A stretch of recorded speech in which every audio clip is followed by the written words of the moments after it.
Gang's all here. Chatty House. Hey, what's good, everybody? Who got the belt today?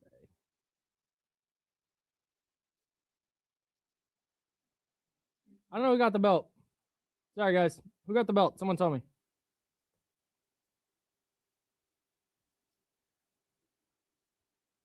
Yeah, Filthy McNasty with the belt. At 8:21.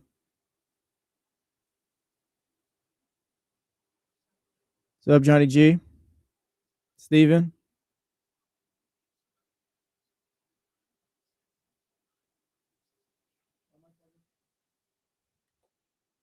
Yeah, it should be. Okay. Filthy? What's up, guys?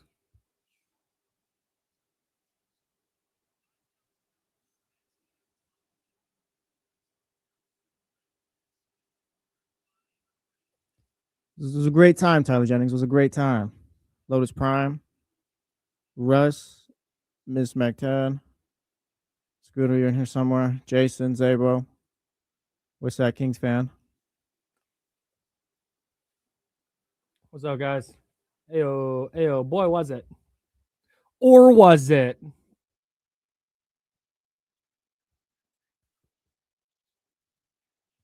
David Jackson.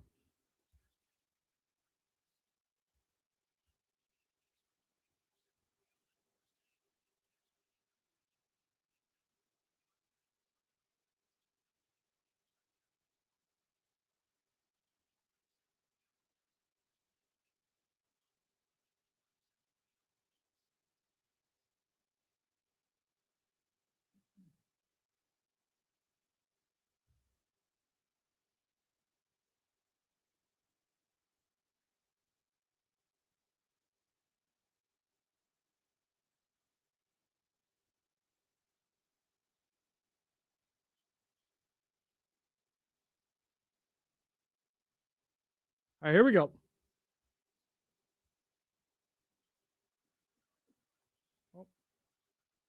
Nope, not quite. Here we go.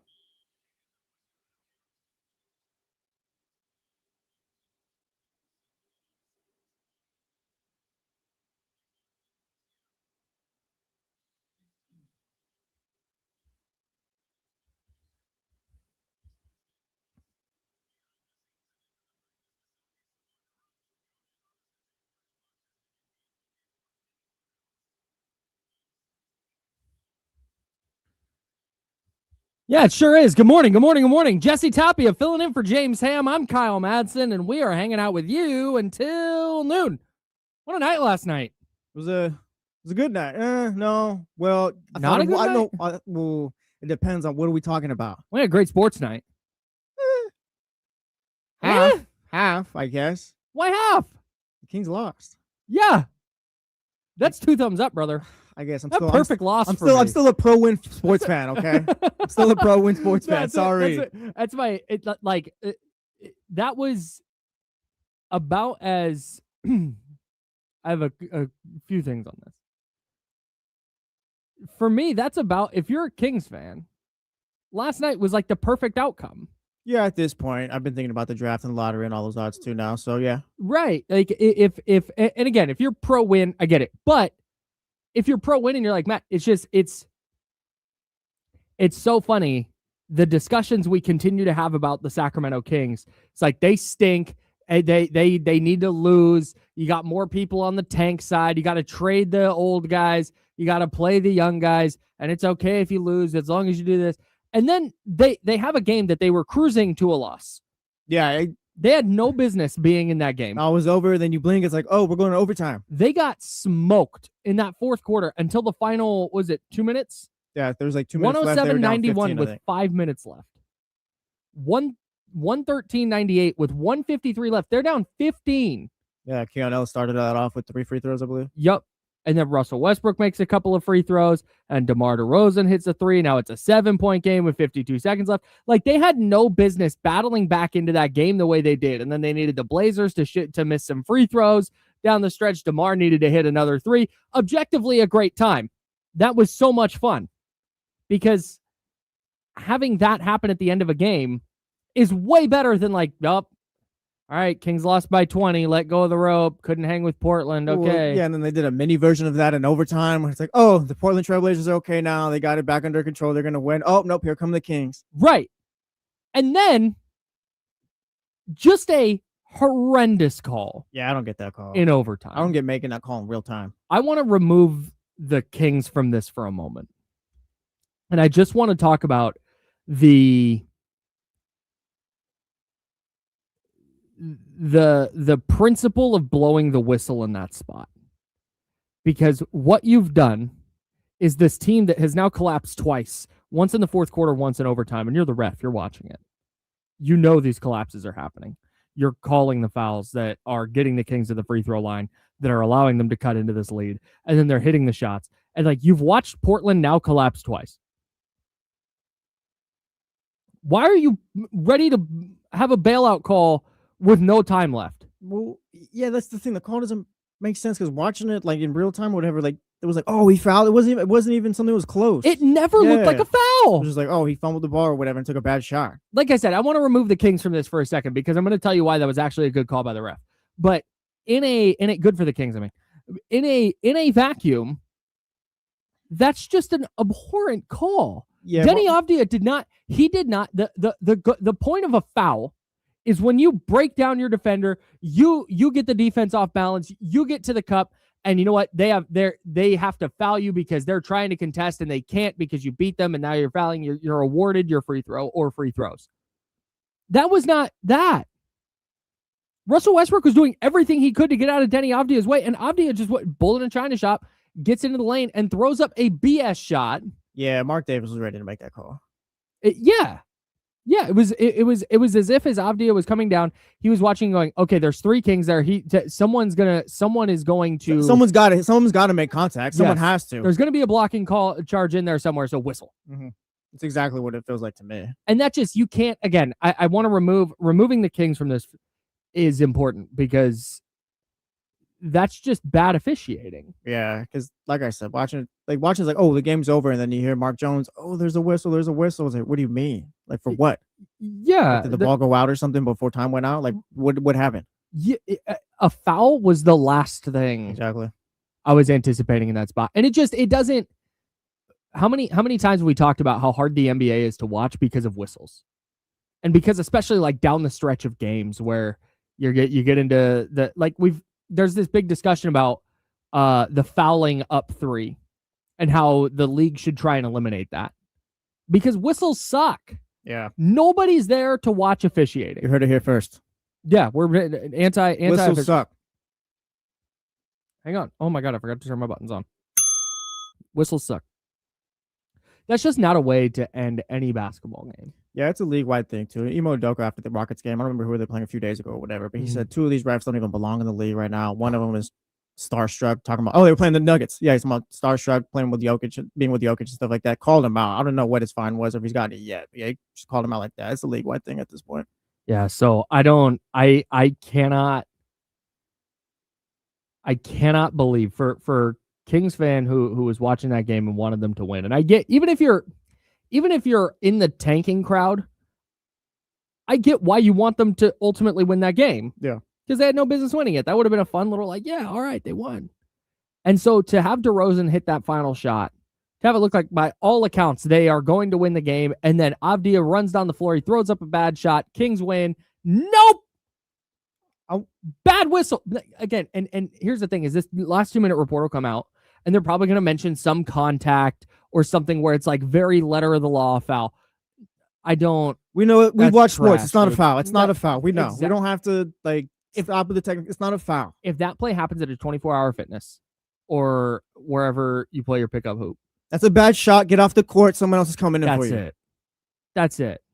And I wonder what it's like too, being the ref, making that call, going back. You're going to check for time now to see if the foul happened before the time ran out. But also, like, you're realizing, oh, I made a bad call as well. Yeah, and you can't do anything about it. You can't go, you know what? My bad. Hang on. Sorry, guys. That's just that when there's less than 6 seconds left and a team has to just take the ball. And what was the exact time when they inbounded it? DeRozan hit a shot with 4 seconds. When there's 4 seconds left and the guy's just charging down the court, just trying to get in range to put a shot up, you cannot, unless he gets tackled or very clearly hacked where he can't get a shot up because of the foul, you don't blow a whistle there. We're also kind of looking at it from the Kings side of things too, with the guys on that roster. Mm-hmm. Looking at Russell Westbrook and some of the other guys, like they really clearly wanted that game. Like they were fighting tooth and nail to get that back. Mm-hmm. And being there, 6-21 right now. Mm-hmm. Being in the dumps as bad as you've been, just to lose a game like that on a play where it's like we all know it's not a foul, has to be super deflating.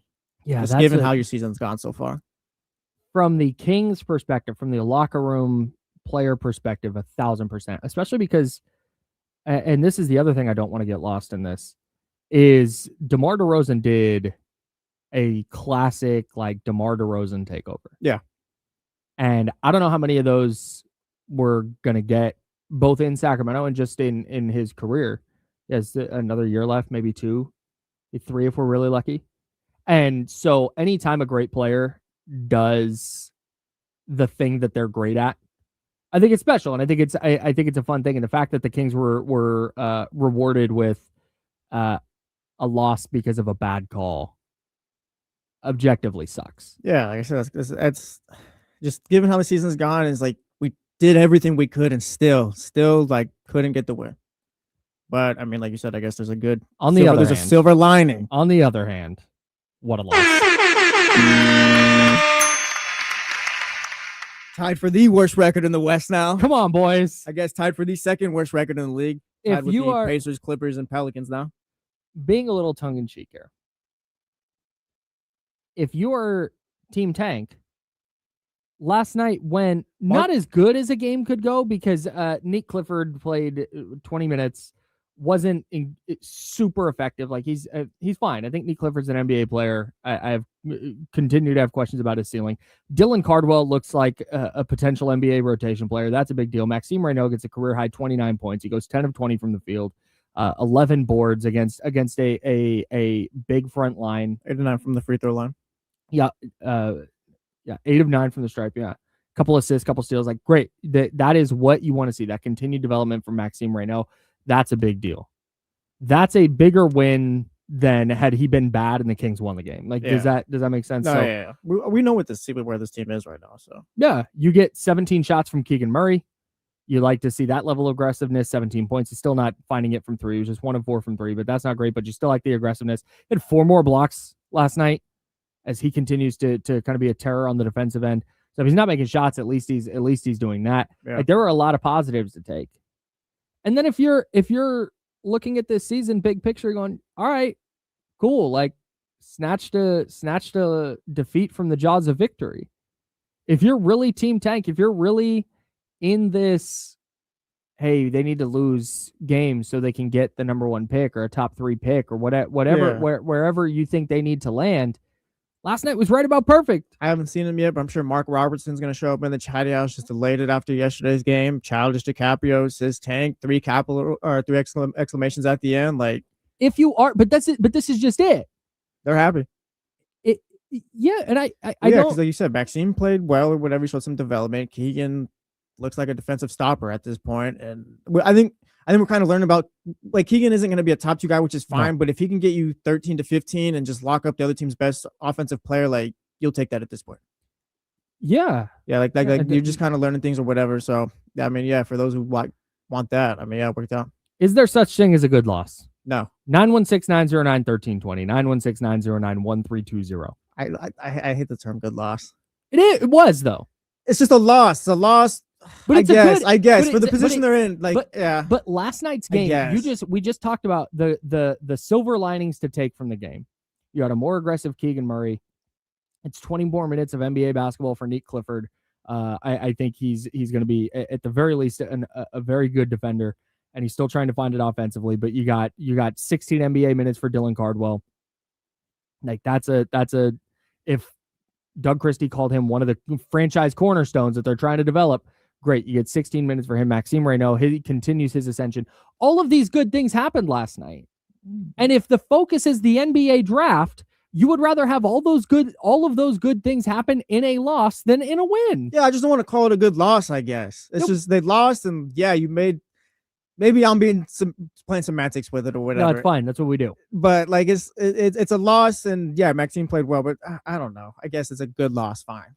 If we're all team tank, if everyone is team tank and it's like, yeah, just lose the rest of the season. Yeah, it was a great loss. Stephen Castaneda called it a beautiful loss. Fine. It was the most amazing loss in the history of losses. Welcome to this side of the fence, it was great, brother. Whatever. Fine. Welcome to this side of the fence. It feels gross, but fine. That's why I texted you ill this morning. It just doesn't feel right. No, it does. And I get it because the point of sports is to win. Yeah. Like that's and Doug Christie said that the other day. Like we're a professional basketball team. We're trying to win. But at the same time, we're trying to develop these guys. And I last night was the perfect encapsulation of why I struggle with the idea of tanking and like rooting for a tank. Because as that game's going on, I'm like, God, it would be awesome if the Kings won. And then DeRozan hits that shot and is like, damn, like this is a good win. And then the whistle blows and it's like, oh my God, what a mess. Because you can't, it's so hard to, like if you're a Kings fan, it's so hard to root against your team. Or like I said, I've been through this with the 49ers.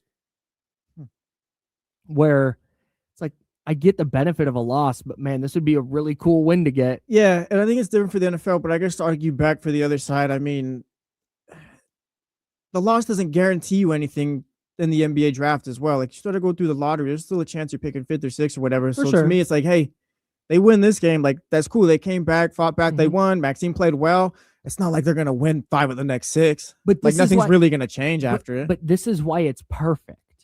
They did everything right. They can't control the officiating.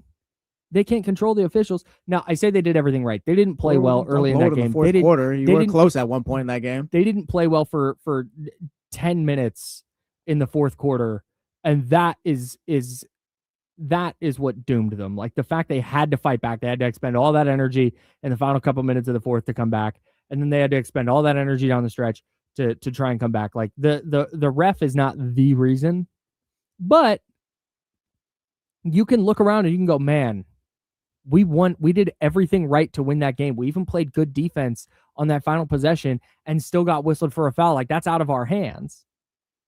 They basically won last night. Stop. No, stop. Enough. We're keeping it a stack. I'm tired of this backwardsness of no. They lost. Not only is it a good loss, I'm gonna call it a good win. How about a loss with some learned lessons? Nah, it's too. That's a good loss. Is just whatever. Like I said, if I was arguing for the other side, I was like, yeah, they win that game. It's not like they're gonna win the next 6. And you have to separate. You have to separate the. And this is why the good loss thing. I get where you're coming from because they're gonna win at some point. So it's like those bad wins. When you zoom in over the course of an 82 game season, you want to win all your games. So when you lose, it's bad because the goal of every game is to win. So when you lose on an individual game basis, that's bad. I got that. But with this Kings team, I think we all zoomed out. Not all of us. I'm sorry. I don't mean to not all of us, but 99% of us. A lot of us have zoomed out and gone, okay, bigger picture. This is not about this year. This is about 2026 and beyond. And so when you look at it through that lens, I get it. I get it. I'd be more happy if it was just more of a lock draft order. The lottery scares me, but I get it. Sure. But your odds go up with every loss. Oh, I get that, but it's tied for the worst record. They own the worst record now in the West? They're tied for the worst record in the West with the Pelicans and Clippers. Why am I drawing a blank? Clippers, I believe, yeah. Oof. Wizards got the worst record in the league at 4-21, and the Pacers got 6-21 in the East. Come on. Fine. Whatever, whatever gets them the top pick works for me. Speaking of number ones, the San Francisco 49ers now control their path. It's a good day for you guys yesterday. To the number 1 seed. We were locked in at the holiday party. We were dialed at the holiday party. We got to talk about the holiday party. But we also have to talk about that insane football game last night because it featured multiple things that I'm not multiple things. Featured one thing I'm certain I've never seen before. Yeah, felt a little illegal. I don't know.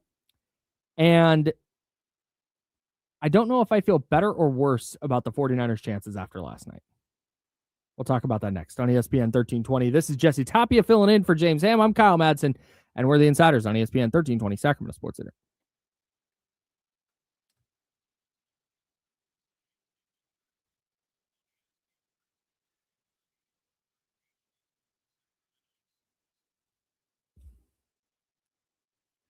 Shout out to whoever played against Puka Nacua yesterday. Yikes. War's not over, but damn, we are down bad. I also played Matt Stafford, Kenneth Walker in the Rams defense. So Yeah, in James is- another league. Yeah, James fine. Yeah, he's James is more than fine. James is vibing. Yeah.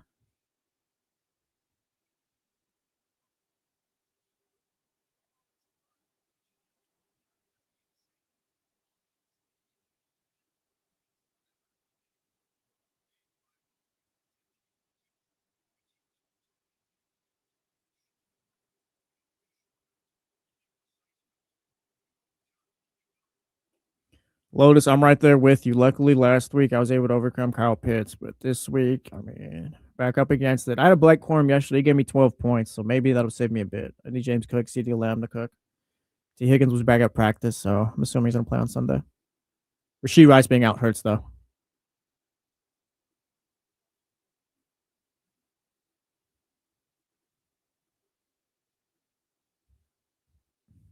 We're not putting this on the board. When did you say this? Shout out. Lisa, you come in, you write it on the board. How about that? Ooh, now that I'm in here too, I can get my Eagles take finally. I've been asking for weeks for you guys to write it down for me while I'm out there in the other studio, and you guys just won't do it. It's disrespect. Bill took all our pens. Oh, we just got the board back and no Eraser, pens? Yeah. Shout out Bill, who was emceeing yesterday.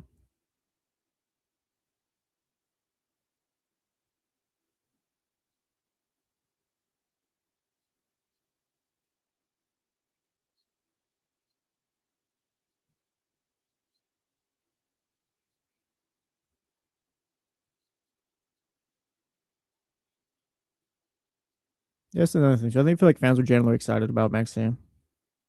But if Lisa was first.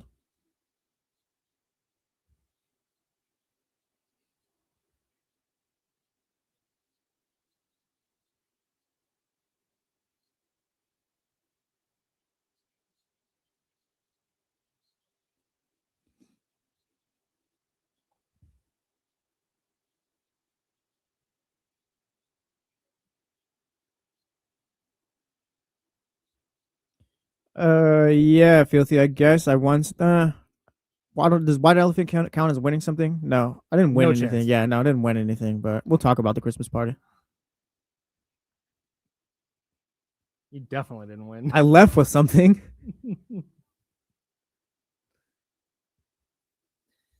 Yeah, we'll talk about all that.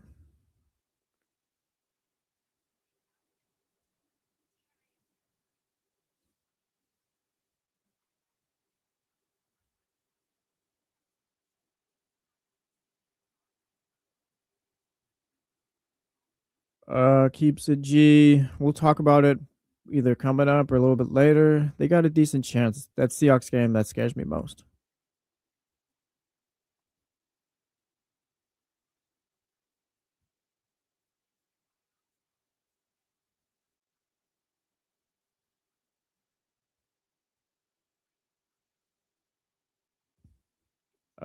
Catered Loki. Definitely not a potluck. Yeah. All right, here we go.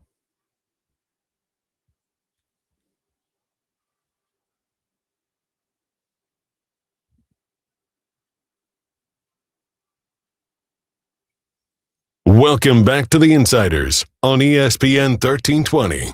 I'm Kyle Madsen, Jesse Tapia, filling in for James Ham. It's a good day. Vibes are up. Yeah, man, vibes are way up. Yeah, vibes are up. I was pretty excited coming into work today. Yeah, I got a couple of really good sporting events last night. I'm excited The today. Seahawks-Rams game. Yeah, we got wild-ass ending to the Kings game. There's college football tonight. Anthony Joshua versus Jake Paul's tonight. I'll be tapped in for that one. Couldn't care less. You're not a boxing guy, so Not fine. a boxing guy. Yeah, I want to see Anthony Joshua. I've always been not a Joshua hater, but boxing is funny because also Jake Paul could get knocked out today. All right. Boxing is funny to me because Terrence Crawford just retired. Yeah. And this blew up my Instagram, Twitter. It's like, what? Terrence Crawford, 42-0, what a career like this. Now I'm like, the first time I heard of this person was when Kendrick rapped about him. And his retirement, and this is not an insult. I'm not trying to insult anybody or anything. It makes total sense. Boxing is so far out of or I am so far out of the loop on boxing. I'll put this on me, that this apparent legend retired, and I'm just like, well, that's the thing. Like, Terrence Crawford wasn't this massive big name or anything. Like, boxing, I guess you kind of knew how good he was, but there was also the narrative like, oh yeah, he doesn't really fight anyone. And then he fought Earl Spence and was like, oh yeah, finally, like we're gonna see. And they just whipped his ass. And then he fought Canelo, who was one of the all-time greats, and he's like just whipped his ass as well. It's like, oh yeah, he's just dominant, and that's kind of when he blew up. Probably more so after the Canelo fight, but yeah, he wasn't like this massive star in boxing until those last two fights. Okay, yeah, that makes me feel a little bit better. Yeah. Every time he's hanging up his gloves, like, also nothing worse than just seeing your fighter get his face beat in. Yeah, you're just sitting there like, oh, he is not gonna win. Yeah, it's over. Like, third round, this is happening. It gets cooked. When I was a big UFC guy, that was always really tough. Yeah. I was super happy when Terrence Crawford said he was gonna retire. Because like, yeah, he's not gonna fight Canelo again. We're good. We are great. Bye, Terrence. That's good. Enjoy retirement. Yeah. Last night we had our company holiday party, and shout out to technology, man. Hey, being able to pull up updated. Being able to pull up a football game on a phone. Oh, yeah, I got a question about that too. Yeah, go ahead. What's it like being the guy where it's your phone? Like, you're the guy. You were the guy yesterday. Everyone was huddled around your phone. Like, it's just kind of like, so you're the guy. Yeah, I was. That was really cool. No, shout out Dallas. Paul. Abe was there. Yeah. Kelly's husband. Yeah, Kelly's husband was tapped in for a little bit. He was watching the game as well. Doug. Yeah, Doug. No, not Doug. Doug for sure. I think was there for a second. Was our guy Ken. Stood right in front of me. Oh, yes. Ken big dogged me. He did. I think I have to murder Ken now. You might. Because we're standing there at the holiday party just watching the game. Everyone's kind of at a decent distance or whatever. Everyone's got a good spot to watch. Everybody understands the space because it's so just to give you a picture, it's like a cocktail table. Now, we're all in this kind of like a hallway leading up to this stage. Yeah. Where it's a narrower room, I guess. Yeah, like a narrow room, cocktail tables in the middle of the room, and everybody kind of standing around looking towards the stage where the gift exchange is happening and all that. And so I find a little spot on a cocktail table. I set up my phone. And then everybody gets a distance back to ensure that, hey, anybody who wants to pop their head in can see the game. Yeah, it's perfect. It's good for everyone. We are crushing it. We are just a bunch of dudes, guys being dudes, watching football at the company Christmas party.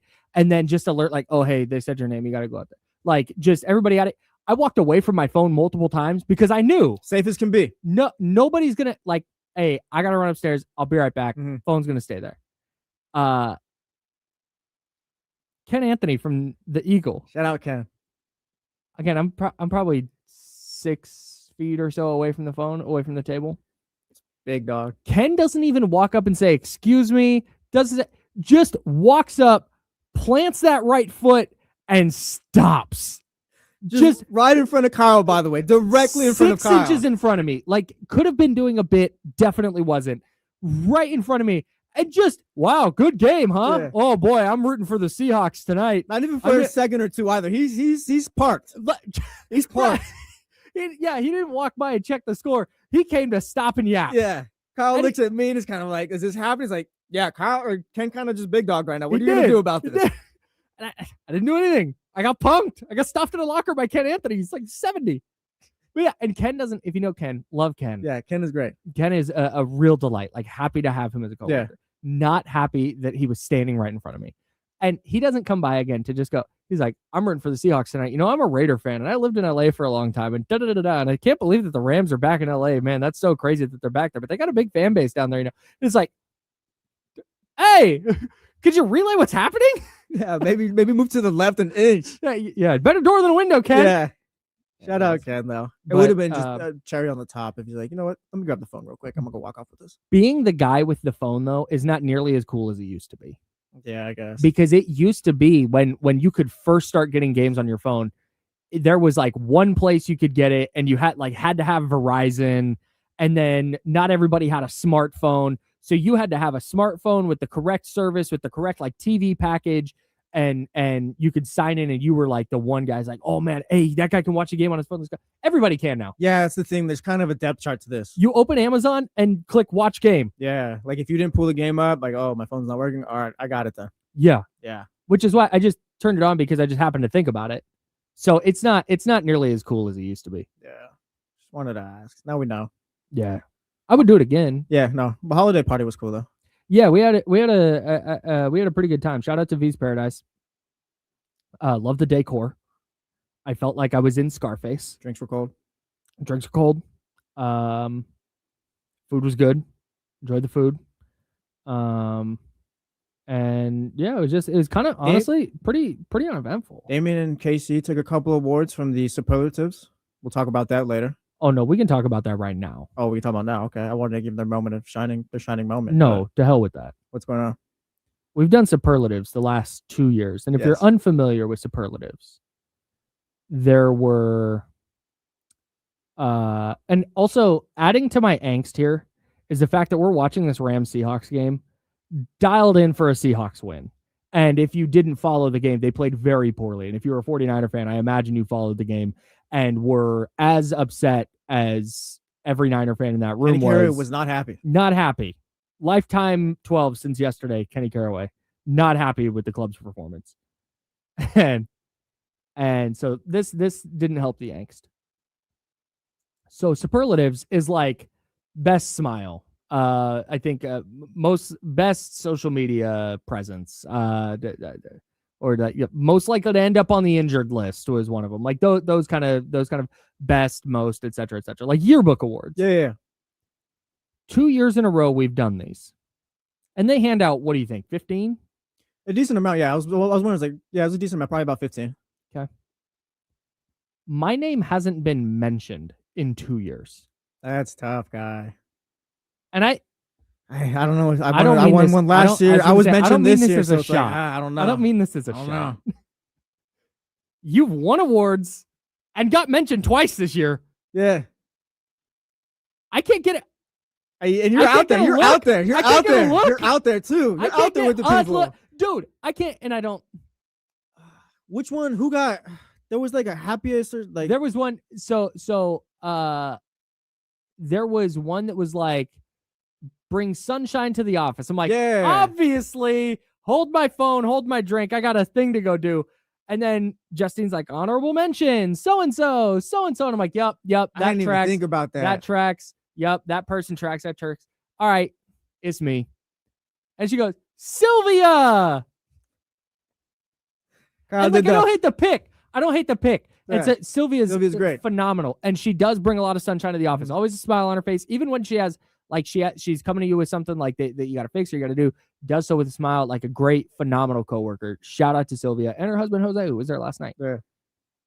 I can't get an honorable mention when I didn't get tagged tough. in the honorable mention. I'm like, oh, I must have won then. Well, Damien's out here 2-time winner for certain awards now, and just KC's getting awards, and like I said, I got mentioned. I barely even talked to people. That was like a thing yesterday. Yeah, and you're just most likely to Irish goodbye. Yeah, that was Complex's award, but I think I got the honorable mention behind the scenes one or whatever. Shout out Jonathan. Yeah. When I have an issue, I go to Jonathan. So yeah, much 1000%. Yeah, but yeah, you haven't even been honorable mention. So that's it. Okay, look, I feel like you've made your stamp on The Office too. By the way, that's how I feel. Yeah, that's how bro, I have been gunning for a superlative at the company Christmas party. This is since like a last comments and Christmas things party. superlatives. Like this is like your bag. Yeah, this is what I've been trying to do for a year. I've been like, man, I want to get a superlative. That's the only reason I'm a jerk, but I act nice in the office because I want to win one of those little trophies. Yeah. But how super fake. I'm trash. No, but I just again, it's not that the people who won their certain awards didn't deserve them. They did. Salute to everybody who entered. Can we create like a whitest shoes version of The Office for like Odyssey? You're winning that one. Well, not like just a version for you to win, though, which is like, oh, Kyle can, like maybe most hats worn. Yes. If you're gonna do superlatives, and I'm gonna get on the committee next year for this Christmas party just to bring this idea to the table. You're gonna rig it? Yeah. Obviously, I can do that. If I go to Aaron Miller's, I could go to Aaron Miller's office right now, or when we go to break. Yeah. I could go in there and go, hey, can I be on the Christmas party committee next year? And he'll be like, He'll be ecstatic too. He'll be like, yeah, just make sure to let me know next year. Yeah. Like, let me know around this time next year. And I'm gonna be like, great. And that is my one goal. And I can't wait to come in here the next day and show off the award that I gave myself. Finally. What happened for everybody? That's all. That's all. Like, there's a lot of creative people in this building. You can come up with awards for everybody. I don't know. I can't do that. Then it devalues the award, but then you become the guy who brought his phone out to watch the Seahawks game. It's like, yeah, you got the award, but we all got him too. Yeah, but it's like, the goal is jokes. What if we start a campaign right now? All right, get Kyle and Odyssey. We just hashtag get Kyle and Odyssey. Just going out there. You just go out at the break and you're like, wow, hey, Kyle's sure bringing a lot of sunshine on this foggy day today. I'll start printing flyers. Hey, no, Chatty House, all of us. Get Kyle and Odyssey. Put the hashtag, yeah. Hell yeah. I want that little trophy. I'll put it in my Zoom background. Right next to my culture coder. Yeah, I'm a culture coder. When did it? I won Employee of the Month this year. Yeah. When did it hit you though that like you haven't been honorable mention? Because I didn't even think about it. Like you were hyping everyone while it up. was happening. You were like, oh, JC and John. Oh yeah, they should win. You told me for one. It's like, oh yeah, you were hyping everyone up. Yeah. I think me and James got a little snubbed for dynamic duo. Like we can't get a mention. Yeah. The insiders can't get nothing. I would take that. I don't know. Maybe it's a personal problem, pal. That's it. That's what I'm realizing. Maybe it's you. We were talking about this yesterday. I was like, there's no jerks in the office. Like, there's not a single person that when they walk in the door, I'm like, oh. Like, there's not a single person that they walk up and say hi. I'm like, ugh. Like, I like all the people I work with. And then I'm like, wait, is it me? It's not, Kyle. It's not you. You're great. You're great. I'm fishing for compliments. There just hasn't been the award for you yet, maybe. Sunshine, like Sylvia won Sunshine. It's like, yeah, you should have got an honorable mention for that. That's it. That's all I want. That's it. Like I sit next to Justine in the mornings in the sales pit. Like I've heard about you and John's relationship or whatever. Man, love the homie John. Yeah, like you've kind of become the Charlie for promotions now, so you have that relationship. It's okay. That's a bad beat. No, wear that with a badge of honor. Okay. All right. Very good. Yeah, shout out to my guy. No promotions people there last night, by the way. There wasn't. Mark. Yeah, that was kind of not a topic of discussion, but people noticed. Shout out to promotions. Oh, Addie was an honorable mention for one of them. Other people in their early to mid. She was one of the Sunshine ones. Yeah. All the people in their early to mid 20s said, I got better stuff to do. I get it. Shout out. Speaking of the football game last night, I want to dive into what the Seahawks win means for the 49ers and whether I don't know who that was I want to get into that game specifically and some of the things that happened in that game. We might have learned everything we needed to after that game about the whole NFC. I don't know that. I think so, but I don't know that for sure. What I do know for sure is that Al Michaels needs to hang up the headset. Yes. We've known that for 2 years. We've known it for 2 years. This, though, is embarrassing. And I say this with a level of respect for Al Michaels, that he is on the Mount Rushmore of broadcasters. Do you believe in miracles? Yes. Is the greatest call in the history of sports. And Al Michaels has been around, been doing it for 50 years. He is incredible. Listen to this call last night. This is Puka Nacua, a 41-yard touchdown in overtime to give the Rams the lead on the road and the path to the number 1 seed in the NFC. It put Puka Nacua over 200 yards receiving. And here's what Al Michaels sounded like on the broadcast on Amazon. All year long. Play fake. Stafford fires. Nacua again. Nacua will take it to the end zone. Puka Nacua, 41 yards. He tried. That's what we got? He doesn't have it. He tried. There was one where Puka catches, Nacua, and like there was a little bit of an exclamation there, and it's just like he just doesn't have it. That sounded like a touchdown that made it 48-3. Nakua's going to take it into the end zone. Yeah, it wasn't. We talked earlier about there's nothing worse than watching your favorite fighter get his face beaten. There's nothing worse than watching like a great athlete just not be quite as good as they were. Yes.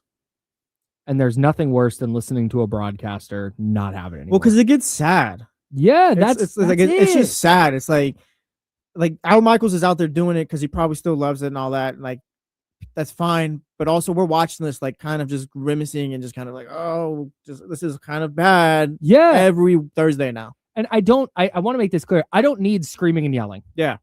Like we don't need Gus Johnson all the time. Yeah, and Gus Johnson does it the way Gus Johnson does it, even if I think sometimes he overdoes it. Mm. But like, I don't need that. Or the Hornets guy.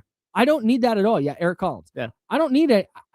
It's not about like yelling and screaming and excitement. It's just match the moment. And Al Michaels in that spot doesn't. And again, that's not just last night. That's just an example. Like I watched that highlight night and I was like, wait, what the was this? This is overtime, right? Like this isn't. And I went back and watched it. The biggest takeaway for me is that Al Michaels. The baby daddy ass. Al Michaels is old yeller now. Yes, he's old yeller. Man, you can't. He's got to be done. Okay, what we do next week. I don't know when the last Thursday night game is or whatever, but if there's one next week, all right, we're gonna have Kevin Harlan show up. That'd be great. We'll give Al Michaels a headset. We'll give him a little microphone too. We're not gonna plug it in. We've talked about Don't insult him. No, don't insult him. No, come on. Don't do that. We're gonna little brother him. No. He's like, oh, what's Kevin doing here? No, it's No, not. don't worry about that, Al. Don't worry about it. Just call the game. Call the game. I will not let you do that to Al Michaels. We're gonna unplug. We're gonna unplug Al Michaels' controller. It's time. We're gonna unplug his controller. If you're gonna unplug his controller, just send him home. I would rather he's Al gotta get a check. Michaels He can get a check. broadcast He the can get game. I paid. would rather Al Michaels broadcast the game than do that to him. Can you imagine it's Kevin Harlan and Kirk Herbstreit calling? There's Al Michaels. And you can just hear him hella silence faint in the background. We're gonna not doing unplug his that to Al controller. Michaels. We're gonna give Al him. Michaels too much of a legend for that. We're playing the PS5 out. Here's the Xbox controller. Okay? No, absolutely fine, not. yes. I'm not doing that. No. No, you can do that. I'm not doing that to Al. Amazon, come talk to me. I'm not doing I that. got You know a what? plan. Hey, you know what? Now you've turned me the other way. Al Michaels 10-year extension right now. Let's go. and I want to he's- keep listening to Al Michaels call And he football scores a games. touchdown. I can't wait. It's the best. It's understated broadcasting. You guys just don't get it. We're hoping Al from himself. All right, you want to let this legacy keep going? He's Russell Wilsoning his career right now. That game mattered a lot to the 49ers last night. Yeah, it We'll did. talk about that. I don't know if I feel better or worse about the 49ers' chances after last night's game, but I would like to know, would it be a disappointment if the 49ers are not the number one seed? 916-909-1320, 916-909-1320. Would it be a disappointment if the 49ers, after last night, they control their own destiny, they went out to the number one seed in the NFC? Would it be a disappointment if they don't get there?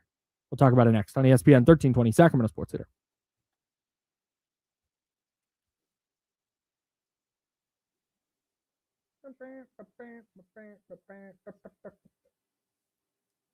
You guys were asking about White Elephant 2. I came away with a series of I Spy books.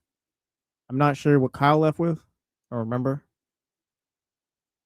I thought I was kind of golden because I'm going to a 1-year-old's birthday party next month. It's like, oh, we can give the 1-year-old this, but it says ages 4 to 8, so I'm kind of cooked with some I Spy books.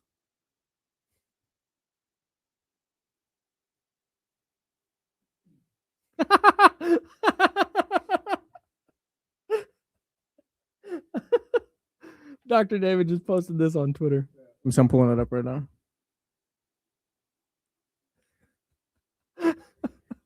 Oh, damn.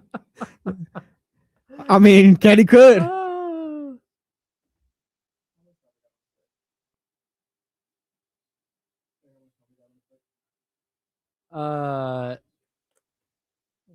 About 3.5 minutes.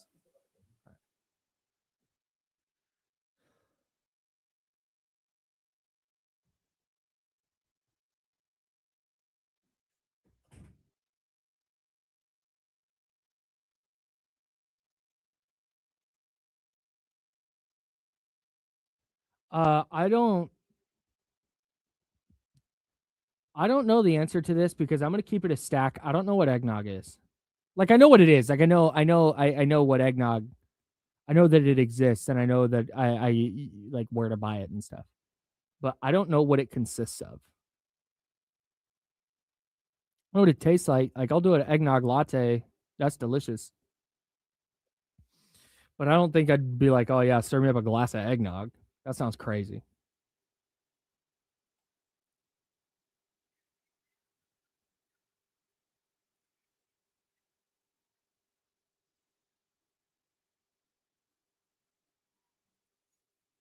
This is wild. Then no, I'm out on eggnog if this is what it is. Egg cream? Yikes.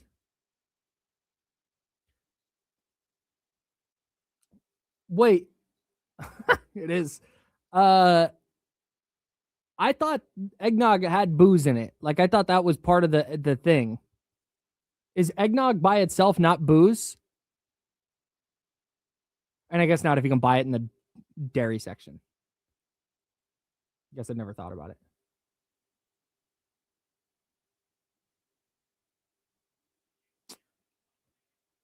I don't know.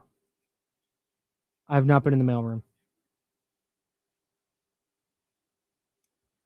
One year when I was in Arizona, it's not a surprise that this night ended with me throwing up in my friend's wife's friend's car and on my friend's shoes. I still owe him a pair of all black Vans. The first time I ever tried this, the guy whose house the party was at was making rum chata and fireball shooters.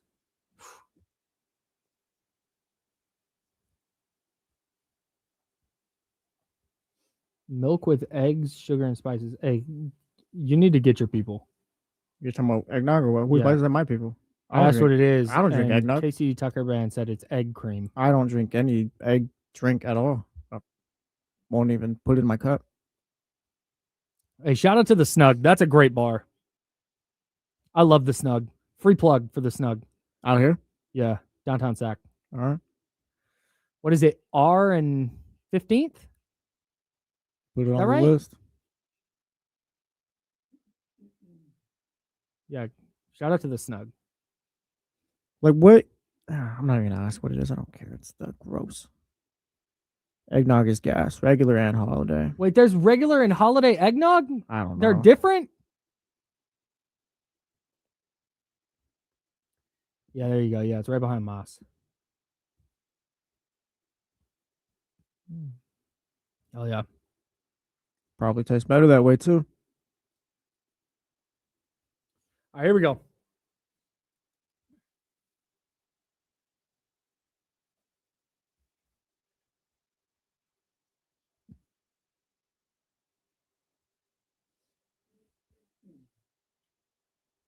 Welcome back to the Insiders on ESPN 1320. I'm Kyle Madsen, Jesse Tapia filling in for James Ham today. If you'd like to know what goes on during breaks at this radio station, hit us up at youtube.com/ESPN1320. Not only is there a ton of video content there that you should be watching, but we stream live. And then when we go to break on the radio side, we just sit here and we yap on the YouTube stream. And there was a lively eggnog discussion happening during. Not even live. It's not live. They don't call it live. It's lively. It's not. It was a lively discussion. It's a lot of strong opinions. A lot of education going on. I don't know what eggnog is. I had no idea. It's gross. That's what it is. I learned today. It's cream and eggs and spices. Disgusting. But apparently there's regular eggnog and holiday eggnog. And then I thought the whole point of eggnog was that it has booze in it. Turns out it's not. You can just pour yourself up a glass of eggnog and drink it like while you drive. Not eggnogging and driving, I guess. Yeah, no idea. Have you had eggnog? No, I'll never have eggnog because it's eggnog. It's gross. This is lively.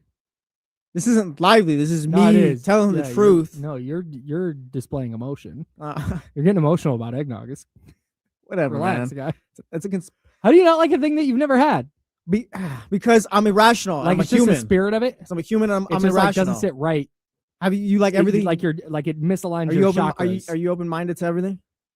Not. I mean, I'm an adult. I'm 30 years old. I know what I like and what I don't like at this point. Like I know I'm probably not gonna like eggnog.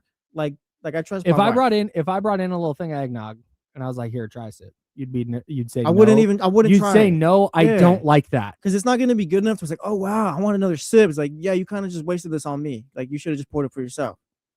It's not wasting it. It's allowing you to try it. You get to experience something. No, I don't want to experience something. I want to. Okay, I want to enjoy something. Would you say you don't like eggnog? Yes. How do you? But you can't say that. You don't know that. I can say whatever I want. You say you've never tried. You can say whatever I want. You can say you've never tried eggnog. Or you don't want to I've never tried eggnog. I think it looks gross. Okay, that's I fair. think That's fair. that everything about it sounds gross. Okay, that's fair. The farthest I go at this point You is can't say you don't like it though, because you don't know. I don't like eggnog. All right. Like I said, I'm a human and I'm irrational. I get that. Okay, I'm a sports fan. Let's be irrational now. We're about to talk why the every NFL. team in the NFC can win the Super Bowl. Every team. Damn near. So here's what last night the 49ers. We'll get back into the Kings game as well. We got to talk about Malik Monk getting a healthy scratch last night, because that is a fascinating wrinkle to the Kings' loss. Yeah, feels like the path we've kind of been on since the summer. But not every team in the NFC can win the Super Bowl. Not every team. Did we learn? Let me ask you this: did we learn more about the Rams or the Seahawks yesterday? Both. We learned the Rams are not as dominant as we've made them out to be in the NFC. Where it's like, oh yeah, it's the Rams, and then there's like the Seahawks, the Bears, whatever team you wanted to throw in there. Like it's not just the Rams anymore. It's the Rams, it's the Seahawks, it's the Packers, the 49ers, and I'm probably missing a team because I'm just going off top Bears or whatever. Yeah, it's just Eagles. There it is right there. Not even Bears, but you can throw the Bears in there. Because I feel like the Bears are yearly, but that's just kind of besides the point. Like now, coming out of that game, it's like, yeah, the Rams secondary can be had. The Rams defense can be had. Looking at the Seahawks, like sports is such a funny thing because 5 minutes before the game ended, oh, Sam Darnold, of course, can't win the big game, blah, blah, blah. Rashid Shaheed takes a punt back for a touchdown or a kick, whatever it was. And they make this miraculous comeback. And now it's like, oh, Sam Darnold exercises demons. He can do it, blah, blah, blah. It's like, no, I don't think that's the case either. I think you put enough pressure on Sam Darnold, you're probably going to make him look funny in the playoffs. And I mean, barring a crazy punt return touchdown, the Seahawks can be had. But also the other side, the Rams can be had. Shout out Kenny Caraway. That's kind of his thing. Like all these teams are beatable at this point. It's going to be an any given Sunday type of mentality come playoff time. I don't think there's anyone better than really anyone. I can make an argument like as to why the Seahawks can beat the Niners, why the Niners can beat the Rams, why the Eagles can beat this team, why the Niners can beat the Eagles or whatever. I feel like it's just all open for this, all open season at this point. One of the difficult parts about this is the Niners, Rams, and Seahawks all being in the same division clouds things for me. If the 49ers were trying to track down the Eagles and the Bears, let's just say. Yeah. If those were the two teams they were fighting with, I think I would feel different. And I don't know exactly what that would look like, but when you say they could beat the Rams, like, oh yeah, I guess, because division games are always a little weird. No, it's not because of the division games. It's because the Brock Purdy and that offense can hang up 30 on the Rams, and just maybe Matt Stafford has a turnover or two where it's just they didn't score 35 and the Niners did or whatever. Like, I don't think like at this point, like the Rams can be beat by the Niners. I don't think it's just their division thing. Like, I think the Niners can beat them because of their offense. The Rams came down a level yesterday. Really? Yes, the Rams came down a level to everyone else. Because they took their foot off the gas in a game where they were up by 16 with 8 minutes left? You got to close out the games. I'm just telling you what I saw. I think they came down a level yesterday. They're not like, oh, they can't win a Super Bowl, but let me ask you this. Everyone else is kind of level with them now. Let me ask you this. Rashid Shaheed doesn't return that. Fair catches that punt, and the Rams win 30-22. Say the Seahawks go score on that drive, get their 2-point conversion, but that's it. They win 30-22. Do you feel the same? No, but it didn't happen that way. Okay. Sam Darnold, like they scored, and then you had overtime as well, and you still weren't able to stop them. Let's pretend Zach Charbonnet isn't a nice guy. And because Zach Charbonnet on that 2-point conversion, which was one of the wildest things I've ever seen in sports. Yeah. Never seen anything like that. On that 2-point conversion, let's just say he's not a nice guy, because that's why he picked up the ball. He didn't pick up the ball. It's like, oh, clear recovery just in case. Yeah. He picked up the ball. That was one of the most insane things I've ever seen in my life. Like, oh, I have to give this to the ref. Here, I'll pick it up. Here, Scott. Here, you take it. Yes. Like, that's why he picked that up. So let's pretend Zach Charbonnet is not a nice guy, and there's no clear recovery. Mm-hmm. And the ref comes over and picks it up, or a Ram picks it up. And they lose that game 30-28. We feel the same way?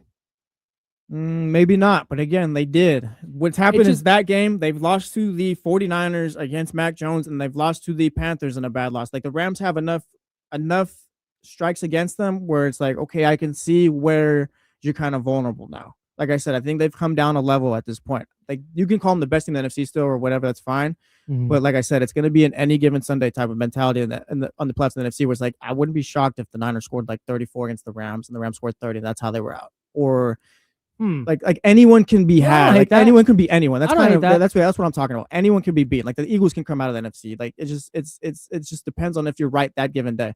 There's no one that much better than anyone right now. I think the bigger deal yesterday, because I think what you're saying is, I think I agree with you, but I think I would have agreed with you before last night on that. And this is what I'm trying to get at.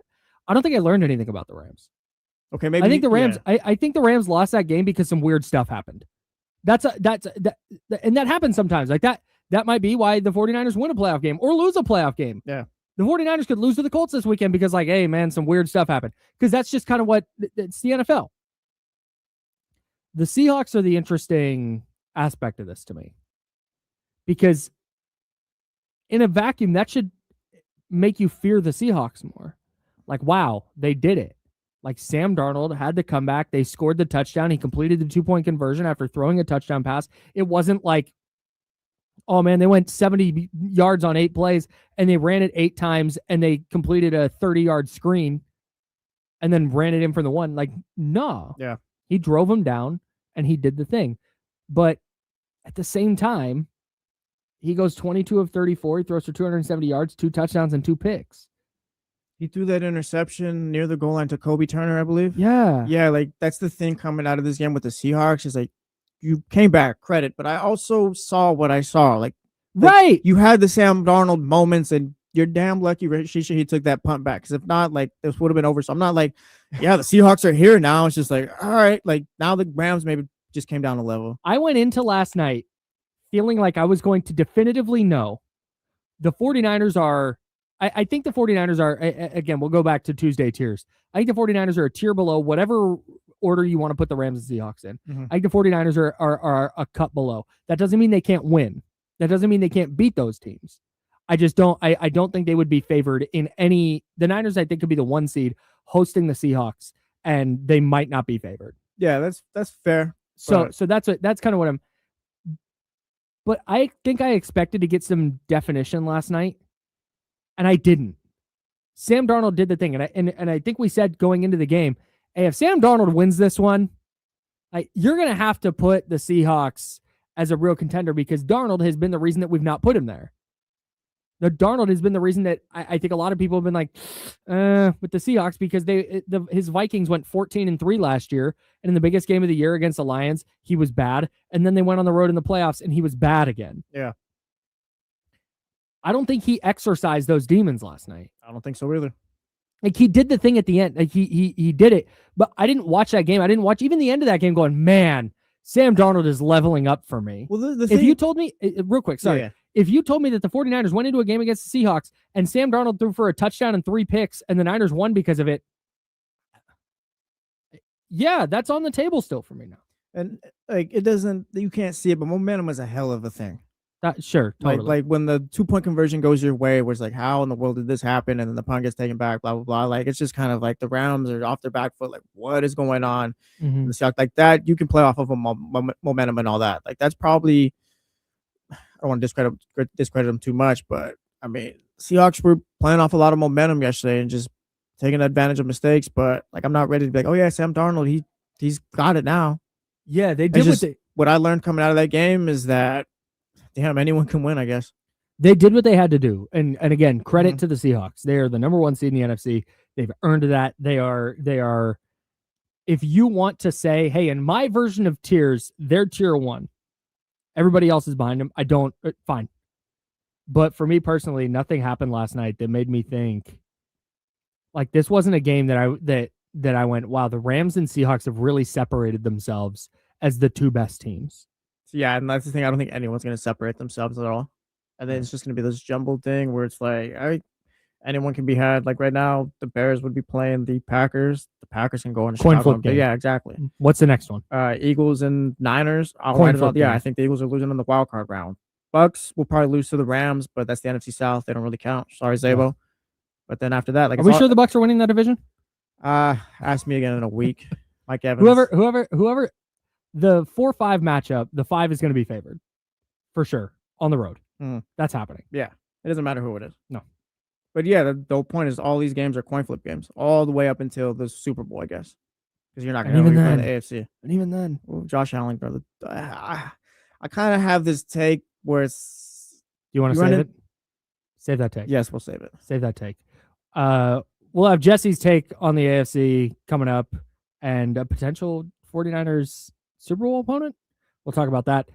Also, one of the underlying things that happened in the Kings game last night that we have to talk about is that we found out what the Kings think of Malik Monk, and we'll talk about that next on ESPN 1320 Sacramento Sports Center.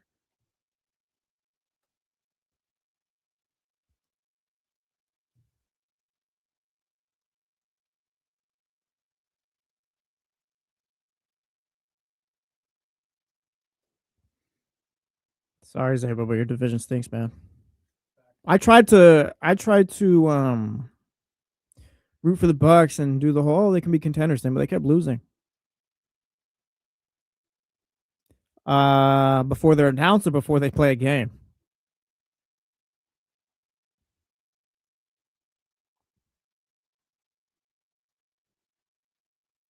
Russ, it might just be.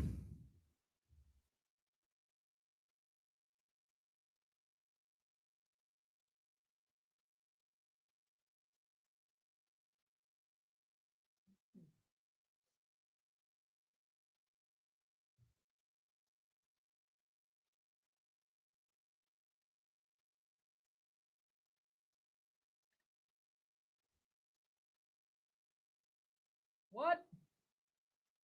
Uh-oh. Hang on, we're good, guys. I thought they fired me by telling me that I'm not allowed in our podcasting platform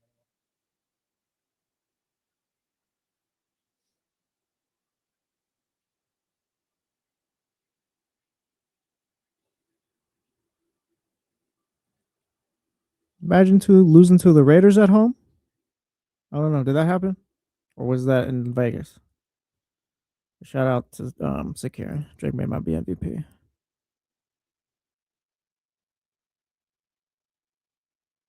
Lotus, you did. Sean McVay is with child.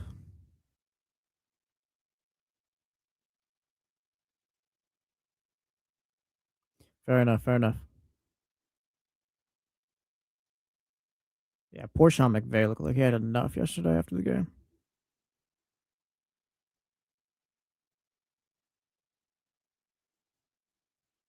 Puka getting online immediately after the game. Yeah, brother, you don't get it. Like, my guy. Yeah, you don't get it. I'll be right back.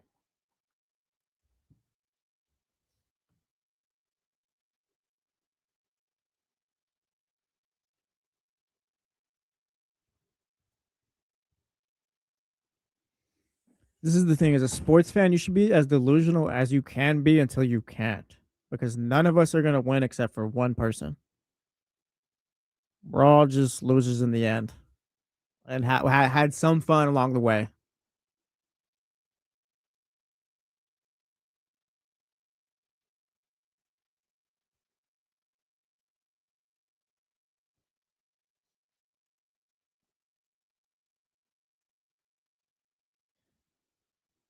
It's facts, Lazy. Enjoy it while you can, because season's going to end at some point.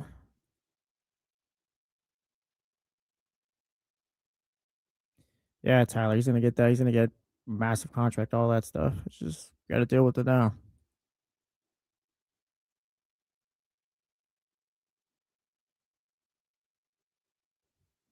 Emiliano, that's the thing, too. Like, the Dolphins are number one on my team power rankings. They always will be, too.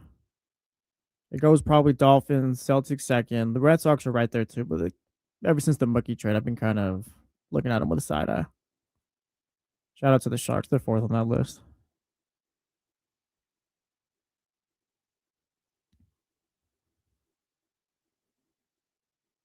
Yeah, Kyle just needs to see it more, I guess. I've always thought higher of Brock Purdy than others, too. So I guess that's probably why I'm higher on the 49ers.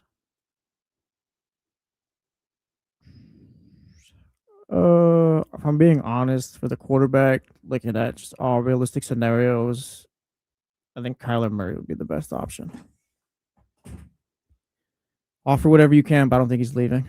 Has any radio program in America dedicated as much time to Tua Tagovailoa as our two shows have? I don't think so. People are tapped in, though. No, Chris, I'm not confident in anything the Red Sox do right now. It's do something. Yeah, Lisa, they're not going to be able to draft the top guy.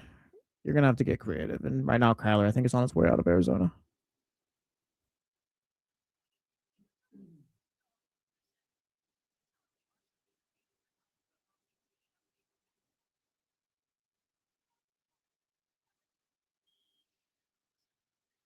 Here we go.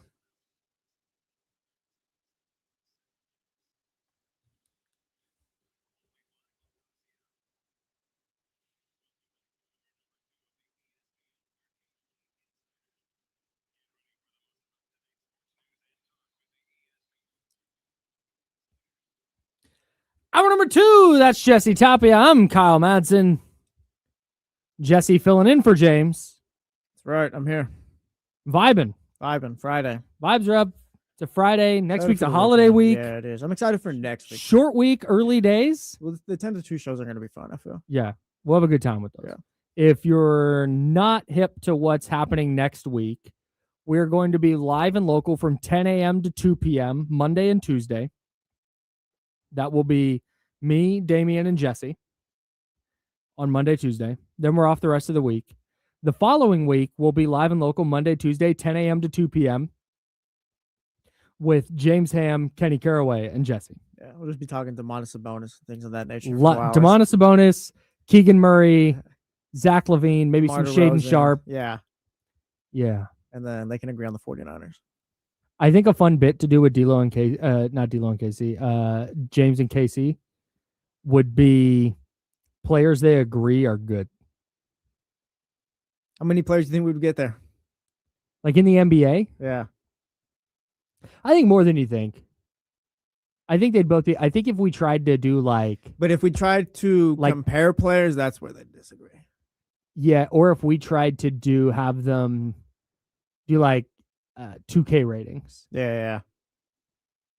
Like And James say, will okay, have Sabonis at 93. Kenny will have him about 85. No, I mean I mean for good players. Oh. That's not what I meant. That's not. You said that. Hang on. Oh no, hang on. Kyle Madsen, clip that. Yeah, that's not what I meant. That's not what I meant. I meant on the players they'll agree on. Yeah. Like the certified, there's no argument. Shai Gilgeous-Alexander. We all know Shai is awesome. What would they both? Yeah, okay, yeah, go. You know what I'm saying? What would the guys they agree are good? Yeah. To what level do they agree they're good? That's where I think the argument would come in. Yeah, I think James would have Jokic rated higher than Shai, and Kenny would have Shai rated higher than Jokic. I agree. Yeah. Anyways, poor Domantas Sabonis. Poor Domantas Sabonis. Poor Malik Monk. Yeah. We were just talking about what we learned in the Seahawks-Rams game. I think we learned a lot about what the Kings think of Malik Monk and where he fits in their future with his healthy scratch last night. Unless we're missing something. There's they tried trading him this offseason, and it's just it feels like the last month or so his minutes have been kind of weird. Sometimes he's playing a decent amount, sometimes not. Yesterday gets the DNP. It just feels like we've kind of reached the point where it's like, all right, let's move on from each other. Yeah, we've been saying they need to bench veterans or they need to cut back veterans' minutes to give them to young players. And they gave a lot, and credit to Doug Christie and his coaching staff. They had Keegan Murray. We're talking the players that they've identified as pieces of their future. Keegan Murray, 43 minutes. Maxime Reynaud, 37 minutes. Again, this is in overtime. Keon Ellis, 33 minutes last night. Nick Clifford, 20 minutes. Dylan Cardwell, 16 minutes. They got him on the court. I'd like to see Clifford and Cardwell play a little more, but the guy who got sacrificed was not Russell Westbrook. It was not DeMar DeRozan. It was not Dennis Schroeder. Dario Saric played 10 minutes last night. Malik Monk's the guy whose minutes went away. And I think what do we think happened? I think they view him as the one who's most expendable. What do we think happened when he got benched in the second half of that one game? I don't know. He just wasn't playing well. Okay. And I think that was the start of this where they're like, hey, because he had been playing well, and James brings this up all the time. It's not that Malik Monk is bad at basketball. Malik Monk just plays a pretty specific role on a basketball team that is not that impactful when you're not a good team. Yeah. Like, does that make sense? Like, he's a very like stereotypical 6-man. To me. I guess. I feel like he's good enough to me to find minutes on the court. I just think there's a disconnect there. That's kind of what we reached at this point. Yeah, and that's it. You tried trade him. You tried trading him the offseason. I'm not so sure that this is he's a vet. Like, we got to get these other guys minutes. Like, I don't know.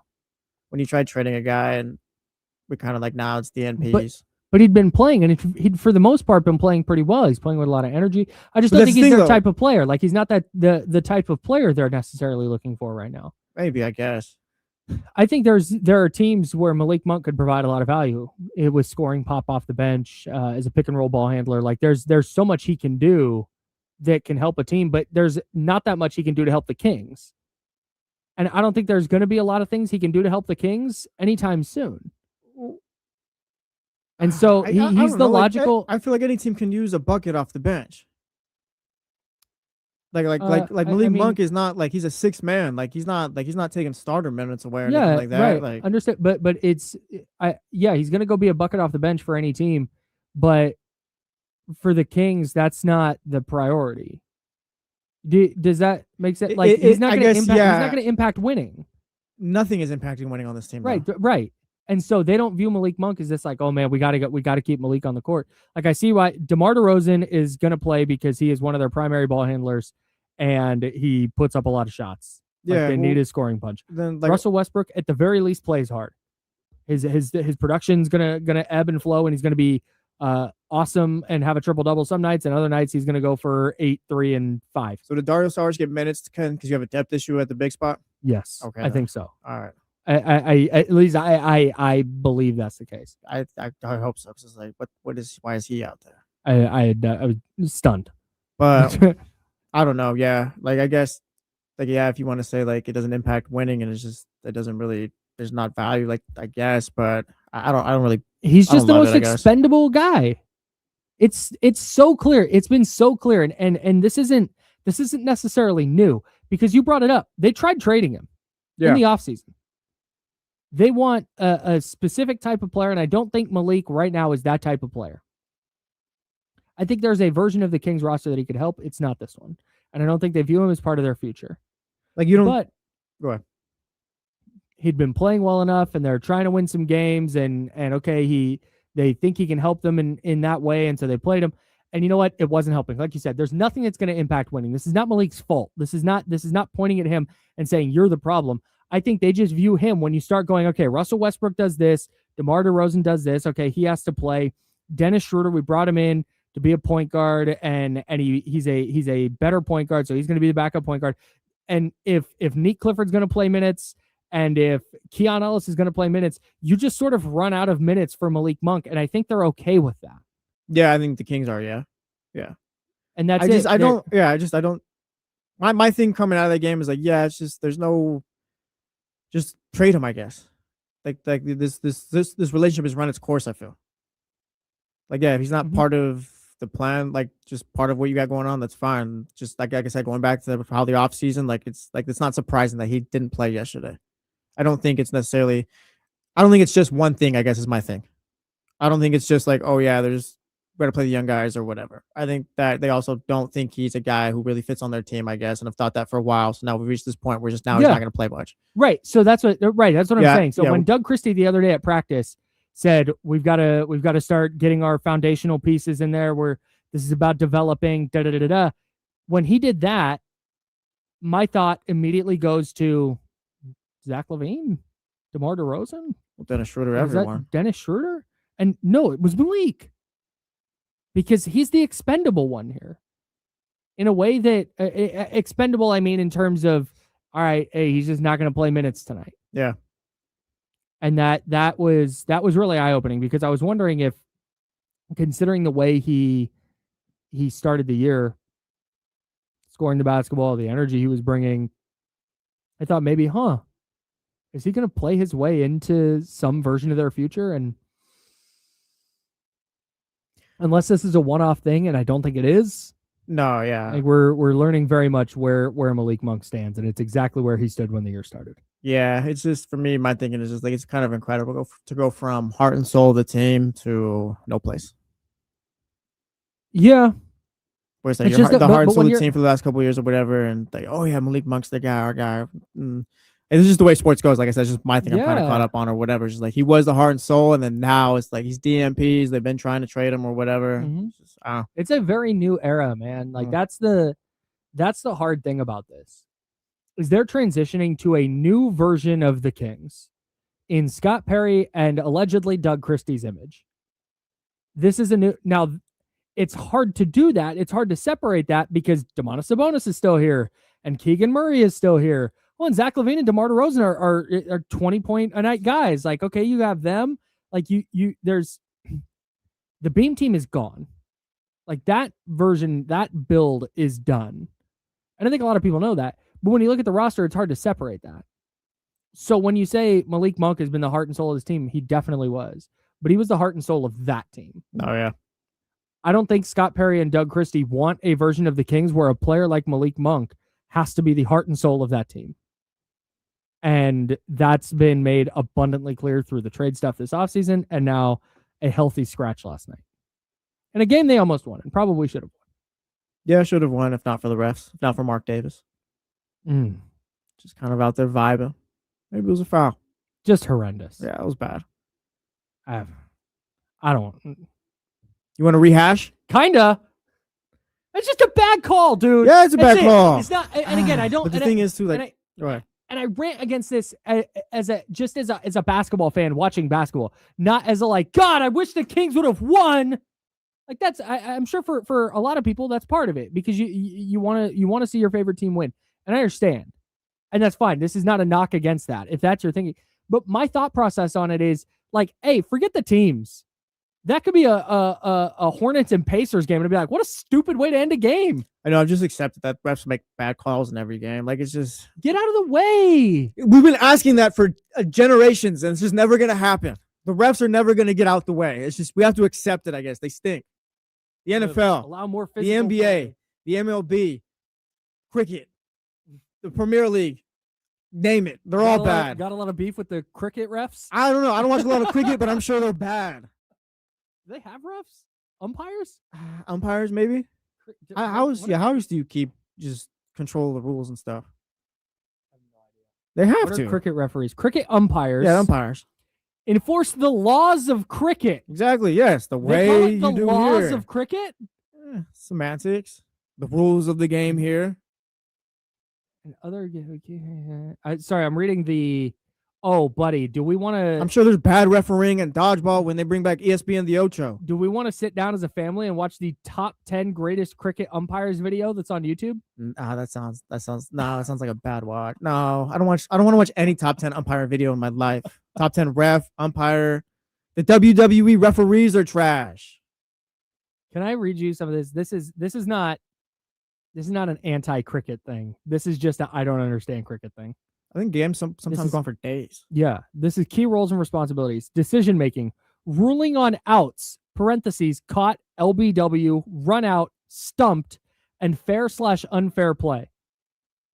Signals, using hand signals to indicate decisions, e.g., out, wide, no ball, and ensuring the game adheres to the laws of cricket. I would like to know everything about cricket, but I feel like that is a energy and brain time commitment that I do not have. You just bring on someone during the summer for like 10 minutes. Can I mean, if think you can wanted explain to. it in 10 minutes? I don't know. Like, hey, Have you seen some of these incredible plays in cricket where they like dive over the wall but throw it back into the field? we'll of play just and then come with catch our it? rapid fire questions. Why do games take days? How does scoring work? All right. If you want us to do a summer special segment On random sports. on random sports, we'll learn about. I have a connection to an Australian rules football player that I would like to get him on to try and explain Australian rules football. Yeah, I was gonna say, because you want to talk about a wild ass sport. yeah, I was gonna say, what is that? Like, is that just a mix of rugby and the NFL? It's not. It's kind of like rugby. It's kind of like the NFL. There's a little bit of like volleyball in it. Okay. The field is 360 degrees from what I understand. sounds terrifying. Bro. I'm bought in. All the players are like basketball players. They're like 6'5" and taller. Okay. I'm gonna watch some highlights tonight. And it's rugby-ish. Yeah. Well, we might watch some highlights at the break. Check us out, youtube.com/ESPN1320. If you want to hang out with us during the breaks. What do you want to do next? Talk sports. Okay, hell yeah. Let's talk about we got to get into some of the NFL stuff from this week. We'll probably get more into the 49er game on Monday. We got to talk about the 49ers and whether they get the 1 seed or not, whether we should talk about that. You had a question about if it'd be disappointing if they did it. We should talk about that. Correct. We should do that. And then Ben Solak from ESPN was on the Ringer Fantasy Football Show podcast, and he said something today that I want to know if it applies to Brock Purdy and the 49ers, and if it's bad news for Brock Purdy and the 49ers, if it does apply to them. We'll get to all that next on ESPN 1320, Sacramento Sports Center. We used to play this at PE in middle school. It was lit. It was a fun little game. You said what? Handball. Handball's sick. Yeah. Handball's one of those things that I would like to play. Yeah, it looks fun. It's an Olympic sport, right? Or whenever it pops up on NBC Sports or whatever, I'll tap in sometimes. I'm not watching the whole thing, but it's like, oh, it was interesting. Yes, so Karen, yes. I'm old enough to remember when Kyrie played 10 games. Here we go.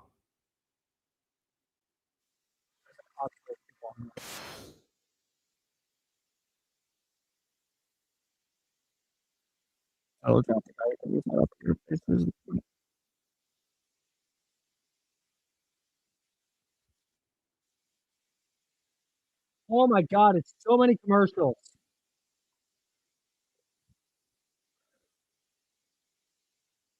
Yeah, I'm toxic. We were talking Sharks the other day. Dude, they lost yesterday, right? In, bro. Yeah.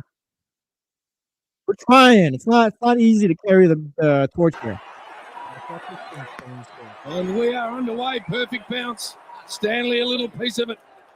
Here comes Smith with a soccer off the ground. Open space. Brian Myers, now Smith. Outside of the boot, wobbling ball. Well done. Jasper Fletcher. Gardner support, been terrific early. Fumble, Manor, back to Bowes, handball over the top, in the square empty. He just does this all the time. You have to First goal of the grand final. With your hand. Ashcroft's everywhere. Beautifully measured to McInerney. The overlap beautiful from McCluggage. McCluggage with a straightening ball to Lohman. And he marks it down low. If he goes down. Follow this ball all the way through. Stengel, Leicester coughed it up, and now they're goal side. There's a lot of this brilliant video. athlete from Ireland. What in the world? And go bang! Do we think he actually has to dribble there, or is that like a in one Nick feet of Blitzard he is just went over his head.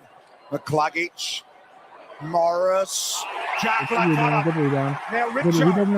It feels like you want it, but don't do it. Kick is beautiful, magnificent. Morris and a big goal for Brisbane. Ashcroft looking for an overlapper. Here he is, the ball. Rayner goes inside. Morris has got the city might be interfered with. Boy, we saw one of that in last week. Cameron has a shot. Wow, what a bucket. Raining big moments. Oh, he's celebrating. Okay, so this must be like a desperate for someone to come at him. Not one person on the go, JB. See if he can pick the eyes out of it. Ashcroft. Brilliant. 123. To make it 3 in a row here for Brisbane. And he slots it. Oh my God. Oh my God. Manor lowers the eyes for Neil. Hey! He can belt it by foot. Look at this. What are we seeing? He is the only 3-time premiership coach. At the moment, they've got it in front of them. They're down by a point. Picked out there.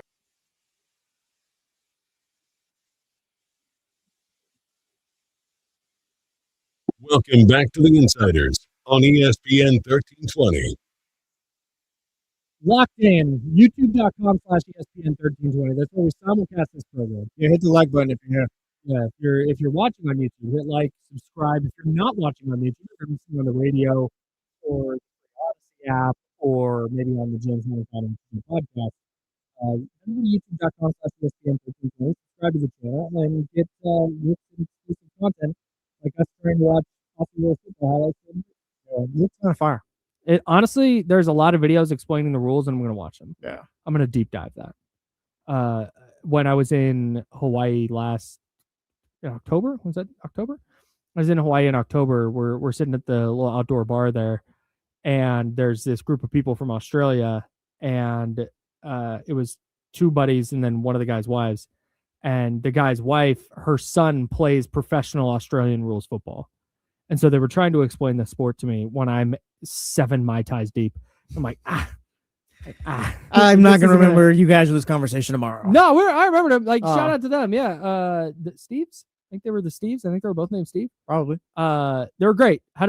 Just a delightful group. I just wasn't like, it's not the time right now. Yeah. Like, I don't even know what a catch is in the NFL, and you're trying to explain to me this game. Yeah, I'm good shot. I got no shot. That's Jesse Tapia. He's filling in for James Ham today. James is fine. James is taking a day off to prepare for his what? No, it's all good. Just play on. It's all okay. good. Okay. Preparing for his holiday party at his house. And so he's big things going on. Prepping for that. Yeah, a lot happening there. I asked a question earlier, and I would like to ask the Oak Grove Kid talk line 916-909-1320, 916-909-1320. The Seahawks win last night means the 49ers control their own destiny to get the number 1 seed. They have to beat the Indianapolis Colts on Monday. Yes. Then they have to beat the Chicago Bears the following Sunday. Yep. And then they have to beat the Seattle Seahawks at Levi Stadium in Week 18. Correct. If they do that, they're the 1 seed. They don't need any help. The Rams don't matter. The Rams could win out, wouldn't matter. The Bears could win their other 2 games, wouldn't matter. The Eagles could win out, wouldn't matter. The Packers could win out, doesn't matter. The 49ers win those 3 games, they're the number 1 seed in the NFC. And I wonder, after watching the Seahawks beat the Rams last night, knowing the 49ers have beat each of those teams once already this year, knowing that the Colts are starting Phillip Rivers and are without Sauce Gardner and haven't been playing well of late, although they almost beat Seattle in Seattle last week. The defense week. got after Sam Darnold. Yeah, they did. We can talk about that on Monday, I guess, or whatever, that game. Knowing that the Chicago Bears have had a couple of really close calls this year, and this is their first time making a run like this. Rookie head coach, second-year quarterback. And then knowing that the Niners and Seahawks would then play for the number 1 seed. Would it be a disappointment if the 49ers don't end up as the 1 seed? Because here's the reason I ask. Real quick. Not getting the 1 seed means you either lost to the Colts and Phillip Rivers, or you lost at home to the Chicago Bears, which again, I don't think would be bad. I think the Bears are good. But you either lost to the Bears at home, or you won those 2 games, got to Week 18, and fell short. I don't think there's a scenario there where the Niners go into the playoffs as the 5 or 6 seed, and it doesn't feel like, oh my God, they were so close to getting that bye week. So you would be disappointed? In a way. It wouldn't, not disappointed like they fell short, fire somebody. But man, when you look at it like that. Okay, but let's be realistic. Like the Colts, they should win. You had to beat the Colts. Yeah, I think there's avenues where the Colts can win that game. I agree. A big Jonathan Taylor game. That defense steps up how they did last week. Yep.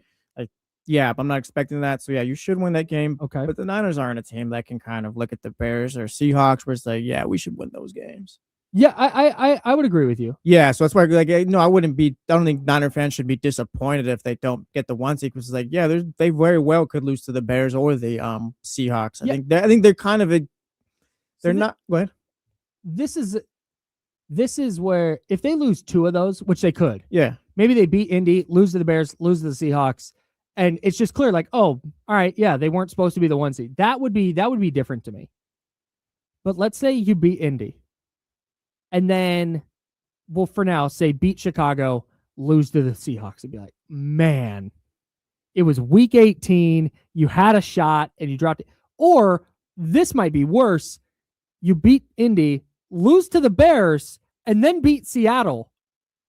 And you're going, God, if you take care of business at home against the Bears, if you had just been able to play better in that one game. From a fan standpoint, yeah, you could be disappointed, but from the neutral observer standpoint, it's like the 49ers, like the Bears haven't played anyone too strong this year or whatever. They've got some big wins, but like the same other way with the 49ers, like they're 2-4 against teams over 500 this season. Like from the neutral side, like I can see the Bears beating the 49ers, and the Seahawks very well could win the Super Bowl. Like I wouldn't be shocked. Like I don't think the 49ers are like that good to where it's like, yeah, they should win out. Like they're that good where like, yeah, like they're going to win out or anything like that. Like, no, I could see them going 1-2, 2-1. Like, no, I don't think it would be my point. It wouldn't be disappointing because like they shouldn't even be in this position. Right. It's insane that we're talking about. Yeah, they wouldn't be disappointing. No, it wouldn't be disappointing. I don't think. But it shouldn't be. But it'd be kind of guy, Kenny Caraway. Yeah. Of D'Lo and KC. Yeah, he's Niners ride till he dies. Like they're gonna kick the Bears' ass and stuff like that. Like that's just him. But like looking at it, like no, like that shouldn't be disappointing. I think if they lose 2 of the games, it would be easily more palpable. Palatable, not palpable, palatable. Because you're going, all right, they're not that team. But we know that. Right. It would just be confirmation of what we know right now. Yeah. But if they fall 1 game short, for a Niners fan, that would be disappointing. That would be tough. Yeah. Even if you weren't supposed to be there, even going 12-5, even if you weren't supposed to be there, you were better than we thought. The fact that we're even talking about this is crazy. And they had a great year, no matter how the season ends, unless they lose all 3 and miss the playoffs. That'd be tough. But I don't think that's going to happen. So if they make the playoffs, whether it's as the 1 seed, the 6 seed, the 5 seed, or the 7 seed, I don't know why I said those out of order. But whether it's a 1, 5, 6, or 7 seed, it's like, man, it's an accomplishment. Yeah, you're playing with house money right now, like because they're gonna make the playoffs. So it's like if you get the 1 seed, that's great. But also, like you're lucky to be there given the injuries that you've dealt with all year. It's like that's a great coaching job, but it's like even if they fell short, it's like that's a damn good year for the 49ers. Like, yeah, it'd be disappointing you fell short of the 1 seed, but actually take a step back and look at the season as a whole. Like you still were able to have the year that you did and have a chance at the 1 seed. Like, yeah, it's disappointing for a fan because you were there. But if you just kind of look at it as a whole, it's like, that's not disappointing. They had a great year. That's fair. Still could win in the playoffs and all that. It's just, you didn't get the 1 seed. I wouldn't say it's disappointing though. What are the odds? Because there's another path where the 49ers could lose one of those games because Seattle and the Rams both lost a game. Seattle plays at Carolina next week. I like Seattle. And then the Rams play at Atlanta and home against Arizona. Who's more likely to lose a game there? Seattle. They're Really? playing the 2 better teams. Yeah, the Rams won't lose to Carolina. Or who they're playing? Arizona and Atlanta. Atlanta, yeah, they're not losing either team. Unless Kirk Cousins is still starting and somehow magically turns back the clock, but they're not losing. They're winning out. Yeah, I guess I'm sorry. I had the Rams in the wrong spot. The Rams can win out and it's fine.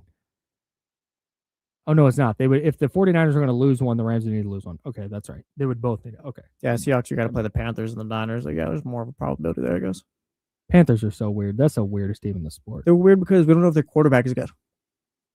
So 1 week he's up playing well, and another week it's like, oh yeah, you should probably find another one. I'm glad you said that about the Panthers, because Ben Solak, who is an NFL analyst for ESPN, was on the Ringer Fantasy Football Show today, and I was listening to that earlier.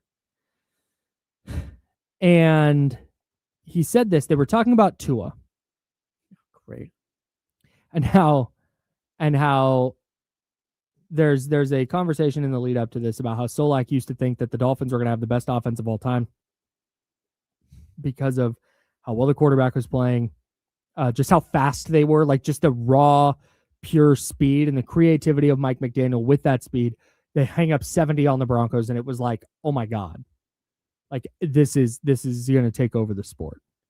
But then he starts talking about how eventually Brandon Staley had a good game against Mike McDaniel in that offense. And then I could tell you the game where it turned too. Which game was it? The 49ers game.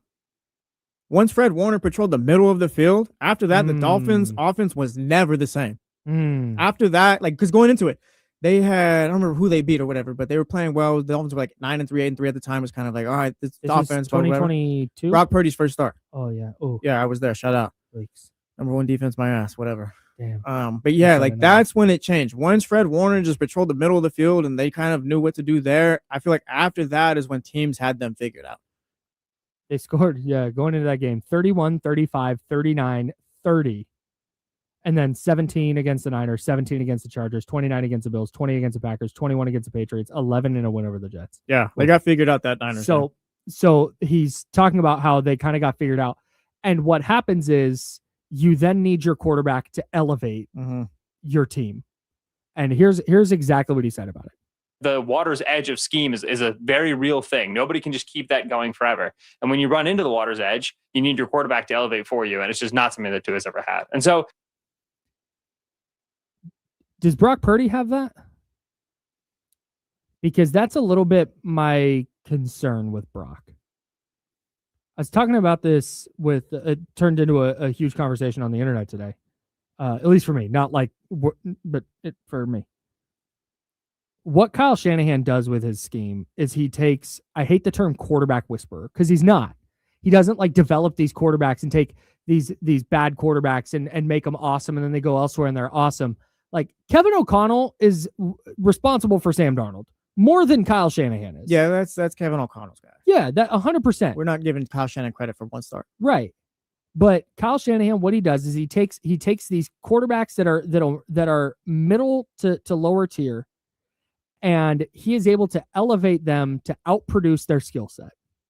The problem with that is eventually the water's edge of scheme, like Ben Solak just said, you're going to run into a defense, usually in the playoffs, that has spent a week to 2 weeks in the Super Bowl. It's 2 weeks preparing for your offense, and they're going to take away some of your bread and butter. And can your quarterback, when that read isn't there or that go-to play isn't there, extend that play, get to a different read, make plays outside the basic structure of the offense to overcome whatever the defense is doing to take away your scheme? I think Brock Purdy might be that guy. What do we call last year? He went 6-9. Yeah, that's what I don't. It was bad. He wasn't great. Yeah, like he wasn't good, but also like you're paid to, like you said, elevate what we're talking about right now. Tua wasn't able to do that for the Dolphins, so it failed miserably. We're talking about whether Brock Purdy can, like, what do we call last year? Not saying he can't, but just what do we call last year? Last year was not good because, and I think it was because he was trying too hard. Like, is that a mark on his record? Is that kind of maybe? Yeah, I mean, it all counts. Yeah, but I think we're also super quick to just the second a quarterback does a bad thing, we're like, oh, that guy sucks now. I think this year is kind of a strike for good on his record because the defense is like the defense has been like you missed your top two guys or whatever, and I feel like it's on the quarterback to keep the offense afloat too. Jalen Hurts is a bad holding call. Let me not say that. Jalen Hurts is a holding call away from being a two-time Super Bowl winner, and the conversation around the Eagles this year is like, hey, does Jalen Hurts stink? It's a bad conversation, though. Is Jalen Hurts good? Like, right, but that's that we're so quick to, when a quarterback has a bad year, to be like, oh, that's what he is. See, that's the real, he's bad. I don't think last year was the quote-unquote real Brock Purdy. I think Brock Purdy knows what you were saying there. Not you. Like, I don't think Brock Purdy's tapped in. If he is, what's up? Shout out, Brock. But he knew last year was like on him. Like, all right, you got to go make plays. And I think that led him to forcing the ball down the field. I think he bailed out of the pocket too early. I think he was too quick to break the structure of the offense, or to try and rely on his scrambling, or to try and on 2nd and 11 get 20. And I don't think that's who he is as a quarterback. I don't think that's what he is as a quarterback, because he's not Josh Allen. He's not Lamar Jackson. He's not Patrick Mahomes. He's not in Joe Burrow. He's not in that tier of quarterback. But I don't think you have to be in that tier. I just think you have to be good enough that when that first read isn't there, oh, hang on, that safety's over the top on Ricky Pearsall. I can't make that throw over the middle. Let me get to this check down, or let me get out of the pocket and break the structure. You kind of said it right there. Like, it comes down to just being great. But if it's taken away. You got to be good and don't turn the ball over as a quarterback. I feel the turnover thing is a big deal. like that's kind of where you get lost as a quarterback. Like going back to Tua, like Tua's issue was that you take away his first read, he's gonna be flushed. He's probably gonna turn the ball over. Like that's the issue there. Like if they take away your first read, you just need to be decent enough to where it's like, all right, I hit the check down or I hit this tight end or whatever. And it's kind of you take what you get as a quarterback. I think Brock Purdy can do that. It's avoiding the negative play. Yeah, exactly. He had a turnover issue. He's had a turnover issue for a little while. Last few games have been better. We'll see what's like going forward. But I think he can be a guy who kind of elevates a little bit more. Yeah, I think so. He had the 3 picks against the Panthers, and that was a mess. That was not good. It was. I think he was making not necessarily wrong reads, but I just think poor throws, trying to do too much. Yeah. But really, since then, he's not. It's not. It felt like for a while, even if he hadn't thrown an interception in a game, there were 2 or 3 passes, or you're like, and I don't remember a lot of those over the last couple of games. It feels like he settled down a lot since that Panthers game. He's willing to throw the ball away when he extends a play. It's not, oh, I just have to throw it to somebody. Let me try and fit it in this window. It's not throw it away, live to play another down. And I think that's a super important thing that just gets overlooked is that ability to avoid negative plays with quarterbacks. Yeah. And I know we talk about turnovers all the time and everybody knows that turnovers are bad, but not turning the ball, like game manager became such a negative term. And it's not. It's super not. You have, but at the same time, that can't be all you do. And I think that's what Ben Solak's saying. And I agree. There's this gray area. There's always gray area where you can be a game managing quarterback, but when the scheme breaks down, can you go make a play? When Steve Spagnuolo has your offense hemmed up, can you go make a play? Well, and how many guys do we think can do that though? I think more than like Joe Burrow can, Josh Allen, Lamar, Joe Burrow at their best, they can do that. But I think those guys are on a different level. That's what I'm saying. Like, can Jalen Hurts? If like we've seen it this year, Jalen Hurts can. You think he can? Yes. Has he this year though? No, I think they've taken away. I think the Eagles have more problems than Jalen Hurts. Okay. I think their offense is bad. What about Jared Goff? Nah, not consistently. Justin Herbert? Yeah. What about Trevor Lawrence? Lately, that's the thing. Like, he hasn't even like Polowell puts it right here in the chat house. Brocky's paid $50 million. He can't just be good enough. Paid that much, you have to elevate your team. That's the thing we say, but that just. But okay, but I'm sorry. We have to go. So, but we can continue this. But elevate the team. What does that mean? That's what I'm. Yeah. To me, elevate the team means okay. Scheme is working. Hey, here's a 3rd and long. Oh shoot. First read's not there. You're gonna break the pocket. You got to make a play. Okay. If you make a play in that spot, I think you go back to the NFC Championship game in 2023. Brock Purdy elevated the 49ers that night, in my opinion. Scrambling, picking up first downs, like creating first downs, avoiding negative plays. That to me is elevating the team. See, and I see elevating a team, I guess, is what Josh Allen has done the last 2 years. It was like, yeah, it's kind of fair here, but like we're always gonna have a chance, I guess, or a real chance because it's quarterback. But like, I don't think there's too many guys like that. I agree. I think Brock Purdy, Jalen Hurts, those guys, yeah, they can make a play if you need them to make a play like on a 3rd. If that's what it is, yeah, I think they can do that. I think the requisite level of talent they need around them is different. Yeah. Like Josh Allen can get by with what the Bills have right now in a way that I don't think Jalen Hurts, Brock Purdy. They would miss the playoffs with those quarterbacks. So many quarterbacks in that 2nd, 3rd tier, whatever. Mm-hmm. I think they need a requisite level of talent around them, but I'm not talking about that. Yeah. I'm talking about can the 49ers, is Brock Purdy that guy for the 49ers with their current team? And I think he is. Then if that's what it comes down to, you need a guy to make a play. Yeah, you can do that. All right. D'Lo and Casey going to join us next for the handoff. We'll talk about their thoughts on, did the Kings have a good loss last night? Is there such a thing? We'll talk about that next with D'Lo and Casey on ESPN 1320 Sacramento Sports Center.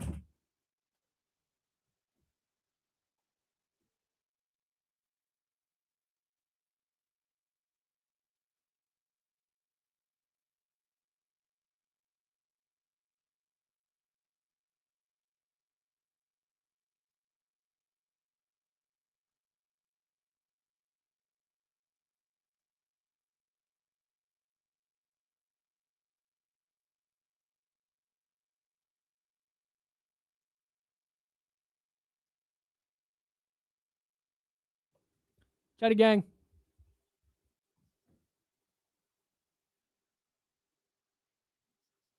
Yeah, this is going to be interesting. This is what I'm watching for this year. Like, this is This is the question of the NFL playoffs for me.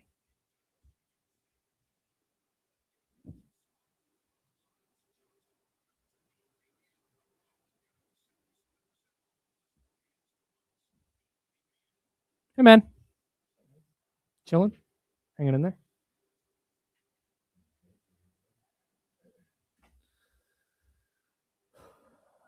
Faraz is not with us on Fridays anymore. Oh, shoot. Yeah. Hang on, guys.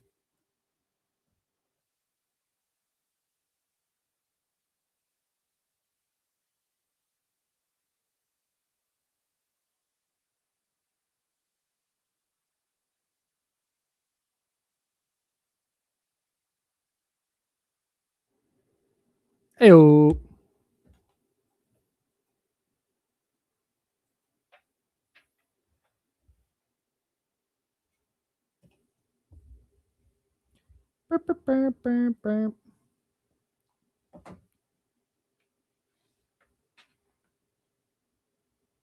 Yes, it definitely is. Although I think if the Bills don't,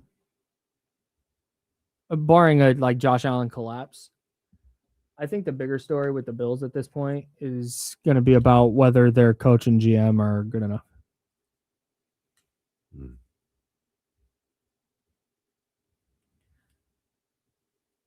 Because if the takeaway is that like Josh Allen's the problem, I don't think Josh Allen's the problem in Buffalo. Yeah, it's McDermott, right? You said what? McDermott, right? Sean McDermott. Yeah. I always wondered if he was the guy who was the benefit of a great quarterback. I can't tell what his coaching style is. You know what I mean? Like, I don't know. Like, what is his focus? What's he love? He's a defensive guy, but their defense hasn't been good. See, that's the right. Right. So I don't know what he's doing there.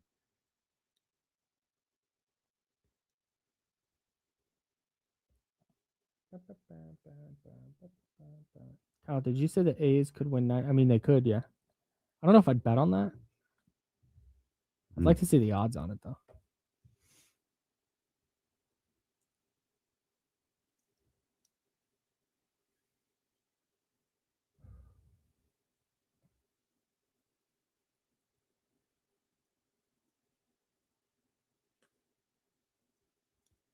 I know the focus was on the Kings in football, right? And rightfully so. Did you get a chance to see the end of the Suns-Warriors game? No, I read everything I needed to read on the ESPN play-by-play. Yeah, it's interesting.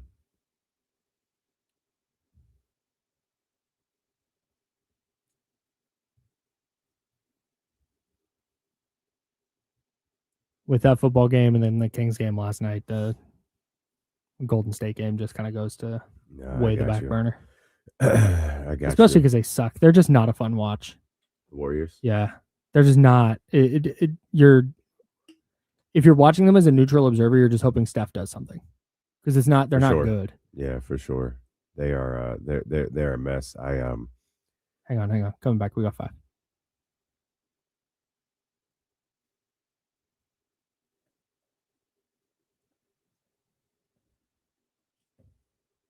Welcome back to the Insiders with James Ham and Kyle Madsen on ESPN 1320.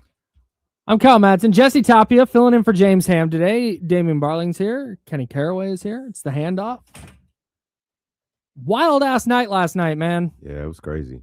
White Elephant was crazy. Yeah, dude. The White Elephant was... Whew. Damian, how did you feel about your gift? Superlatives... It's a 4-time Odyssey winner right there. Did you hear the segment earlier? I think I missed it. Kyle's never been an honorable, like not even an honorable mention. My name has not been said once in 2 years. How do you feel about that? I hate it. Oh, he's hurt. He's really hurt. Here's what I'm gonna do. Yep. Before we talk about this Kings game. Okay. I am going to go into Aaron Miller's office after the show, and I'm going to say, "Hey, I had a great time at the company holiday party.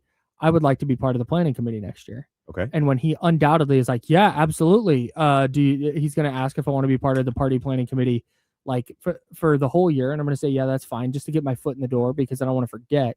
Sure. And I want to make sure that I'm there. Mhm. But come Christmas party planning time, I'm going to suggest, demand that when we do superlatives, everybody gets one. Either that or you're that guy. either that.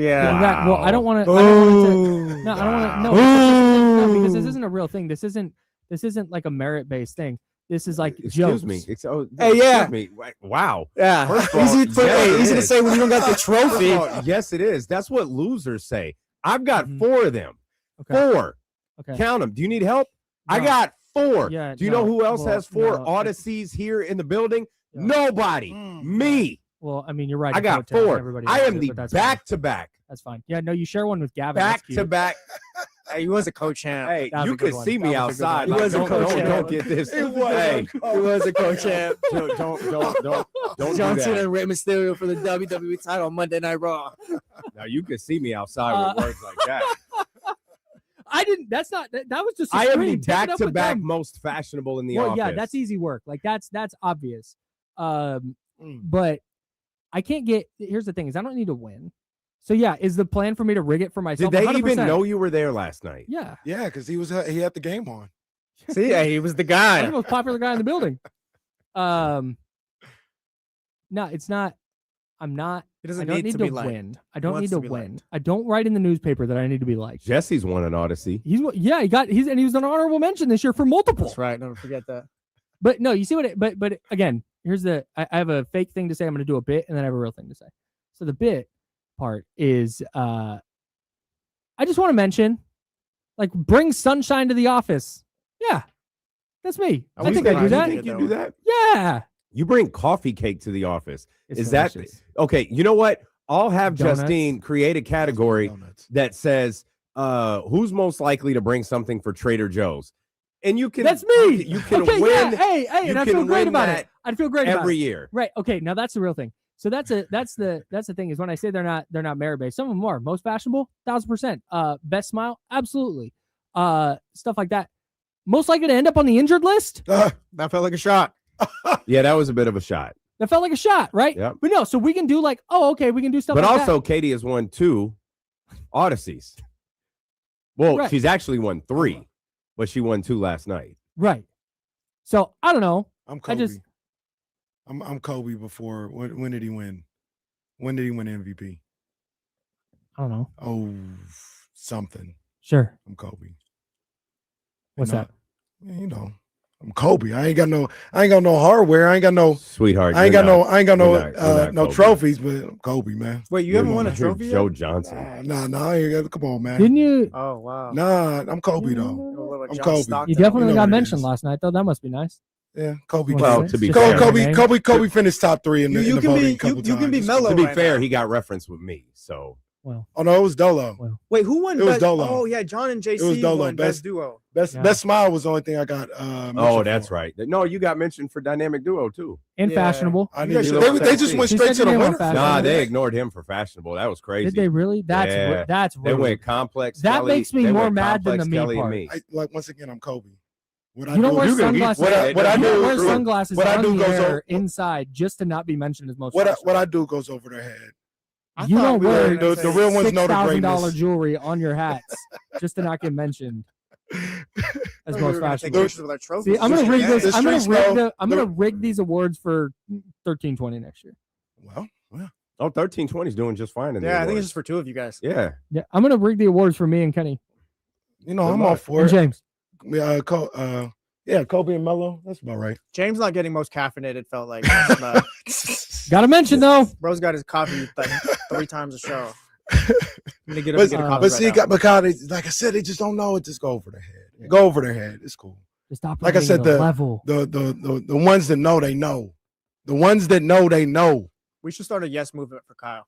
So I fully intend I fully Damn, we're intend. comparing him to WWE Bryan Danielson. Don't do that. What are you Jesus talking about? Christ. No, Daniel Bryan. I don't know what Okay, that sorry. means, so I'm gonna take it as disrespect. No, it's not. No, it Daniel is. Bryan was great, and all the fans, he just never got a shot, never got mentioned for Yeah, everything. what's KC's favorite John Cena moment? That was going to be Bryan Danielson. That was going to be Daniel That's fine, Bryan but it wasn't. getting destroyed for 16 no, minutes by don't do Brock Lesnar. No. Don't do that to Kyle. Don't do that. No, don't do that to Kyle, because Daniel Bryan goes to WrestleMania, beats the boss, and then beats two guys after that to win the title. That's what I got for What's you. he going to Kyle. do? Pedigree Aaron Miller at the Yes, if Christmas he party? needs to. What's his knee? The running knee? Yeah, Is it just the running knee? No, it's called. I thought it was we can called call it the something. running knee. Either way, yeah, he's gonna running knee Aaron Miller at the next Christmas party. and then All we'll go. Yes. Yes, exactly. Yes. The whole Yes. That's that the whole guy. thing, yes. Yeah. Okay, all right. He's a Yeah. yes. Got it. Okay. He transitioned through sports for that run. That chant was very. Oh yeah, very Hunter Hunter Pence. Pence, Yeah, That it was shit big. was And Michigan very State, popular. Michigan State basketball 2012? did a lot of that. Yeah, Michigan State exactly. had one of the most Sure. iconic chants that year. Kyle's Daniel Bryan. Someone said Kyle Barkley. That's crazy. And you remember what Hunter said about Daniel Bryan? Don't. But Hunter doesn't make a lot of good decisions. What'd he say? He's a B+ player. Wow. Hey, Oh, I don't think you're Honestly, being honestly, I want to be B+ mad. I want to be player. mad, but I get it. oh, man. I understand. Oh It's man. fine. It's fine. It's fine. But no, I Oh, fully yeah. plan to rig those for me next year. Good luck. I'm I'm gonna, really I'm gonna bring a excited flag about it. next year Kyle, too. I'm let's gonna bring a get it. flag next year. It seems No. like that was needed. You're up here talking have about to- stop the count. Oh, You got to throw a hat. You're gonna run out. Yeah. Throw It was a a little hat. wild The after first that. one was like the best rise and grind award. Like, whoa! Yeah. And then Bill stopping his speech to be like, no, I have to say this different, or D'Lo and KC are gonna get mad at me. Yeah. Yeah. Bill has a tendency to say, and coming to the stage. No, stop, Bill. Don't say that. We've all been there. We know how the verbiage goes. Don't do that. Oh, Did you man. leave with the Kit Kats? No, I gave him to Vanessa. Oh, nice. I got an I Spy book if any of you guys want that. I have a giant bucket of candy that I'm That- very thrilled Knowing about. knowing I'm what so fired gifts up Aaron about it. Miller picked out was funny because he got really excited for like the heated Yeah, beanie that's the one. It's like, and oh, the we know back that. support. It's like, all right, we know Miller picked those out. Did I tell you the story of when he came back over to talk to Jake in promotions 2 days ago? No. So I'm standing back at my desk, and notice I said standing because I have a standing desk, not to brag. And Miller comes over to Jake, and he goes, hey, did we get, and this is later in the afternoon, and he goes, hey, did we get White Elephant gifts figured out? And Jake's like, no, because our promotions director has been a little under the weather, so he did like a half day, and then we've not had a lot of staff in promotions. I know Joe's been out sick and all this other stuff. And so we trusted the guy who's been here a week and a half. Hey, new guy. No. Hey, new guy. Go to Walmart real quick. Hey, Sean, Jack, Johnson, Jake. No, so Miller goes, okay, well, let's get that figured out tomorrow. We can just run to Target. I want because Jake goes, okay, what kind of stuff do you want? And Miller starts kind of like saying some stuff, and then he goes, and then like, do you see this bucket? And I have a bucket of candy on my desk. That's a free, like anybody can go get candy. If you guys ever need candy, my desk, I got it. So it's an old school Disney World popcorn bucket is fire, and it's got candy in it. And he walks over and he goes, like a bucket of candy, like you see this, and he walks over to my desk to pick up the bucket and show Jake, as though Jake doesn't have a mental image of what a bucket of candy would look like. He's like, and then something like this, like a bucket of candy, and then we wound up with hella candy. It felt like every person who opened something was like, chocolate. Jake took the goddamn bucket of candy a little bit too far. It's like a bucket of candy, a heated beanie, and a neck massager. Get me out of here. Hey, I thought we were getting like TVs or something, like some little something. Shout out to my flashlight, which I kept. He's saying So flash. By the way, Flashlight. flash. Light. I had the White Elephant got a little. It was on the edge for a quick second. Did anybody peep that? Well, the best part, the best part, I don't know one? if that was Jonathan. The best part was Jonathan. Jonathan got this like dumpling steamer. Yeah. And everyone wanted it. And everyone who went to him, Jonathan just said no. Dude, he did. And everyone just went, okay. There's been no clearer sign that Jonathan runs this building than that. Jonathan was literally named Employee of the Year like 5 minutes earlier. Yes. And everyone, hey, I want the bamboo set. And Jonathan would just go, and everyone, you're right. Okay. Katie started walking over toward him, got to him, and Jonathan was like, I'm going to just sit down now. And Katie was like, all right. Yeah. Guess I can't steal when it's sitting down. And that was good for him. That was one of the moments. What else? I ain't going to say it. I'm really not going to say it. I wanted to see if y'all caught it. You probably wouldn't have because you were on stage. I don't think you saw it. It was closer to me. Was it when Ken Anthony stood right in front of my face while we were watching the game on my phone? Or was it when Ken Anthony came up to the stage and took the microphone and decided to talk? Multiple times. Like I'm brother, not sure if you clear how this works, Ken. Get the hell off of my stage. And then comes back and says, no, I've changed my mind. I want the bamboo set. Oh, that's cute, sweetie. Go sit down. Take your little box of candy and get moving. Like everybody else got. I don't think Dame would have saw that. Dame was on stage, so he didn't really. I was like next to it. I was like, oh, I don't know why you didn't say that out loud. Okay, I ain't trying to say nobody's name. I don't know. Katie took the ramen bowl from Jen. You know what the funny part about that is? Jen took it back. Jen took it back. Hey, shout out to Jen. Yeah, respect. Jen took it back. Congratulations to Jen. That was kind of gangster. Yeah, absolutely. I said, oh no. All right, well. I hope she enjoys the mini hoop. Oh, poor. That was Kelly got the mini hoop. And then it got stolen.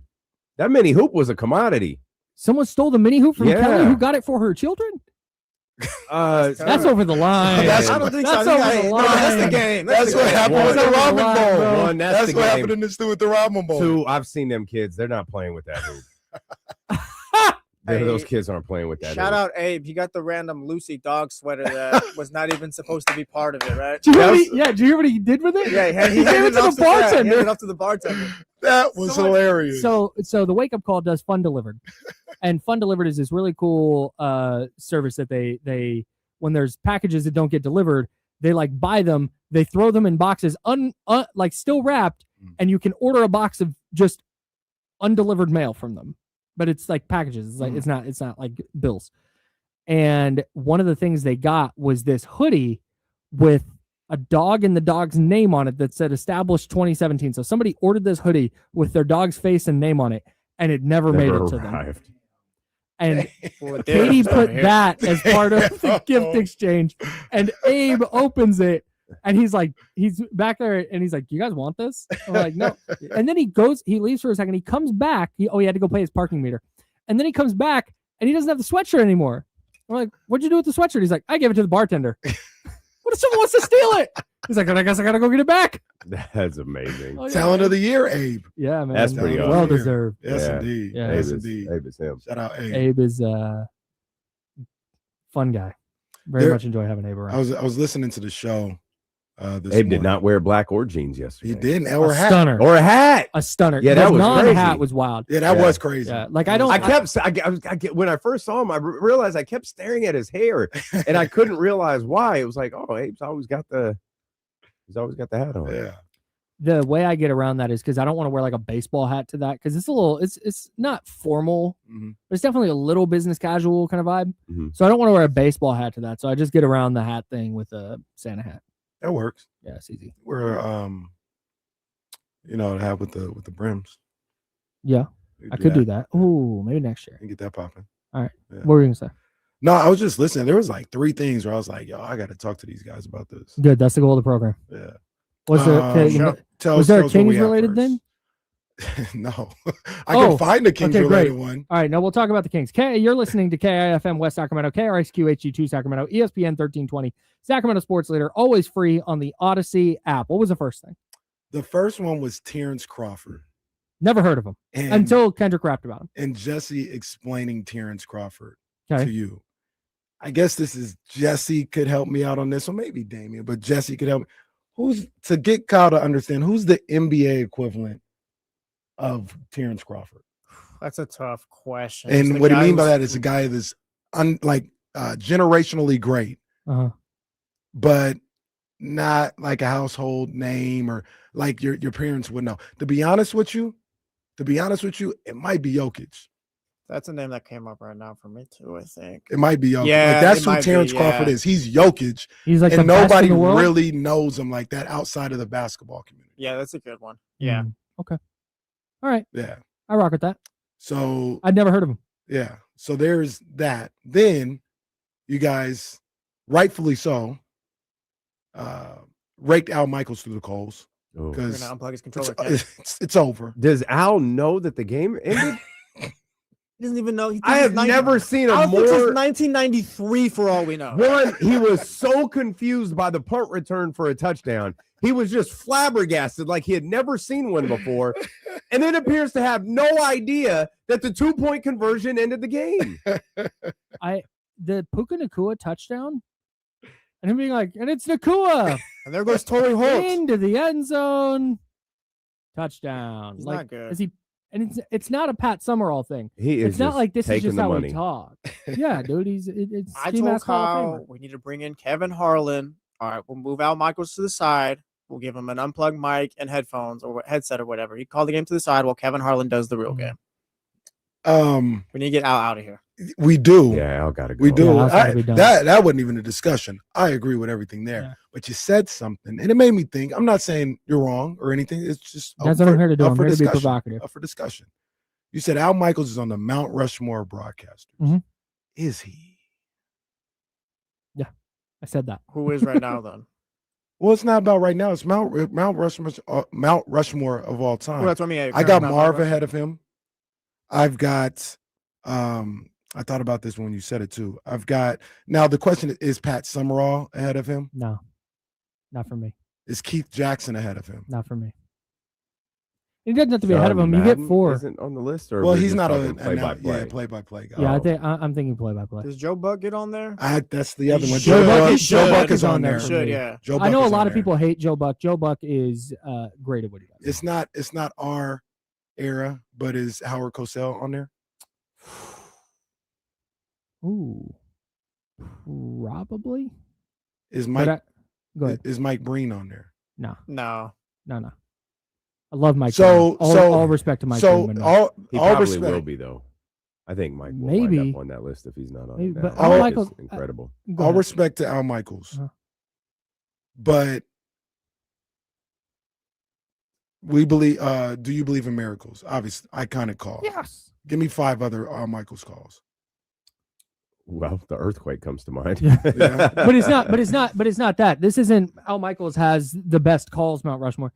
He's done World Series. He's Which- done okay, minor which league one? baseball. Like He's which- done name the- Olympics. Name them. He's Name the done Monday moments. Night Football. He's done. No, it's not. But this isn't. It's not about like, moments. oh, he yelled there. I'm not saying that. Name the games that he did that you'll always remember Al Michaels on the call. I think Kyle's saying like the events he's What? called makes him Mount Rushmore. This Kyle, is Casey's a going, weird argument. No, No. Casey's going moments like just like announcer like just the all time announcer. Like I call could talk moments that about you can- 10 yeah. games that Joe Buck was on the call for that I was like, yo, that's an iconic game. Same with Mike Breen. Sure. I can't come up with 10 Al Michaels games that he called. I was not alive / cognizant when when Al Michaels was calling World Series games. Uh-huh. So I don't have that. I was not alive or cognizant in 1980 when he was calling the Olympics. So Did he I call just- Kirk Gibson's home run? No, that was Vin Scully. Vince Scully, yeah. Who I think he might be ahead. I think he might be ahead of Al. You got that World Vince Series Scully call. called You it got on the catch. national. Yeah, you Yeah. got the catch. I think so. He called Yeah. that. Does Bob Costas get on this list? No, he No? sucks. Bob Costas is sorry. When did he stop? He's a great mind and like Sure, yeah. historian of the game, but play by play, he's hella weak. He Not his he bag. damn near ruined those Bulls I feel the championships. same. I feel the same way about Tirico. respect for Bob. No, Tirico's cool. Tirico is pretty. Yeah. cool. I like him better as a studio guy. I Fair don't think enough. he's great on play by play. Fair enough. Like it's like your what's my man Fowler? That's how I feel about Fowler. Chris Fowler. Chris Fowler. Yeah. I don't like him as a player. I'm not saying Al is hands down not on there, but I do think it's because it's only 4. I think there's a discussion. Yeah, sure. Yeah. But when you've been around for 50 years and done as many big events as he has, I think he's done Super Bowls, World Series, Olympics. Like, man. Al Michaels started his career broadcasting baseball in the Pacific Coast League for the Hawaii Islanders. And his life was he lived in an apartment in Hawaii. He would wake up, he'd hang out by the pool, then he'd head down to the baseball field, he'd call a game, then he'd come home and he'd go to the pool again. Like, what a vibe. What a great life. He was wide right. Yeah, he is. Al Michaels was right. He was the helmet catch. Got it. I don't get it. Sorry. No, you're not That's wrong, okay. Kyle. That's okay. I remember him when he did the drive too. The Broncos. Yeah. See, all those. Well, I mean, that's that. Like, of course, but like Kenny wouldn't remember those. That's 87. Right. You know, wide right was 91. 91. I mean, Like, there's, the David Tyree one. Do you believe in miracles? That gets run. Didn't he have the Brett Favre touchdown? Wasn't he on the call when Brett Favre came back against the Raiders after his dad that was died? Monday night. I think that was Al Michaels. Yep. You talk about those. I feel like I'm not saying he's the same, but Imberg has a lot of good calls. I don't want to say as many, but has a lot of iconic calls. Yeah, there's a lot of great broadcasters. I think because you're not like a big college football guy. You're missing one I'm surprised by. The Derek Fisher joint? No. What? Hagler versus Hearns. He called that. Yeah, he was on that. Now, see, the funny thing about that, he did call that, but the way like boxing licensing and television licensing happens, there's an alternative call that you hear every now and then. Sometimes you hear Al Michaels, and I think it's Barry Tompkins is on the other call because they don't have the rights to it. So they do that for like Mayweather fights too. I did not know that till right now. It makes so much sense because I've been watching DAZN HBO fights. Like, who are these guys? yeah, like the one that like is on pay-per-view that we all know, like Jim Lampley is usually the guy on all those calls. Sometimes like DAZN doesn't have the rights to the HBO broadcast, but there's like 5 different people broadcasting these fights. So they just take the one that they do have the rights for. Real quick, last thing on this. I think because you're not really a college football guy, you kind of sleep on Keith Jackson. Okay. That's fair. Keith Jackson was he was like the voice of college football. Yeah. For sure. For about 30 years. And I'm unfamiliar too. Did he do baseball, NFL, I think NBA? he just did college football, to be honest with you. That's a knock. Yeah, he was the voice of college football. For me. And it was what was the one with like Desmond, how good are you really? With Desmond Howard when he goes I forgot exactly what he said. Goodbye, Buckeyes. Hello, Heisman. Can't even and then he does the call. Yeah. Hello, Heisman. Yeah. Hello, Heisman is the call. And at the moment he says hello, Heisman, Desmond Howard does the pose. Can I do a gripe? 4th and 5 for the national championship. Texas and USC. He was on the Colorado, Michigan. Oh my God! What Rocket? Yeah. Wow. Yeah. Or Cordell Stewart. Cordell Stewart. Yeah. Rocket was Colorado versus Notre Dame, if I remember right. The Desmond Howard Heisman pose has always bothered me because that's not the Heisman pose. Heisman pose got 2 feet on the ground. He does. I don't know why he's got the leg up in the air. Like, brother, it's cooler, bro. They should change it. Do the Heisman pose. Can you imagine if Desmond Howard had done the actual Heisman pose and gets to the end zone? It's way worse. Like, wow, who's this dork? Yeah. Like, what's he doing? That became the Heisman pose once it became the cover of Sports Illustrated. Yeah. They need to change the Heisman trophy. That's the Heisman pose moving forward because of that moment, that play, and that Sports Illustrated. I mean, the Heisman trophy doesn't matter anymore, so just change the trophy now. Well, bring new life to it. Yeah. Also, you were a little dismissive of Pat Summerall. Okay. Pat's. It feels like Pat's a team. Like I don't know that anyone will mention Pat without John Madden. That's it. That's fair. That's it. When I think of that booth, it's hard to break. It's hard to break those. Young to Rice. Touchdown, 49ers. It sounds like Al Michaels. It sounded like that was awful. Sounds like Al Michaels right now. I hope that's not what Pat into the end zone. Sounded like. Did you say Marv Albert was on there, Kenny? Absolutely. I would love to hear him make a call right now. Who? Marv Albert. If Marv Albert was calling the game, I'd love to hear him right now. Sam Darnold drops back. It's looking. Yes. Sherbert So for 2, and the Seahawks win. Wow. So you have Marv calling a football your game in who? That's your friend. Marv called football games. You know who his sideline reporter was? Bill Walton. No. Orthol. Oh, OJ. that's right. That's right. Don't say his initials. OJS. Who's he talking about? What is he talking? Can you imagine? It would have been better if he said, I'm not going to say his initials. I'm going to say his whole name. Orenthal. Like, then it would have been like. I always think about the woman who stuttered saying his name. Orenthal James Simpson when she was reading the verdict. That popped up because OJ just lives in my algorithm. That's our I wonder why. I wonder why.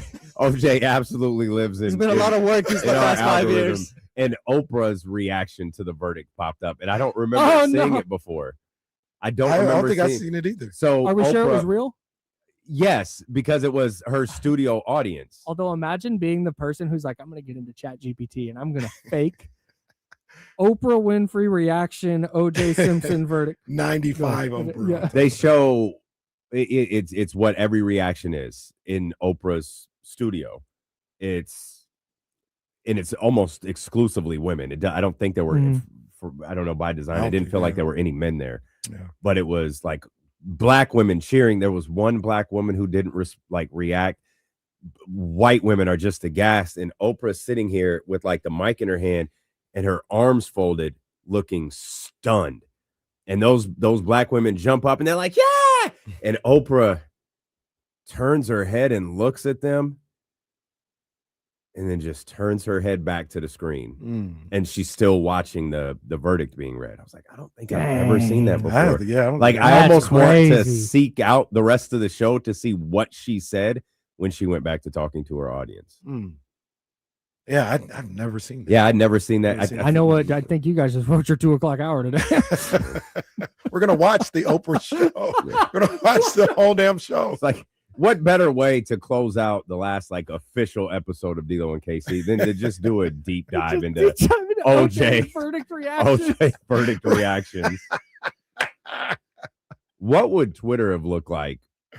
Oh my if God! Twitter was around when OJ was found not guilty. Those two moments, the chase and then the verdict, would have been the jokes for the chase. The top moments on Twitter ever. Yeah, I agree. The verdict would have been insane. There's nothing bigger than Michael Jackson, right? On Twitter, has there been anything bigger than that? It's tough to say because Twitter's been when Michael it was still 2010? major, but it was still kind of new. Like I don't remember Twitter's reaction. Yeah, to Michael Jackson. I wasn't big. I wasn't big. I remember on Twitter just yet. Like I was on there, but I wasn't. It still might have been the biggest because I'm trying to think of what has happened since. Well, say it. Oh yeah, I mean, there's been that elections. one. Yeah, there was not just elections. Yeah, right. So I don't know. So the Kings lost last night. We've got. Where does that rank? Interesting. It was actually buzzing last night. It was buzzing. That says most defining. It was a good loss last night. There you go again. I'm with Jesse. Thank you. Thank you. with Jesse. Thank you. Man, Thank you. You don't have to say that. Reynaud played well. DeMar was fun. You had fun coming back twice. Look, you're not wrong. If you're gonna have good but losses, you don't have to say it. If you're gonna have good losses, that means bad wins exist. No, that's false. No. If you're gonna have good losses, that means bad wins have to exist. Oh my God, you just hear that? Yeah. No. Welcome to adulthood, kid. Thank you. Thanks. No, bad wins do exist because the 49ers beat the Rams in week 17 of the 2016 season and wound up with Solomon Thomas instead of Myles Garrett. But that's a bad win. That's a bad victory. But yes and no. That's a bad victory. That's on personnel. Thank you. Like you didn't have to take Solomon Thomas. There were other good players in that draft that they took Solomon Thomas. Okay, that's a bad job by John because he had 4 sacks in the Sun Bowl. They took Solomon Thomas. Are you kidding me? That's so bad. Do you know what happened? Chris Biederman went out to his pro day at Stanford, He watched Solomon Thomas, Chris Biederman, of the Sacramento Bee and of Candlestick Chronicles fame. Watched Solomon Thomas do the drill where edge rushers will run around like a hula hoop. It's the ankle bend and your ability to turn a corner. Yeah. And he fell down. Come on. And Chris hits our group chat and was like, this is not a defensive end. He recognized that after one rep, and the 49ers were like, no.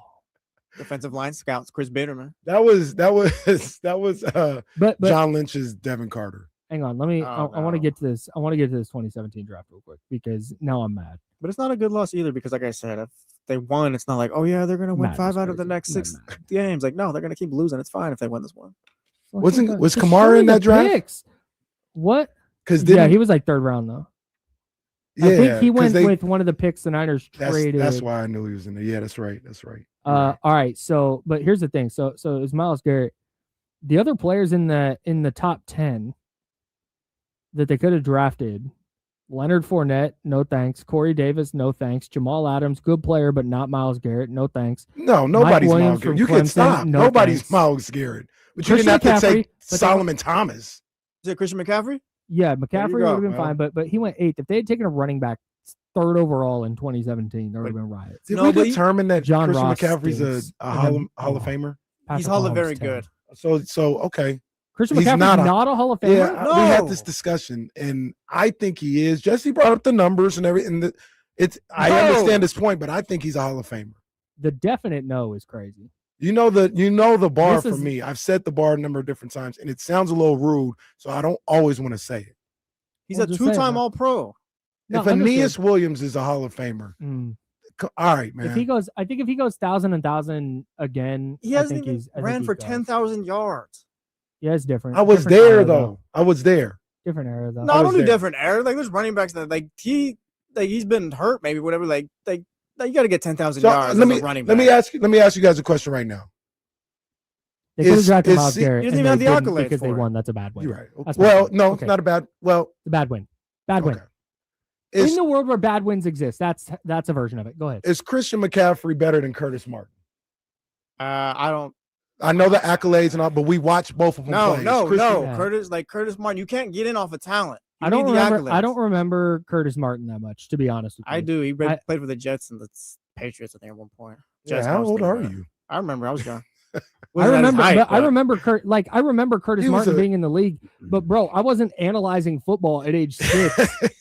Curtis Martin's peak. God, he had 1,600 yards, 1,700 yards, and 12 touchdowns in 04. He was I think he is a Hall of Fame quarterback. I don't know if anybody ever talked about Curtis Martin the way they talk about Christian McCaffrey. He's got 14,000 yards. Yeah, he ran for 1,000 yards in his first. He's the 6th all-time leading rusher. Yes, he's better than CMC. He's the 6th all-time leading rusher. So is Curtis Martin better than Saquon Barkley? Yes. No. He's had a better career. Is he a better? Do you look at him? If you could pick right now, you would take Curtis Martin over Saquon Barkley. Sure, why not? I'll take the 6. Yes, if you're the 6th all-time leading rusher, like sure, I wasn't around to watch you, but that counts for something. That means you were really damn good back then. I would take Saquon because Curtis Martin's 52, and there's no way he's still got it. Curtis Martin has 1,400 yards, 1,400 like 4 seasons over 1,500 yards. Got 13. Like, yeah, I'll take Curtis Martin. He's had a much better career. I'm not going to weigh in because I don't remember watching Curtis Martin. That's part of the problem. You weren't. Were you 6 when Curtis Martin was in his prime? But when Curtis Martin was in his prime, I was like 9. Like I think Frank. But I was 14 that final season when he went, or second to last season, or 1,700 yards and 12 touchdowns. But again, at 14 years old, I'm not like, oh man, how is it? I'm just, did he score? So you know, I love him. You know, I love this dude. Frank Gore is a better player than Saquon Barkley. That one's the exception to the rule. Oh, now don't do that to Frank. Don't do that to Frank. Hold on. I have to abstain here because I like Frank. Frank is fine. Frank is fine. But if you want to argue Frank to Saquon, like, yeah, that's fine. You can argue. But isn't Frank the third? What? He's pretty high. Leading rusher of all time. Then how is he? How is he not better than Saquon? But Curtis Martin is. Because Frank gets the longevity one. I don't think Frank didn't play as many yards as Curtis Martin. Curtis Martin played 11 years in a 6 all time. Like, yeah, that's different. Frank That's also not played Frank in a ton Gore. of games. Yeah, that's not Frank Gore. Mm. So yeah, I'll take Saquon I think there's Frank a Gore. I'll take Curtis Martin over Saquon. the conversation here is like talent related. We're talking Hall of Fame though. You can't just get it off of talent. CMC does not have 10,000 yards. He's got 2 All-Pros, which is cool, but like he doesn't have enough. How many yards does he Frank have? Gore played 7,000. Frank Gore played 75 more games than Curtis Martin and has 2,000 more yards. Shout out to my boy Frank Gore. Yeah, get him in. Get him in the It's camp. a little different there. It's time, Frank. Get him in. Shout out to my boy. Get Roger Craig in there too. I wanna real quick get your guys' thoughts on how that Kings game ended last night. I know you guys are going to talk plenty about the game itself, but I want to remove the Kings aspect of this for a second. Mm. You cannot blow the whistle there. That was terrible. You can't. That was awful. Of all the things that I thought happened there, I did not think the player came off the bench too early. But like Jesse said, ball went out of bounds. Like something, I thought it was anything other than, oh, Russell Westbrook fouled him. Yeah. It's ridiculous. That's trash. terrible. He was ready to make that call, I feel. And I believe awful way for that game. I want to look at this again. I believe, in my opinion, that's not even his call. I think there was a closer was a trailing official on that call. Yeah, there was a closer official right there. I believe on the baseline or on the sideline. Right? Mark Davis was the one who blew the whistle. Yeah, on the other sideline, right? Yeah, he was the trailing official on the other side. It feels like one of those things where when he watches basketball and there's a play at the end of a half where like a guy's going for a half court heave and a player like gets in his way and very clearly fouls him, but they don't blow the whistle. And he's just decided like, hey, next time that happens, I'm calling it. When we need to play, so I'm calling about. And he just decided on that play, like, oh, this is it. I'm doing it. And it just, you can't. Well, the fact that they looked at it and were like, yep, we got it. Right. Like, what's the point in the last 2-minute report? What's the point of the last 2-minute report when you looked at the call with help of Secaucus, with help of your officiating war room? Who had all the angles we had. What and we're all like, oh, that's not a foul. Like this game's over. Yep. Nope. There's a foul. And then they're still going to put out this last 2-minute report to confirm what they already told us last night when the call was reviewed. That's inexcusable. Like I've said this a number of different times. And by Denny? You got baited by Denny? Man, because Denny screamed? You got baited by Denny? By Denny Avdia. Come on. Wasn't LeBron. Wasn't Luka. Wasn't SGA. Hell, it wasn't even James Harden. You got baited by Denny. Did we look at Denny's over-unders for last night? No. Just asking questions. No, that's a good question. They're bringing refs back too, by the way. You see that? What? They're bringing refs that when the guy under investigation and they brought him back. Oh, Jesse's boy. Whoa, leave Eric Davis out of this. And no, that's not him. He's back. Leave Eric Davis out of this. They're reinstating him. Are they really? Yeah. Oh, for real? Yeah. The Celtics are back. Yeah. So yeah, that's what they do. First Jason Tatum and now this. Yeah, wow, what a day for me. But I just Jesse's been adamant they're going to win the title. We know why. Sources. These guys, it's a difficult job. I'm not trying to say like no it's doubt. super easy, No doubt. but these guys are just routinely inept, man. I was inept. Like I do think there should be a level of subjectivity to some of these calls, right? Like the guy, say just Jalen Brunson, is dribbling, gets around the screen, and he leans back into the defender, and there's contact made, but he like falls and throws it to the side. Bro, he wasn't really trying to shoot that. I'm not calling that foul. I'm not. And the only way it'll stop is if they get together as a league and as a referee association and say, stop calling those. Yeah. When the player, and I've said this a million times, but when a player is doing something that is outside the scope of like of trying to score the basketball or pass the basketball or dribble the basketball, when they're doing something with the intent of trying to draw contact and not drawing contact by beating the defender and then getting into the shot blocker's body and trying to get a ball up on the glass, like when you're doing that and you get fouled in the process of that, that is what a foul is for. Fouls are not for you got into the lane, you have nowhere to go, let me find an arm and run into it. Right. That's not the sport. Right. 100%. Denny Avdia running into a group of 3 Kings and throwing some BS at the rim is not a foul. Right. That's not.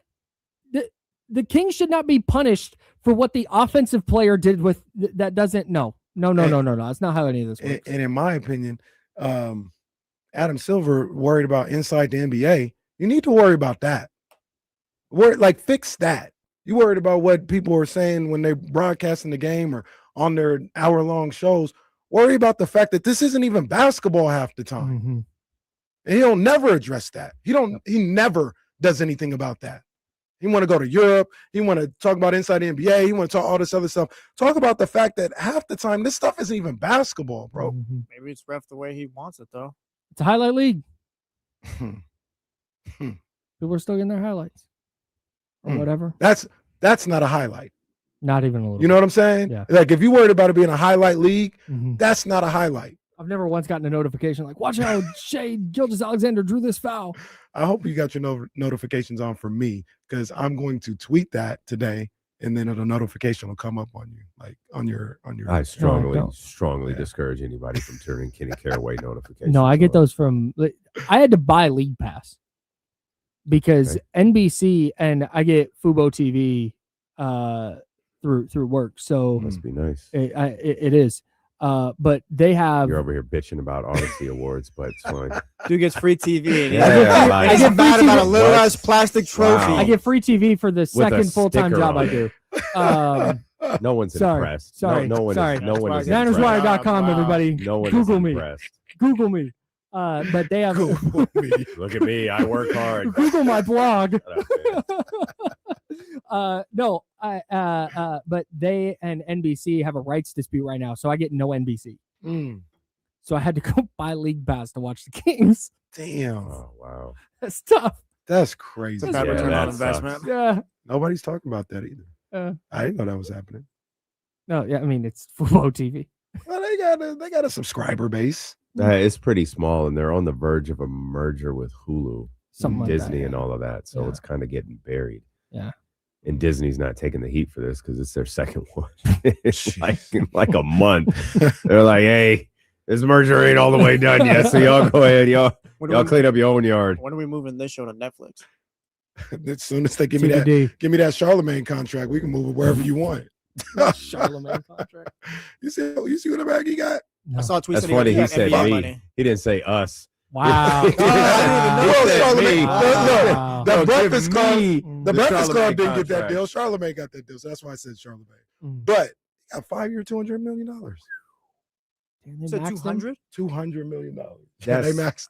I'm guessing that's the cost of the show and not Charlemagne's contract. Would you rather pay Charlemagne or Domas 5 years, $200 million? Charlemagne the God. Again, I'm guessing he has to pay his show. That was the Howard Stern thing. Wow, Howard Stern got $500 million. Well, he did, but it's to run his show. Right. Well, it's impressive, but it's not to run the Breakfast Club. He didn't get that for the Breakfast Club. He got that to run. He has the podcast network, so that money goes towards obviously running the podcast network. But give them all $100 million. I still got $100 million. Damn. We have to go. D'Lo and KC is next. Can't wait to hear what you guys have to say about a wild ass night in sports last night and maybe the Christmas party. D'Lo and KC is next. Shout out to Jesse Tapia, filling in for James Ham. I'm going to the whiteboard when you finish this. Yes. Write down my Eagles thing, please. Go ahead. Close the show. I didn't hear what Jesse said. Drink water. Be nice to people.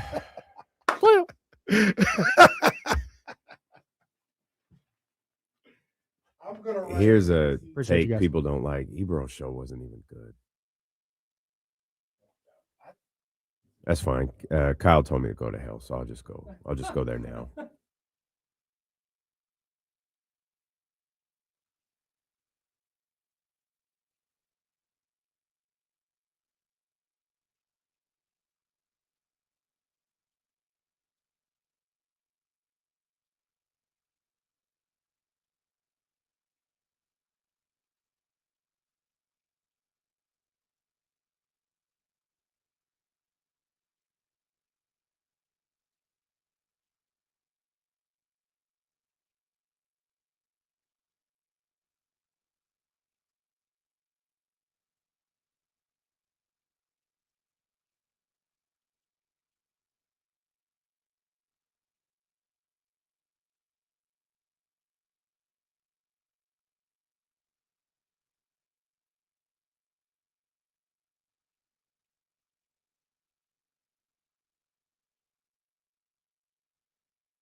Oh, brother.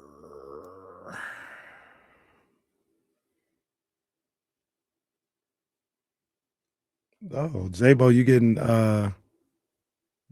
Stockton Kings season tickets? The people I haven't been to a Stockton Kings game. I do want to go though. I hear they do a good job down there with the in-game, just the presentation.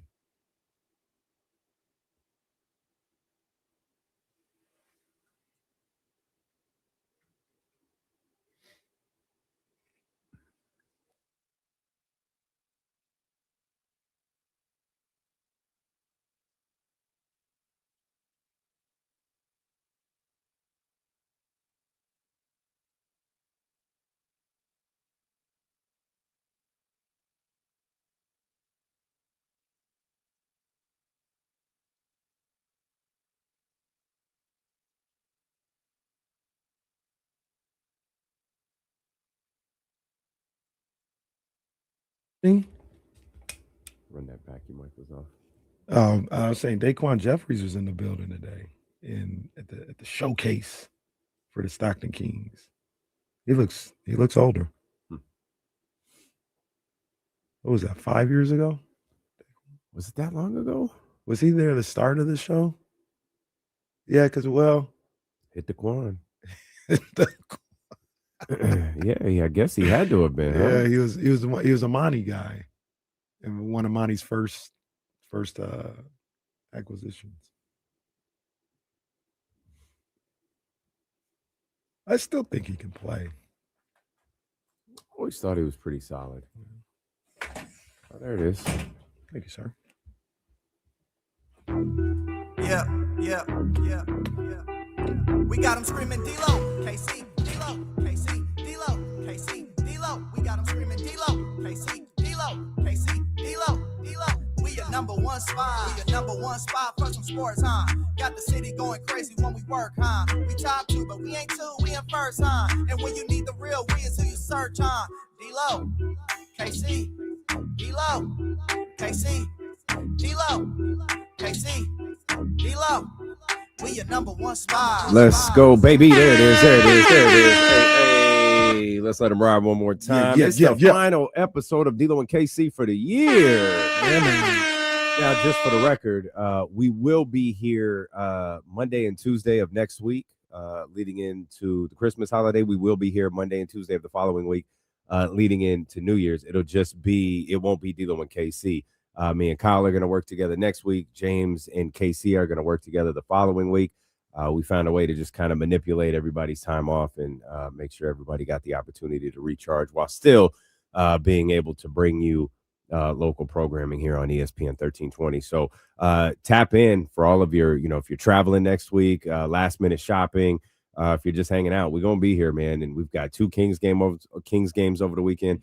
Got a huge Monday night football game with the San Francisco 49ers in the Indianapolis Colts, which ramifications got a little bit bigger last night. So we're going to talk all about that. Do you want to go right on the board? I know what you're going to write. So I'll do it. I don't even know that it's whiteboard worthy because you were a little bit too soft to put it on the board yesterday. I was going to. They didn't. I don't know what happened. I was going to put it up there. Well, we got the marker back, so I guess you're excused. We did have the marker. I want to clarify something too. Okay. Like you just laid out what it's going to look like for the next couple of weeks. Mm-hmm. I won't be here next week. But all you Bears fans, sorry radio. You Bears fans, I'll be here the day after that Sunday night football game. You better be here too. Because after the Niners stomp a mud hole in them, I don't want John Bull not around. I don't want the dude with the Walter Payton, my bad, I forgot his name because they changed the names and everything, but with the Walter Payton, Avi. I don't want Manny not ducking out or anything. No, be here. Be here. Because I'll be back after we stomp a mud hole in you. I just want to be clear. You ain't got to worry about it. I'll be here. Two things. One, I knew I should have called in sick. Also, why did you put your glasses back on? It was a late night. Okay. It's a late night. All right. I'm Damian Barling. The ultimate needle mover in God mode himself. He's Kenny Caraway. Yes, sir. Acknowledge me. And we are live. The worst slums of Sacramento. Inside EP. What are you doing with him? Yes, indeed. Yes, indeed. I had a funny moment last night. Jesse and I both, we have this shared document that we work on, and you can see who's working on it, when they're working on it, all that different stuff. Me and Jesse, we both went to work at about the same time last night. Kings game was not over. 4.5 minutes left. They were down 18. And I had Doug Christie's going to get fired. He's never going to get a second chance. I had the pathetic nature of this basketball team and how every basketball game is the same. And as that lead dwindled and dwindled and dwindled and dwindled and dwindled in the final 2 minutes, I thought, well, a lot of that stuff is still kind of the same. It's not the same exact game we've seen. This is interesting. Like they went on a 16-0 run. Like you don't see that every day. All right, I'm not going to change anything. Then DeMar hits that three. It's like, okay. That's when I hit the group text. Like, you know what, Jesse, we'll just change this tomorrow. No, don't worry about what's in the rundown. We'll just fix it tomorrow. And now that there's multiple stories in the game. One of them being Malik, which we'll get to. That's a story. Because there's always a story when it comes to this basketball team. But the ending. The Sacramento Kings are a joke of a franchise, and they're looked at as such by the rest of NBA, NBA, social media, the whole deal. But go look in the comment section of all of these videos. It's not, oh, stupid Kings. It's like, yo, what is happening to this league? They really fell for that. And I'm sorry I keep saying this, but Denny baited you into that call. Mark Davis, that wasn't SGA. That wasn't Luka Doncic. Now, shame on you when SGA and Luka Doncic and LeBron James and James Harden and all those guys do it. Shame on you for falling for it. Did he? The outcast from Washington who went to Portland on a 10-16 team? Baited you into that? There wasn't even Dame Lillard out there. And you got baited into it because he went, hey! He damn near threw the ball at Russell Westbrook's face, brought it back and flung it in the air, and got the call. Go look at the comments. The comments is the shape that this league is in with calls like that. At the end again, that wasn't even the only one. That hasn't even been the only call like that in the last handful of days. You're starting to build a highlight reel of what these calls at the end of games look like. That was a terrible call. And then to review it and go, yep, we got it. We did it, guys. Man, come on, man. Like, what's Russ supposed to do? What are Russell Westbrook and DeMar DeRozan supposed to do in that situation? They've got time to get up the floor and get a decent shot off. What was it, 4 seconds, 4.5 seconds off? What are they supposed to do? Because the refs just told you can't guard it. Because you mean Keon was the other one. Oh, I thought it was DeMar. I'm sorry. All right, Keon, Russ and Keon. Yeah. What point still stands. What are they supposed to do? Right. How do you defend that? Because if you're within striking distance, you're at risk of a foul call. You essentially can't guard in that situation because the refs have shown we're going to blow the whistle. We don't care if the game's on the line. We're going to blow the whistle right here. Doug looked just flat. Doug was hell-bent on not losing any money. If Doug could have looked Jason Anderson in the face and said, Jason, just ask the next question, I think he would have. Kind of surprised he didn't. He just walked through the answers so he didn't get fined until he got to the question about Malik Monk and went from there. It's you watch the play, and both Keon and Russ are doing everything they can to get out of his way. And Denny, specifically towards Russ, keeps inching towards him to try to create contact. You know what I mean? Like Russ is like, oh, I don't want to foul. Not let me just stand here. Let me move out of the way so I don't foul. That's what he's doing. and the offensive player keeps moving towards him, and they reward that. I said it during the handoff, and I mean it. Like, Adam Silver worried about the wrong stuff. He worried about the wrong stuff. I don't care about how your post-game show is covering the league. I don't care when you have situations like this on a nightly basis. Fix your refereeing. Fix that. People are disgusted by the foul baiting and the tricking of the referees. Yeah. That happens on a nightly basis, game to game. And not once have I heard Adam Silver say anything, and I doubt he says anything privately because nothing has changed over the past 10 years. If anything, has gotten worse. And it just, last night, it was the Kings. They're 6-21. It doesn't matter in the sense of their season. A lot of people were happy that, like, it was a perfect game, right? Maxime played great. DeMar had flashes, showed his greatness again, and they still lost the game. So a lot of people are like, this is great. But it's basketball in general. It's the NBA in general. Like, this is the product right now. And I love the NBA. I hate that aspect of it. I hate that these refs not only get fooled time and time again, but justify it. Like you mentioned, Mark Davis will go to the screen and justify his bad call.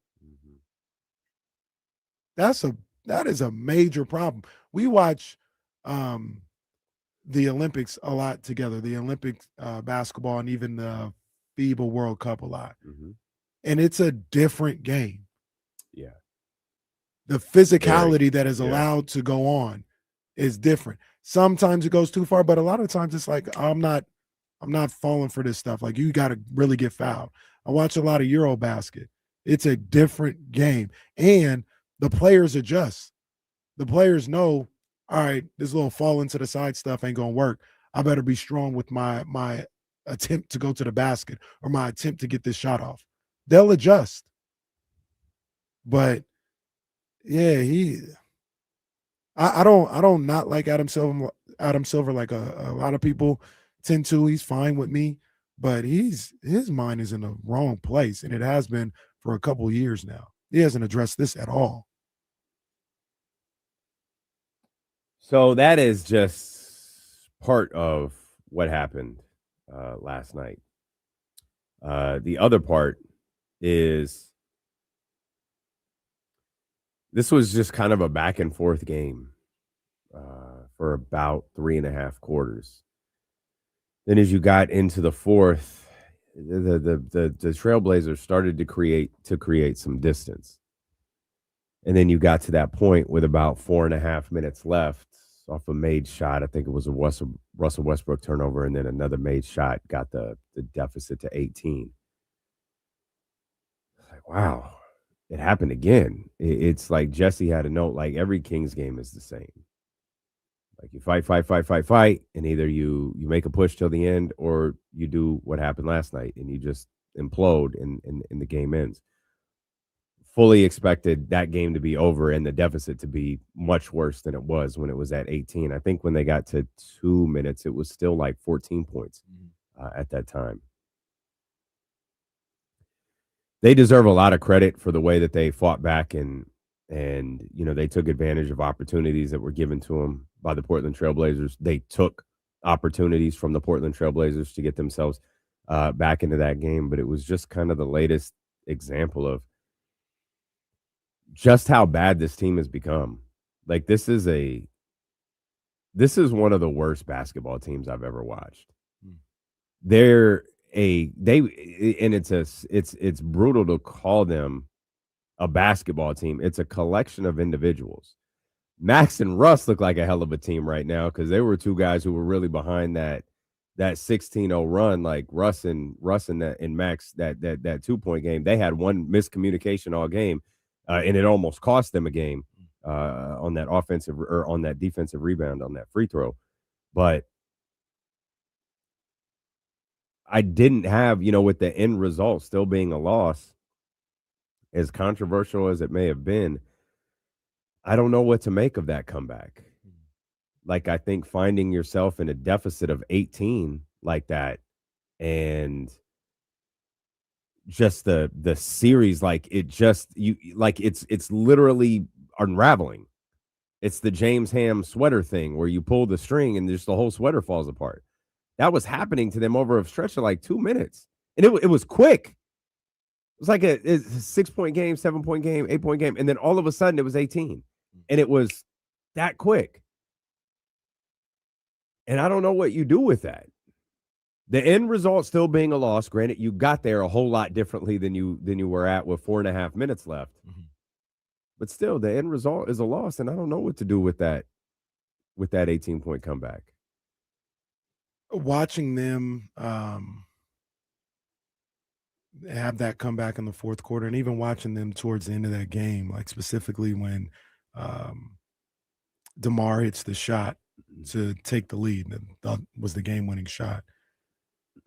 I don't want to cape for these guys or anything, but it just stands out how much they want to win, right? Like if you watch the final buzzer and they thought the game was over and DeMar had hit a shot to win the game, the bench, I'm big on the bench reaction. Schroeder and Monk were like hype, like, let's go. What you talking about? The buzzer sounds, they think the game is over. Westbrook goes over to DeRozan, and I don't know if I'm applauding it or not. I'm just kind of like, damn, for as much as you guys aren't a good team, for as much as you guys fall apart every game at some point during the game,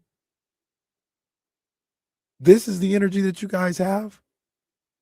And once again, I'm not judging it. It's just baffling. It's like, clearly, I feel, maybe in moments, clearly you guys want to win. Why can't you stop these runs? Why can't you stop these moments in the games where you just fall apart? Why can't you lock in? Why can't you realize that this is happening and do something to stop it?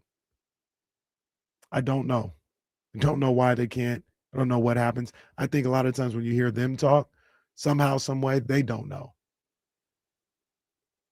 And the byproduct of all of this is, yeah, you're right. This is one of the worst Kings teams I've ever seen. This is one of the worst Kings teams in the last 2 decades. Simply because it's not a team.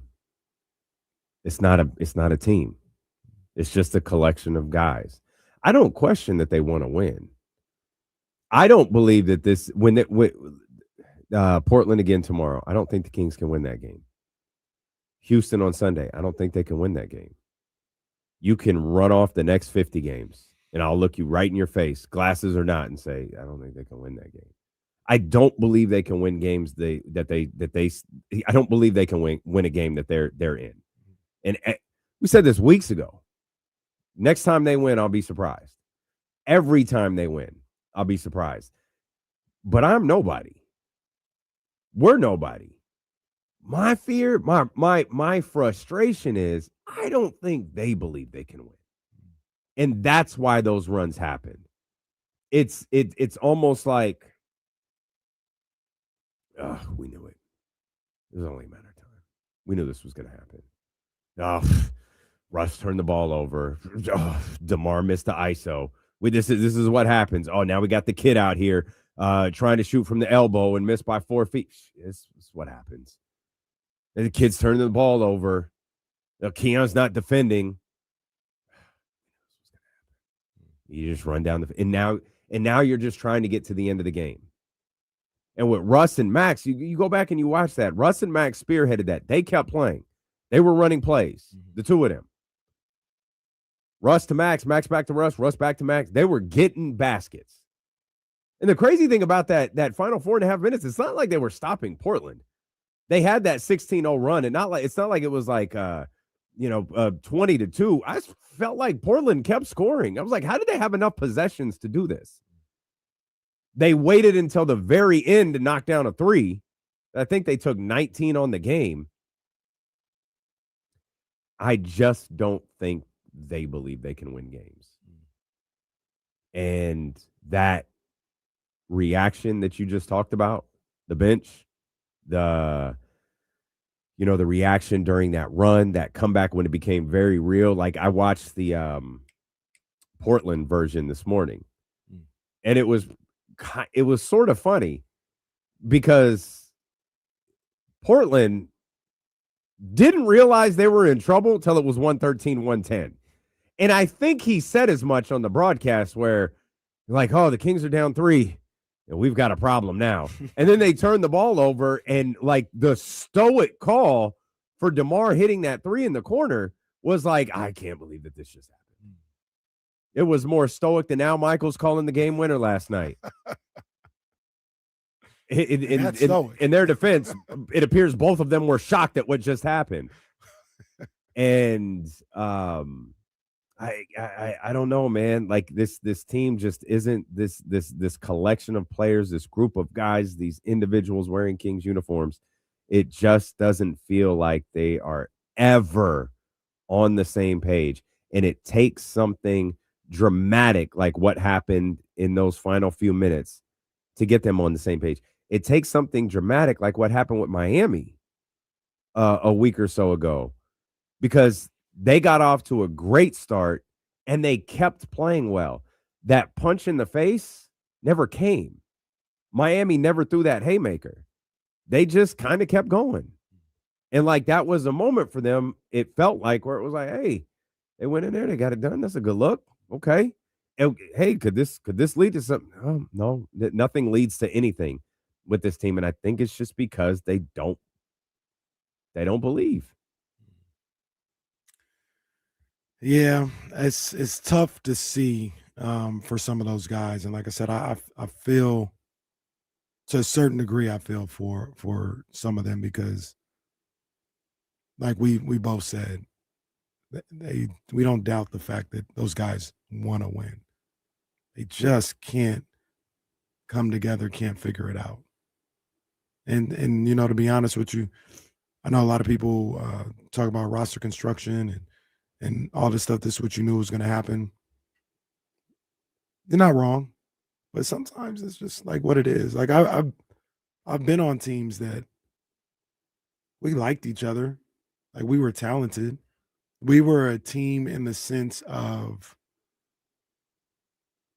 like we didn't look at ourselves as like individuals. We looked at we're a team. Like let's go win together. But it was just something that we just couldn't figure out. We just couldn't get through as much as we wanted to, as much as we tried to reset, from time to time. It was just something we just couldn't figure out. And a lot of the times, not all the times, because some of the times they just get beat up. But a lot of the times I see that with this group. And you see guys like Russell Westbrook and DeMar DeRozan and Malik Monk from time to time. And these guys just continuing to play, continuing to try. And it doesn't amount to winning. And as frustrated as I am about the Kings season this year, there is a part of me that can empathize with those guys. And I felt that last night because last night they thought they got over the hump. They thought in a time end game hump. Yeah. That they thought in a time of crisis, they didn't stop. They stayed with it. They stuck together. They fought back. And they won a game, and they had it snatched away from them. And I felt for those guys a little bit seeing that. You know what I mean? Oh, for sure. Yeah, absolutely. I mean, Denny comes down the court, hits the shot, you lose. Like you walk off. That's the game. To lose it, like you said it perfectly. They had it taken away from them. It's like the outcome of that game left their hands. And I don't know, man. There's a lot to break down last night. The biggest story being that Malik Monk didn't play. It was a straight DNP, coach's decision. Doug did address it last night with Jason Anderson. Glad Jason Anderson was on the road to cover this one. Jason actually tweeted during the game, hey, I've been told Malik's not part of a trade package. Like he's not being held out. This is a coach's decision. He's just not playing. I have some thoughts on that because there were there were some things that felt noticeable last night, especially in a game with such a wide array of emotions. So we'll talk about the Malik Monk aspect of last night's game, and then we'll get to that football game. One hell of a football game last night that put the San Francisco 49ers now in control of their own destiny.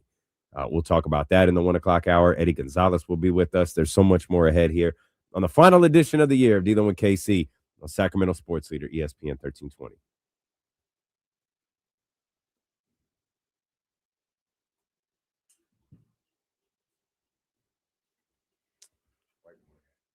Let's go. I'll get Jesse. Jesse, to be clear, you say the Eagles will lose in the wild card round. Yes. Okay. Finally down.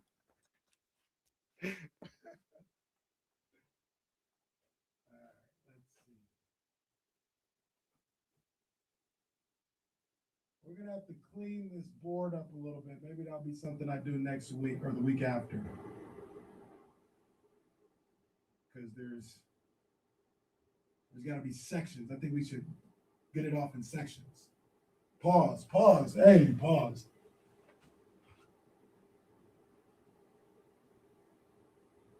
See, Kenny said pause, but I don't even know what he said because I was too far away from the play, so I'm not going to throw a flag. Mark Davis could learn from that. I'll put mine down here real quick, like I said.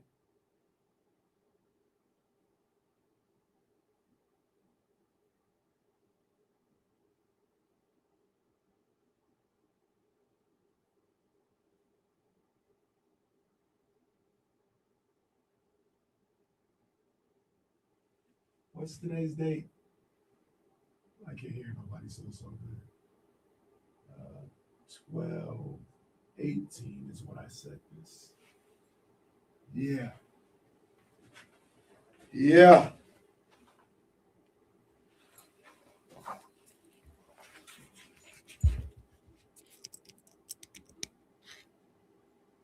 Here, I'll show real quick. Like I said, we gotta figure this out a little bit. This is the board right here. We got to figure this out. You see Jesse up here with the Eagles. The boy down here. See, like we could erase the Browns one. We'll figure it out. We'll clean this up. We could erase my Super Bowl pick. Get that out. My Super Bowl pick is a lie, by the way. He can't hear me.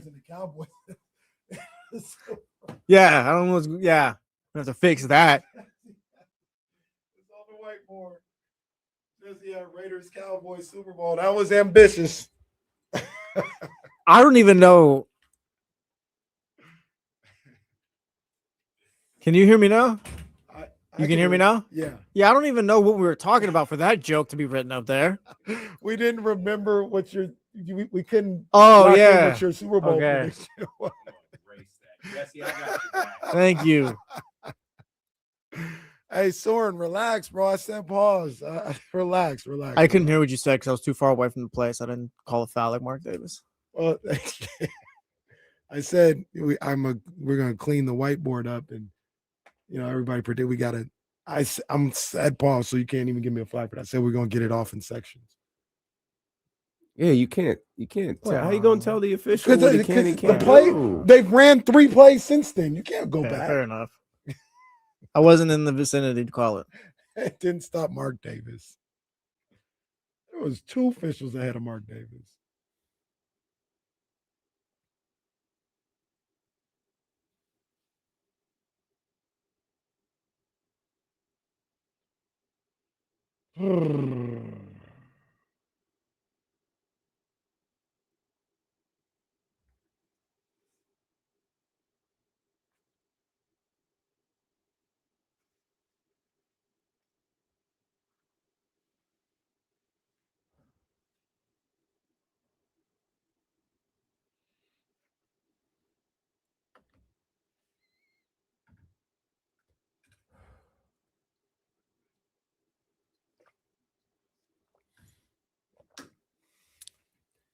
All right, another major story in last night's game wasn't just the ending. It was the fact that Malik Monk wasn't a part of it.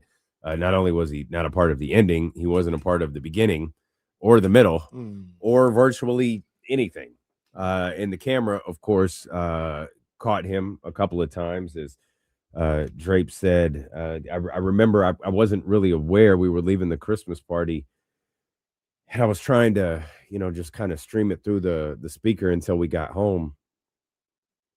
And it was right when I walked in that I think Mark had said we'd be remiss if we didn't mention Malik Monk hasn't checked into this game. It was still the first half, but Malik hadn't checked in, and I thought, okay, it was clear that he was healthy. Nothing happened, and that's, I think, shortly before Jason Anderson's tweet went up about he's not a part of it. He's not being held out. He's not a part of a trade package.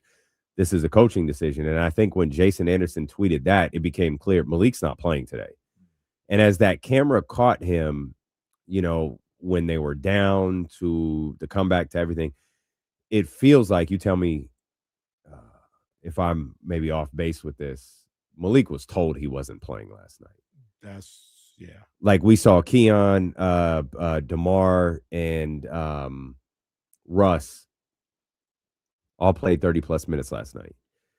That was by design. It wasn't like, we were in the flow of the game and here's what happened and we just didn't call his number. Like it felt I thought it was clear during the game. Malik was told, hey, tonight's not your night, buddy. Yeah, that's what I take from it as well. And much like you just mentioned, the way he was on the bench, the way he was still engaged, still locked in, it looked to me, number one, like you said, as if somebody was like, you're not playing tonight. And Malik, I don't know if he agreed or not, but he was fine with it, accepted it, and went on about supporting his teammates. And maybe reading a little bit more into it, that maybe the organization has talked to him about, yeah, we're gonna start to push forward with trying to get you out of here. Now he might play 30 minutes tomorrow night. I don't know, but I mean, Doug said, felt. Doug, I don't know that he can say otherwise. I don't know that he can say, no, Malik's done. He's not playing anymore. Mm-hmm. He did say, well, no, this wasn't permanent. This is just the move we made for tonight. Mm-hmm. But again, I don't know what else he can say. Yeah. I don't know that he can sit up there and go, yeah, no, Malik's career as the Kings is over. And right. And I don't think this is something that should happen with Malik Monk, so to speak. I think he should be a every game playing type guy. But we've seen this with Keon Ellis, though. Keon Ellis doesn't play a game and then plays 24 minutes the next game. Yeah. So maybe that's something that Doug does on a regular basis with some of those rotational guys. Some of the guys that aren't like the top guys. Some matchups he'll have them playing. Some nights he'll have them playing. Some nights they'll get the DNP CD. So I don't know where Malik falls in that, though. What do you think of the way Keon played last night? I thought it was good. I thought he was okay. Fine. Yeah, he played like an NBA player, like a rotational NBA player, somebody that situational or no? I think he's a little. I was bit being more a smart ass. Like you don't have to answer. Well, you're not the only one that asked that question. Well, I'm very much not. You know what I mean? But I still think he's a little bit more than that. But he was cool. Like he was, and that's what I think he is a lot of the time. He's a cool player. I think more times than not, he's a cool to difference maker type of guy. Rarely do I see him, if ever, take away from the team. I know sometimes the fouling, sometimes, missed assignments and stuff like that. I think I look at those things as they happen to everybody. 6 steals last night. Man, that was special. 6 steals is 6 steals, yeah. That's special.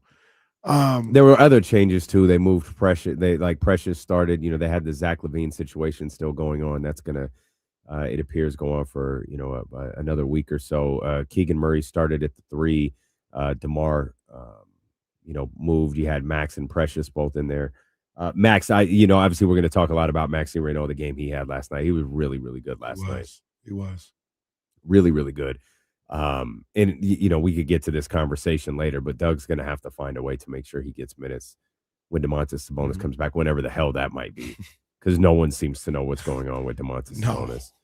No, which they actually acknowledged, I think, on the broadcast last night. Mark was killing it last night. I enjoyed Mark, our guy, the Louis Vuitton Don, Mark Jones. I even enjoyed him. Did you catch him at the end of the game where he stood up? He was, because they were on the baseline. They were right next to the Kings bench, him and Katie. Mm-hmm. And he stands up for DeMar's shot, like he was already standing up as they're coming out of the timeout. And that's how he broadcasted it, standing up. And then after the Denny play happens, they go, "Oh, they called a foul. They called a foul." And Mark is standing up and he's pointing at Mark Davis. Oh, he called a foul. He's pointing at him. And I just got a kick out of that. Like seeing him standing up and pointing at Mark Davis while he's broadcasting the game that had me chuckling a little bit. But yeah, they did kind of. The other part is they called it late. Hella late. The buzzer went off. Mm-hmm. Like, we're in Portland. I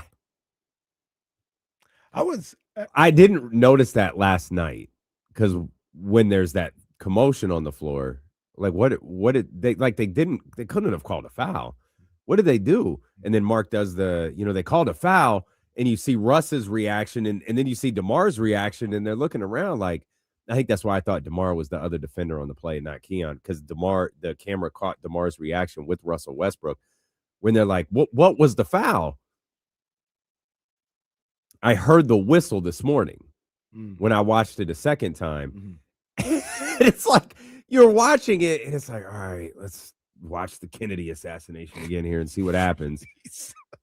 And the play happens, and the lights go off the whole thing, and you see Mark Davis. It's like, wait, hold up.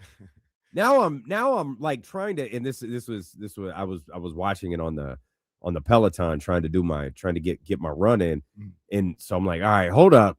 Pulled this back, and like, yeah, they blew the whistle late when the shot didn't go in. Crazy. Shout out Jess in the chatty house. She's right. Oh, I got the wrong comment, but she says, "Wow, the beam was already lit. They lit the beam. Had to take it. Is that turn a shoot? It off. No, I don't think. But they lit the That'd beam. be crazy. Had to turn it off. Premature beam. Hey, what can you do, man? Sometimes you just can't control it. Sometimes that beam gets lit. Oh man, but that was a super late call, man. Yeah, super late. And that's just frustrating. I mean, like, there's obviously people who were like, "Nah, that's the best case scenario. Like, they still lost. They played well." Good loss. I'm not going to go that far. You see, I didn't say the verbiage. I didn't say the same verbiage. Thank you. But there's people who think that that was the best case scenario last night. Understandable. I'm not going to argue with that. But I look at those players, and I thought they really they gave their all to try to win that game. I understand where we are at. I understand where the fan base is at. I understand where the franchise is at. I do not like watching them lose basketball games. Like, I'll never enjoy that. Like, I'm sorry. Like, I get it. I promise. I get it. I just don't enjoy it, man. It's not fun, especially games like that, where it's like, at least, they're down 18. They lose by 18, 20. I could come in here and like be like mad. Now I'm mad for an entirely different reason. Right. But it's like, no, I'm not mad because, I want them to win all of the games that they can't. It's mad because, like, you can't lose a game like that. Right. And like I said, I just don't think I'll ever get used to. I can't root for them to lose. If they lose, they lose. But I can't go, all right, guys, that was a good one. I got to watch Max play, had a career night, all this, blah, blah, blah, blah, blah, blah. And they lost. All right, man. Yeah, I feel the same. Again, I get it. Just not my thing. I feel the same way. Another thing that we saw in that game. No. Sorry, Filthy. Being a Raider fan, you get used to watching your team lose. I understand, my brother. And shout out to all the Raiders and Kings fans. Y'all are living a hell of a life out there. Oh, tough. Might be A's fans too. Oh, it's crazy. DeMar DeRozan is cold. Hey. And DeMar DeRozan I know people talk crazy about DeMar DeRozan in the city sometimes. Crazy. DeMar DeRozan can go to a team, and hopefully he does, and swing a series.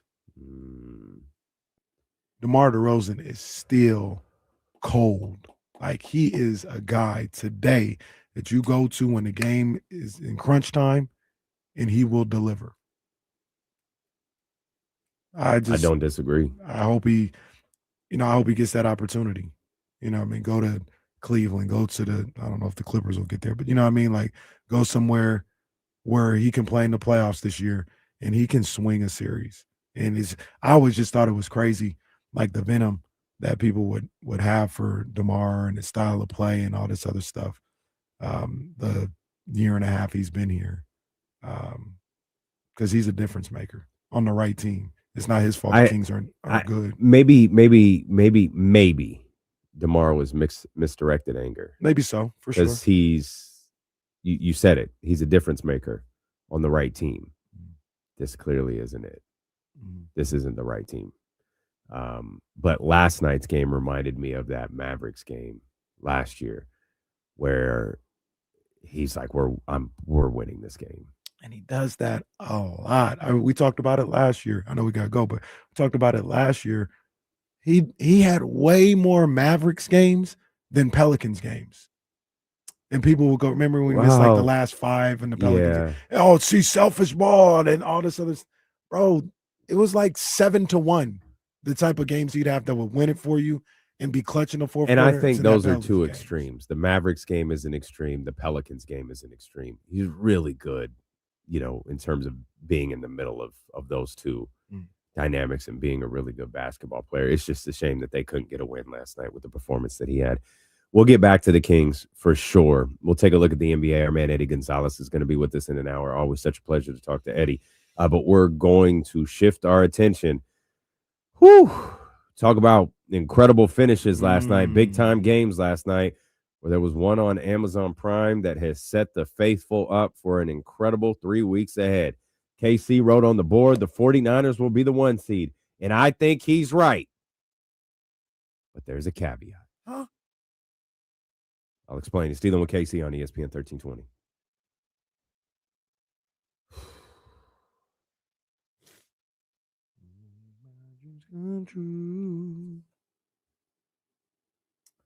And that's the thing, Stephen Brown. Sometimes those teams, that's all they need is a guy to go get a bucket in a series situation, which is why it doesn't work here. A lot of the times, in my opinion, in those situations, that's what you need. I think a lot of the times in the playoff settings,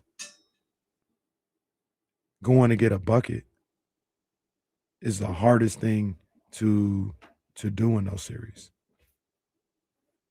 When they're scheming when they know your plays better than you know them, because they've been focused on your sets and your team for the better part of 2 weeks. Like, yeah, they already know how to stop you. Like, it's not even about great individual defense. They know they'll just place the people where your offense is going to be. Stand here because this is what they're going to do. The hardest part of those playoff series is to get a bucket when they know exactly what you're going to do. And he's not going to get that opportunity to show that here. But yeah. Guys like Stephen Brown, once again, they dismiss the ability to score a little too much for me. I think I was either talking to you or to Kyle about this. I've watched AJ DeMonster play for the last 2 years or so. Saw him in high school, saw him so far in BYU, and people are going crazy about him. He's not this 3-point shooter. He's not this catch and shoot guy. What he kind of is a mid-range assassin a lot of times, and he can get to the bucket. And I say that to say, you people who don't understand what you're watching and diminish scoring, they will hate AJ Demanston in like 3 years. They're already doing it with Paolo. Like they're already Paolo, the ball don't move with him, and they're better with Franz out there and all that. They're already doing it, which is crazy to me.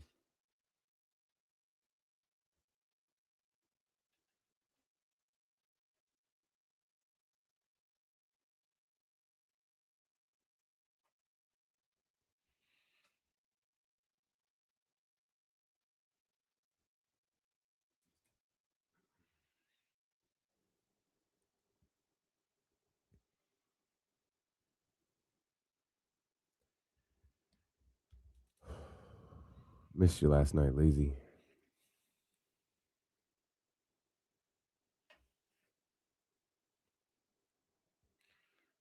Lazy.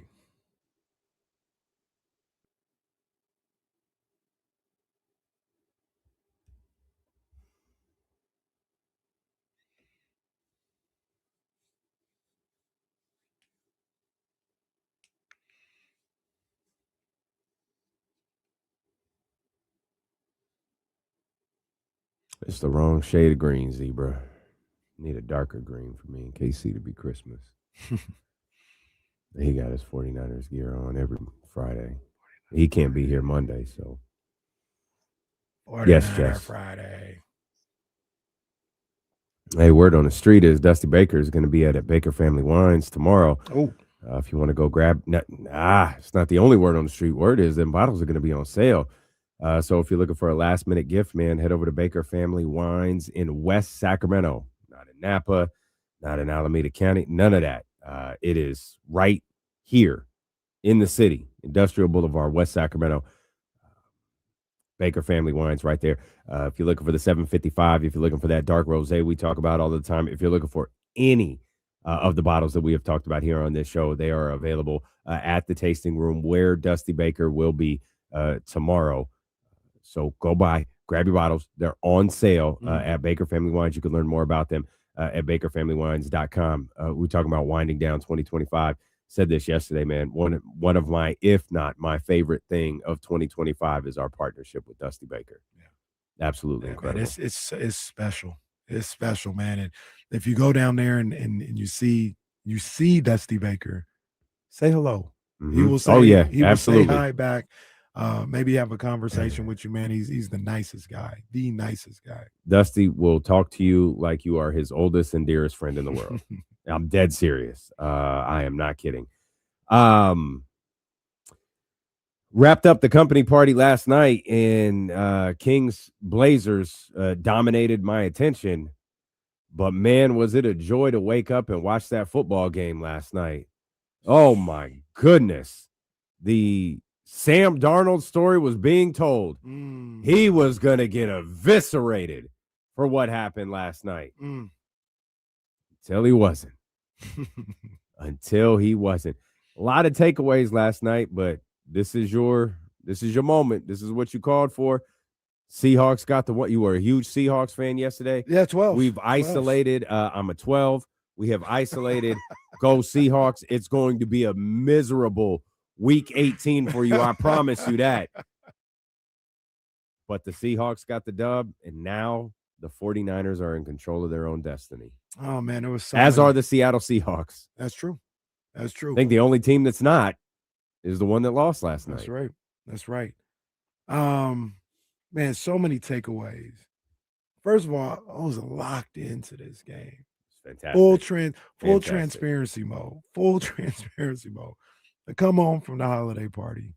I'm listening to the football game, and I come home, tell the wife, I said, "Look, man, hey, let me turn on the end of the game." I think it was like 6-7 minutes left. Sat there. How much? 7 minutes. Sorry. That joke does not make it to 2026. I promise. 6 or 7 minutes left, and I said, "Hey, they had something on, or they didn't have TV." I said, "Can I turn on the game to watch the end of it real quick?" Sure. Watch the rest of the game. Watch the overtime. I'm locked in. I went out last night for some 102.5 duties and went out to see Leon Thomas. So after the game, I'm getting ready, had to do some stuff with the kids and all this other stuff. And after the Seahawks win, I'm so like, all right, what does this mean for the Niners? I'm tweeting, I'm having a good time. I forgot the Kings were playing. Oh, no. I forgot the Kings were playing until like 3 minutes to go in the fourth quarter. I pull it up. They're down 12 or 14 or something like that. I'm like, oh man, I'll watch it later. I go, then I'm going about business, going back into like talking about football. And then that's when the group chat happens. I thought Malik had gotten traded. I said, wait, what happened? And then they were talking, wait a minute, game's still going? They came back. And like, that's how it went down. Watch the end of it, watch the rest of it, watch it from start to finish this morning. But I say all that to say that's how locked in I was on this football game. That was all that mattered last night for me. And it was a great game. Wow, the 7th win in 27 games didn't matter for you last night, huh? Wow. All right, KC. It was a great game last night. Yeah, it was. It was a great game. And I watched that game, and I had so many thoughts about the Rams and the Seahawks. Rams could be God. So what I felt about them for a while now, which is they're a good team, great offense. But if you can hold up to the pressure that the defensive line sometimes puts you on you, and you could start to get to those second layers, get to that linebacking core, get to the secondary, you can go to work on the Rams. And I think that's what happened in the fourth quarter, at least. Okay. Early on, the Seahawks couldn't hold up to that pressure. I agree, but I don't think to the extent. The game changed on that punt return. Mm-hmm. That old random punt return in the first quarter. If you're listening to the call, that Al Michaels, I can't. He was so confused by it. I don't know if he was looking for a flag. I don't know if he thought he saw one. I don't know what happened, but he was so perplexed by a player scoring a touchdown off of a punt return. And that flipped to me. That changed the game. You can't have special teams mistakes like that. Like in a game of that magnitude, you can't have that. That doesn't feel like a defensive mistake to me. That's a special teams mistake. They did pick off Sam Darnold twice. I don't think they allowed a 100-yard rusher. That might be wrong. I wish I hadn't said that out loud. But I don't think they did. No, I don't think it was 100 yards. I mean, I know they pulled maybe 400 yards in that game, 400 plus in that game. You mean the Rams did? The Seahawks did. Oh, did you see that the defense Rams? gave it up. I don't think so. Kenneth Walker had 100 on the dot. Do your research, man. I want to let me because the stat was crazy. He had a couple spectacular runs too, and that play where he stopped the touchdown, I don't think it amounted to anything, but that play where he stopped the touchdown on the turnover was incredible because he came from the complete other side of the field. And again, you don't know what that's going to lead to, but he busted his ass to get that done. I didn't know he had 100 yards rushing. I know he had a solid game, but I think it was 100 yards. Well, he had the 55-yarder, but I thought he was in the vicinity of 70, something like that. But yeah, as Jesse said, do your research, pal. The first team in NFL history to have 500-plus yards, no turnovers, and 3 turnovers. They forced 3 turnovers and lost the game. So that was that stands out in big, giant, bold numbers. You put up that performance and lost. And the punt return, I think, is part of that. But yeah, that's a killer. And that's a killer. Goes to the punt return changed the game. I agree with you 100%. But they couldn't do anything to stop that. The Seahawks, aside from the final drive, I think, was just marching down the field. That the punt return. Once again, I agree it was a big momentum shift, but that's 7 points. They scored 38. No, it just set it, but it set in motion. I think that got it to 30-22, if I remember correctly. But they 30-23. You're right. Or 22. You're right. Because they had to do the 2-point conversion. What a story the 2-point conversion was. Yeah. I've never seen that before. That was crazy. Like I'll be honest too. I didn't know parallel meant backward until last night. I didn't know that was. I don't think I ever knew that was one and the same. Well, you never know because look, I'm in the minority. There's a couple people who like yeah, I agree. I saw the same thing, but the interception in overtime, I think it was. Overtime that was overturned. I was always of the belief it can hit the ground as long as the player still controls it. And I thought that's what happened. But they were quick. The control part is subjective, right? I guess so. I thought when it hit the ground, his right hand had the football. It didn't move. It was in his right hand. It was secure. And he rolled over. But it was quick, and it was everybody in agreement. Herb Street, the Terry, whoever. Was Mark Davis the official? Probably. Yeah. They were in the Pacific Northwest. He Checks out. But the official didn't waste no time going to watch it touched the ground. That's incomplete. Oh, wait a minute. I thought I don't know. So much like you're like being baffled about parallel meaning backwards. Well, I wasn't baffled by it. I learned that too. I learned that and the rules analyst. Terry McCall. Thank you. He said it. He was like, yeah, parallel is the same as backward. And he said it. I was like, I did not know that. That's what I said. I had no clue. I learned that too. I thought backward meant backward. That feels very easy to me. But it to me, I don't think it was parallel. I think it was backward. But salute, I can't remember who it was. Just picked up the ball. Yeah, Claiborne. Just picked it up. Yeah. And that wound up being the 2-point conversion there. Man. So what a weird night. It was a weird night. Fantastic game, too. Thursday night has been on fire this year. A lot better than last year. But I think that Rams defense giving up 38 to a team that could barely put up 15 the week before against the Colts. Yeah. And you gave up 38, and then the punt return is in there too. But like, it's not even like Darnold was like playing the game of his life. It wasn't even good, and they still found a way to get to 38. And when the game was in the balance, they marched down and got the touchdown and the 2-point conversion. So I think the Rams, they're not the worst defense or anything else like that. But I do think if you have the right scheme, if you have the right personnel, and you can hold up against that pass rush, you can get to them. We saw Carolina do that. They converted a couple of fourth downs for touchdowns against the Rams and put up 30 plus. So that's what I felt about them. Seattle. I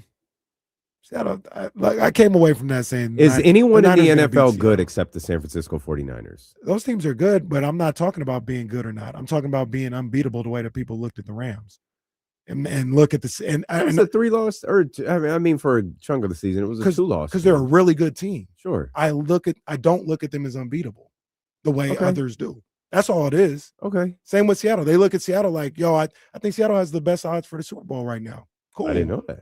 Cool. I think they can get got. And I would feel more confident as the Niners going against Seattle than I would the Rams. Why? The Rams, because I think the Rams are better than Seattle. I looked at that game last night. Wait, say what you just said again? I think the Rams are better. No.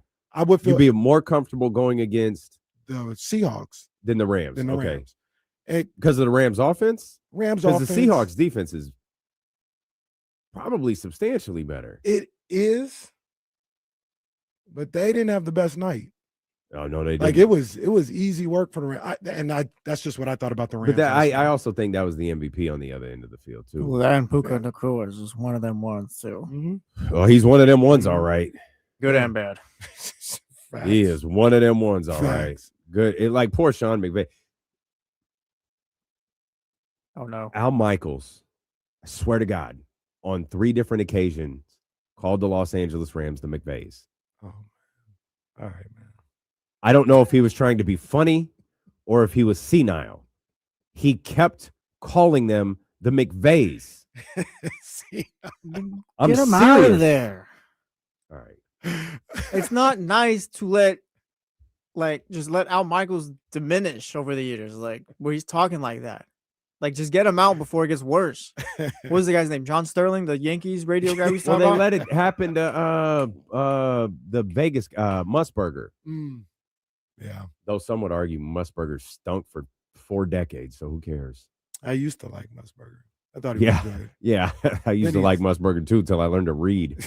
I was like, oh, okay. But I mean, it's once again, it's not about there being no other better teams. I look at, can the 49ers match up with their own flaws? Like, the 49ers are not a flawless team. That defense is suspect. So I'm looking at some of these teams and I say, can the 49ers overcome their shortcomings against said team? And I wasn't sure about the Rams before. Now I'm like, I think the path to victory is playing a clean game and controlling the game with your offense. And because that defense is a little suspect on the second and third levels, I think you can. Seattle, who has a great defense, I'd feel different about them if the Niners had to go to Seattle and play in Seattle against that defense, as opposed to Week 18 being in Santa Clara. I feel a little bit more confident about that. But their offense outside of JSN, I don't know if they can. I look at the Rams and I say the Rams can take advantage of that 49ers weakness, which is their defense, and make it where the Niners can't come back from that. I don't feel that way about Seattle's offense. Here's my opinion on this whole NFC West 1 seed thing.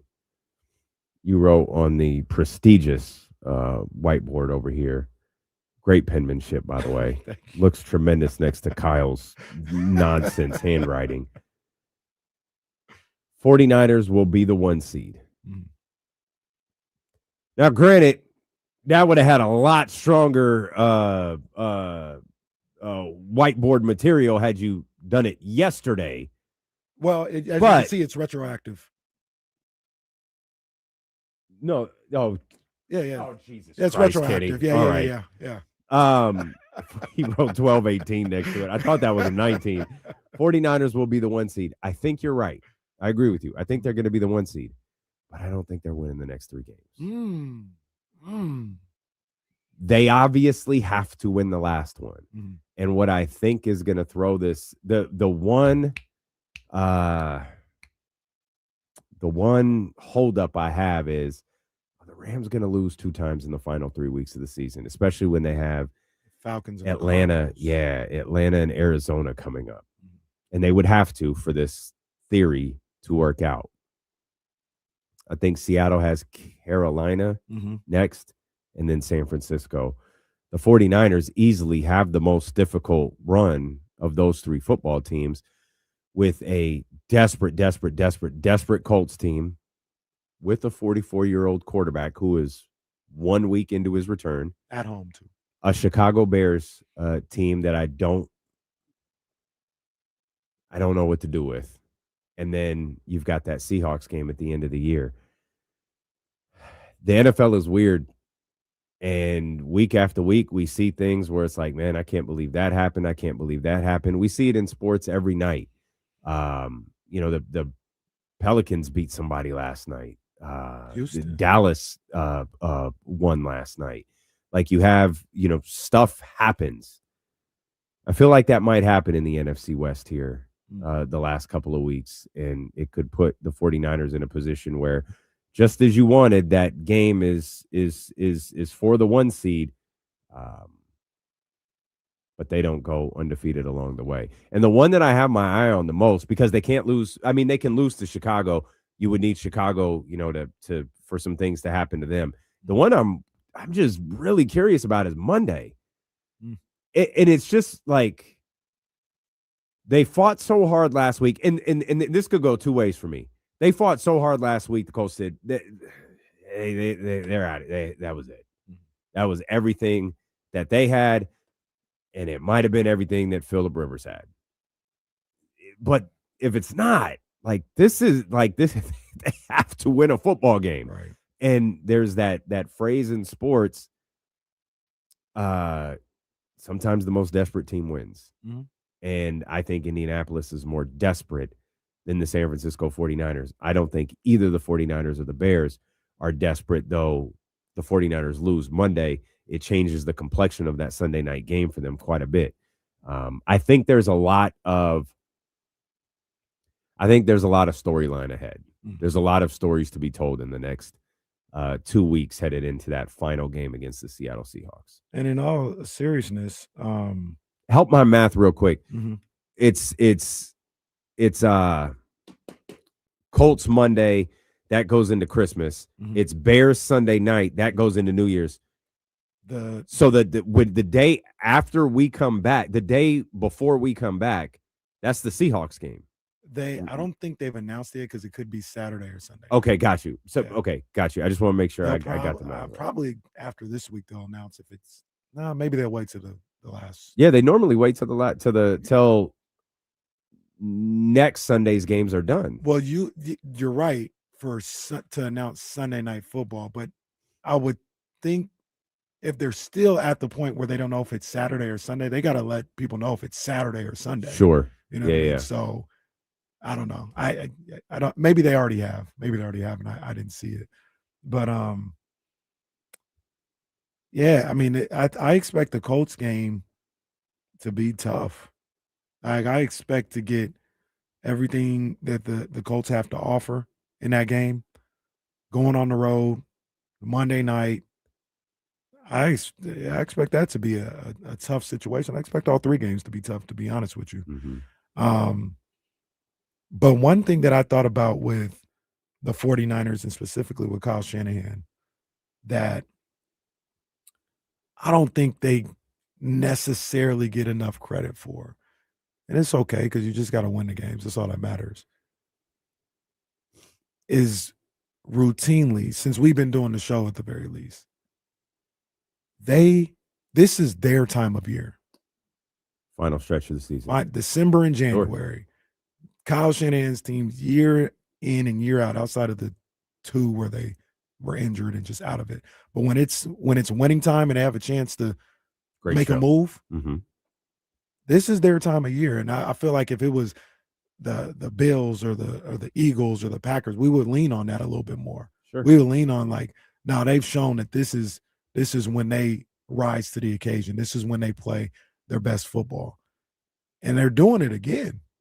Like the Niners are doing it again. They are playing their best football. Competition is going to step up in these next three games as opposed to the last 4 or 5 games. But that's kind of always been the mantra of this Kyle Shanahan team. We said it in August. Kyle said it in August. We want to get better as the season goes along and then have a chance in that final stretch. And that's where they're at. And I think this is their time of year. They're still laying under the radar. Mm-hmm. And it doesn't mean they're going to win games, but I love it. I was listening to national radio last night, and deservedly so, because the Seahawks won the game. They're the 1 seed. They're the favorites and all this other stuff. And, I heard, it looks like the NFC going to go through Seattle or Los Angeles. And, and that's where it's at. All right. Okay. And I think Kyle Shanahan and the boys in the locker room feeling the same way. We literally – I heard people talking about the Bears.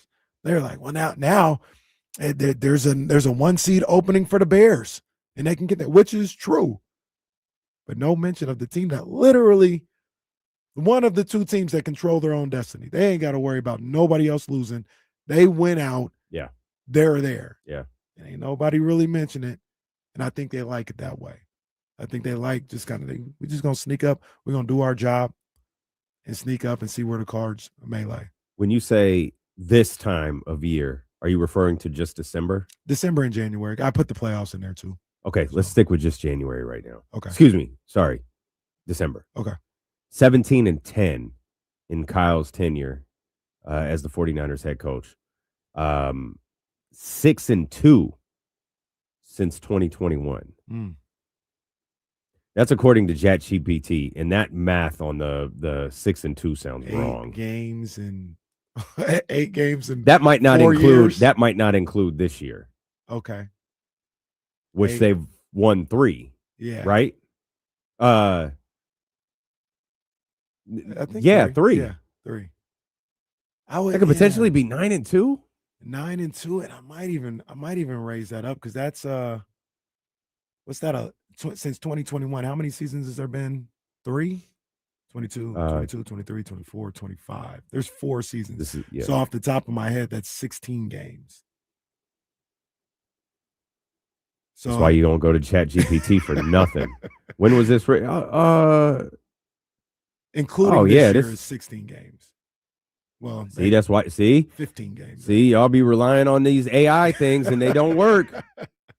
They don't work. They referenced an article from Yahoo Sports. Guess when the article was written? 2 years ago. Let's do this real quick. Oh, we gotta go. Hold on. I'm gonna try this. Give me season. My guess would be 10-4. Hold on, let's do this real quick. Come on, Chat GPT. Oh, you're supposed to be all advanced here. You and your little robot friends. Yeah, Kyrie made a bitch out of you guys. Now you don't want to work, huh? Oh, it's broken since you asked about the NFL salary cap. Oh, it's still going. It's still going since the NFL salary cap. Let's go to. Oh, for God's sakes, this thing is stupid. We'll have that record when we come back. Let's be clear. If y'all using Chat GPT for something, y'all are dummies. This thing cut off in 2023. Kyle Shanahan's never lost a game in December, according to Chat GPT. We'll come back. I'll have that stat with you guys. Chat GPT says the Kings are 82-0. Don't go anywhere.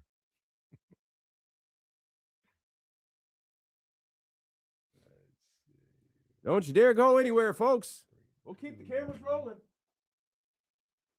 3-2. Jesse got a big ass bucket of cookies. 3-2. 1, 2, 3, 4.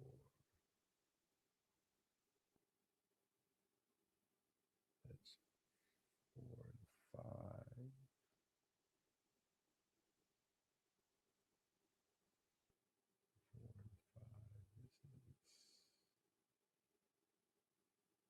2 and 2. That's 6 and 7. 6, 7. Oof. 1, 2, 3, 4. 10 and 7.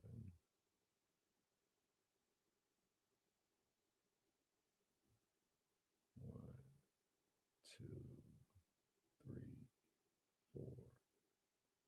14 and 8.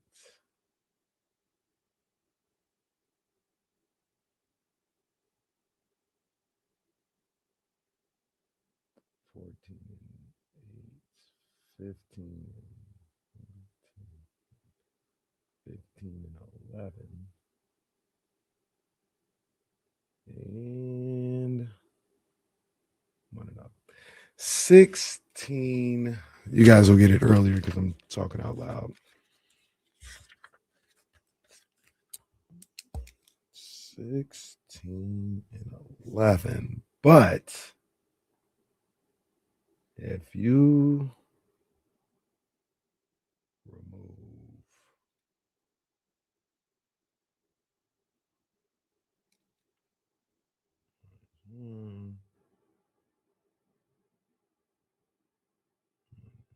three,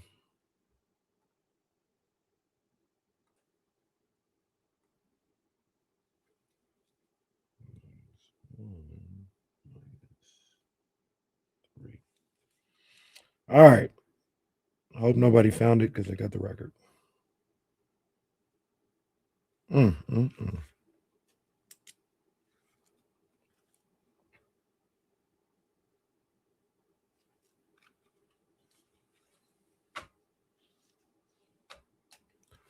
13th round. This is an official one, but we'll talk about it. Jake Paul, Anthony Joshua tonight on Netflix.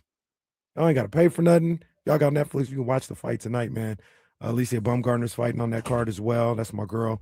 one of the young stars in the game, and I'm tapped in. Jesse. Do you think this fight is on the up and up? I hope. I think. What do you think? Going into it, yes. I think it is too. I didn't like some of the stuff I saw at the face-off. That's always for show, though. I didn't like the vibes I got at the face-off. How many rounds is it? I think 8 or 10. I'm gonna keep it real. If it goes the distance, then we know what it was. Or if it goes the distance, no one's really hit.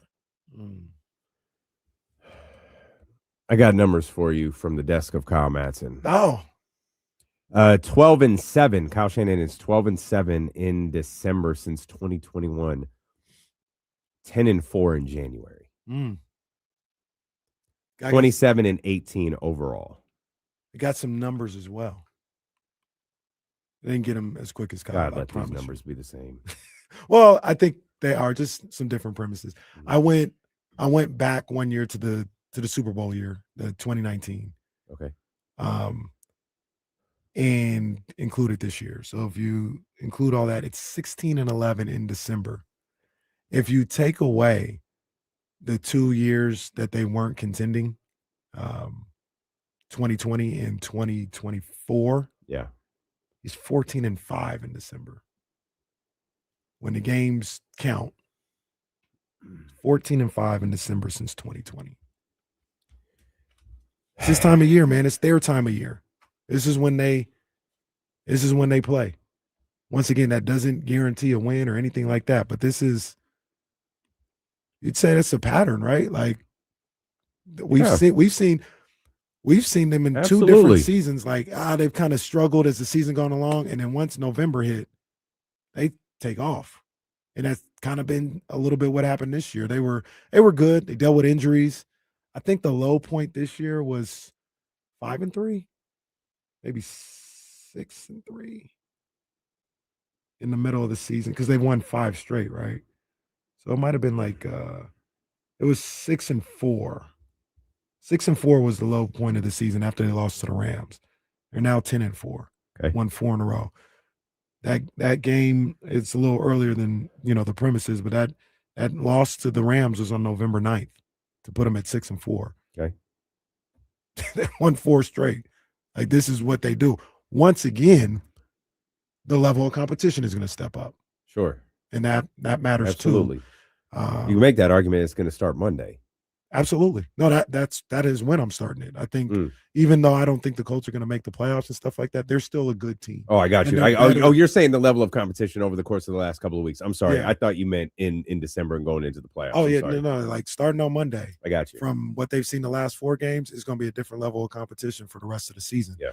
And we'll see what they can do with it. But yeah, I just don't think he gets enough credit for it being his time. Speaking of great coaching, I don't know that this was pointed out on the broadcast because it was just a point where I had to stop listening.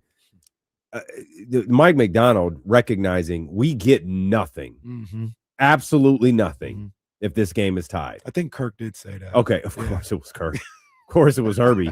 Herbie knew. Yeah, you don't get anything here if you tie. Yeah. They had to win the game. And so to make that call, and God, just standing in the middle of the end zone. That was crazy. Just all alone, which is how you have to guard on the final possession of a play now in the NBA to not get a foul called on you. That was a foul. Yeah. That was a foul on Jalen Ramsey. He's not even on the team anymore. What? Great job by Mike McDonald. I think I said Mike McDaniel. Mike McDonald in the Seahawks there in the that final moment. Yeah, and you know what? I do want to, because Sam Darnold wasn't great in this game. Someone he was when he had to be. Well, I was going to say he wasn't great in this game. Someone say he wasn't even good. But the 2 throws he made on that final drive, that one to Cooper Kupp was a dime. Yeah. That was a dime and a great catch by Cooper Kupp, yeah. who had a little redemption after fumbling that ball. And that was a tough. I mean, that couldn't have been a cleaner, like, textbook hit. Just helmet to the ball that just sent that ball out there like that. That was tough. But what a pitch and catch by Sam Darnold and Cooper Kupp on that final drive. And then I thought the touchdown was that was a great pitch and catch as well by Sam Darnold. Then obviously on the 2-point conversion, surveying the field and finding the guy that was wide open. He made plays. He made the throws in the critical moments of that game, and he deserves credit for that. Is the winner of the NFC in the NFC West? The only reason I paused is because I thought about the Eagles. Still. Yeah, their defense is the real deal. And if they're able to be like the 2 seed, which I don't know if they can get to, but if they're able to be the 2 seed in everything except for the NFC Championship game, and depending on what happens with the 1 seed, everything might have to come through Philly. I think they can if you take care of business. Mm-hmm. I think they can. They have to escape the Commanders twice, and the big one for them will be the Buffalo Bills next week. Mm-hmm. But I feel like they could that because that would bring Chicago down, but Green Bay. I'll admit again, I don't know what that effing tie means. Get rid of it. I don't know how that factors into all of this. So either. You've It got always that feels like Chicago the Green tie Bay game this week. Actually helps you more than it hurts you. I don't. Right. Right. That's what always, because it's like, oh, they can't leapfrog this team because they got a tie. They got the same amount of losses, but they got a wait a minute. No, it feels like that. I don't know if that's actually what happens, but it feels like that's always what happens. Is the tie keeps the team from being leapfrogged. This is what I hate about ties is the math. I want to watch sports. I don't want to do math. Mm-hmm. I want to look at the score. I don't want to figure out, well, wait a minute. This is half a win and half a loss. Well, how does it factor into the rest of the teams that don't have half a win and half a loss, except the stupid-ass team that they tied with? And they're not even in their division. They're not even going to make the playoff. Right. I think I'm a proponent of getting rid of the ties. And how do I work this out? The team that gets the ball second, if they give up a touchdown first, like what we had last night, the team that gets the ball second has to go for 2. Team who gets the ball second has to go for 2. I like it. And you can decide when you win the coin toss what you want to do. Maybe you want to be. I like it. Maybe you want to have the ball first and put that pressure on them to have to beat you if they score a touchdown. But that's somebody did. I like that. That's a good one. That's a good one. It was the Commanders and the Broncos. How that game ended, and the Commanders went for 2, and I was like, that's good. We didn't have no tie. This is how it should be. Send it in, Jesse. Send it in. It's a big week. Packers at Bears, Bucks at Panthers. Who is winning that division? I'm gonna stick with my guys. My guys. I'm gonna stick with the Bucks. And sorry, that was visual. I pushed my glasses up to my nose. Sorry. I'll go Bucks staying. I still think they're the better team. They're just really not playing like it right now. I can't believe Carolina lost twice to the Saints. Come on. Oh yeah, that's inexcusable. Come on. That's inexcusable. You got Jaguars and Broncos, and the sneaky interesting one. You got the Steelers in a big game this weekend. Steelers and Lions. I'm really glad I caught myself because I wrote Steelers Ravens and I was like, they don't play this week. I know they don't, but I know they're playing another 8-6 team. Who is it? It's Detroit. Did you see Aaron Rodgers on that tush push the other night? They did it. First of all, you have to recognize what a weird sentence you just said out loud. It's football. I don't think I did. They did a tush push with, I think, the running back or the tight end or whatever. And Rodgers, he's calling the play or whatever, running formation, and then it's clear that guy's doing the push. And Rodgers just like, it's visual, but arms folded, arms in the hand warmer, just chilling. And that's how he just watched the play. He looked as disinterested as Al Michaels sounded last night. Yeah, great. You talk about the NFL, and you're right. Combine that with college football playoff. I know we railed on college football a couple weeks ago, but now that it's here, like tonight is lit. Tonight is Alabama, Oklahoma. Did you see the schedule for this weekend with football just in general? Got the college football playoff.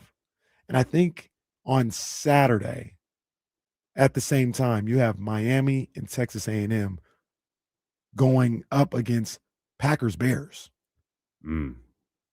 That's a double, like that's a two screen. I'm tapped in.